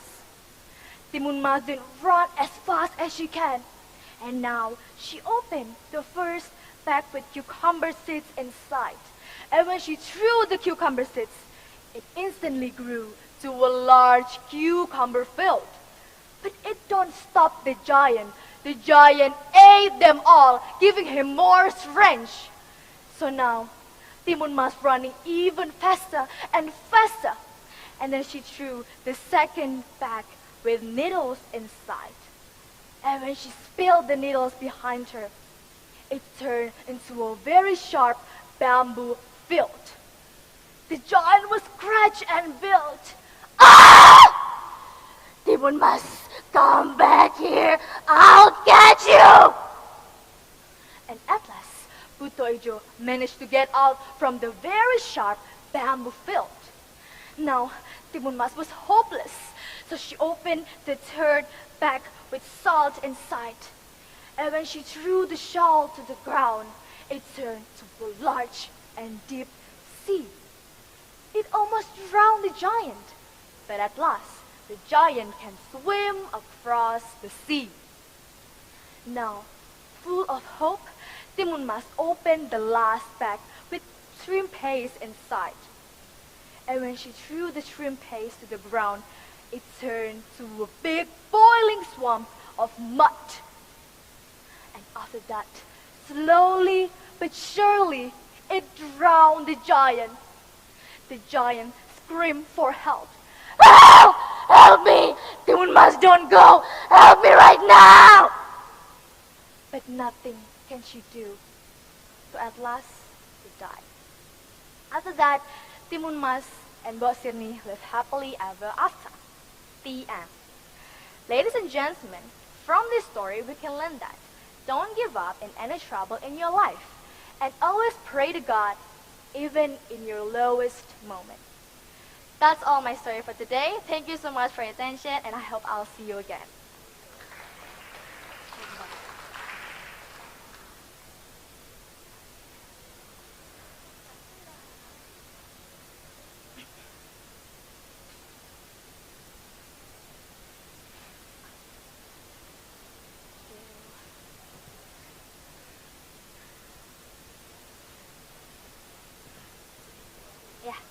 Whoa, that was so sick, wasn't it, Yale? Yes, of course. Now, Feli, what are we gonna do after this? I feel bad if they don't get a break after those wonderful performances. Oh yeah, they need a rest too. Okay then, let's take a break, everyone. Yes, you guys can take a break for 30 minutes. Any more rules, Yale? There is, Val. You guys have to stay in the transit room, aka the library of St. Mary's Senior High School, and come back 10 minutes before the results will be announced. See you in 30 minutes, and don't forget the results will be announced at 13 past 10. Thank you. Goodbye. Goodbye.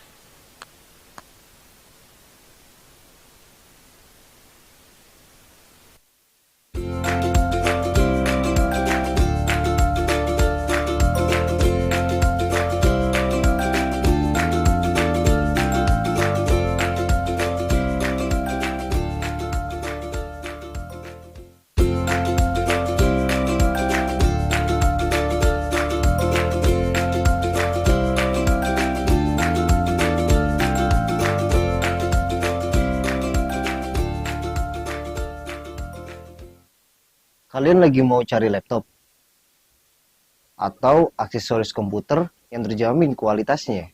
Galaxy Solusindo, toko komputer yang terlengkap di Kota Malang dengan 5 cabang yang tersebar di setiap daerahnya. Gak cuma laptop aja yang terdapat di Galaxy Solusindo, di sini juga menyediakan komponen komputer yang sangat cukup lengkap. Dan ditambah lagi beragam aksesoris yang menunjang laptop, PC, ataupun handphone kamu. Dengan pelayanan yang sangat ramah, Galaxy Solusindo menjamin kepuasan pelanggan adalah nomor 1.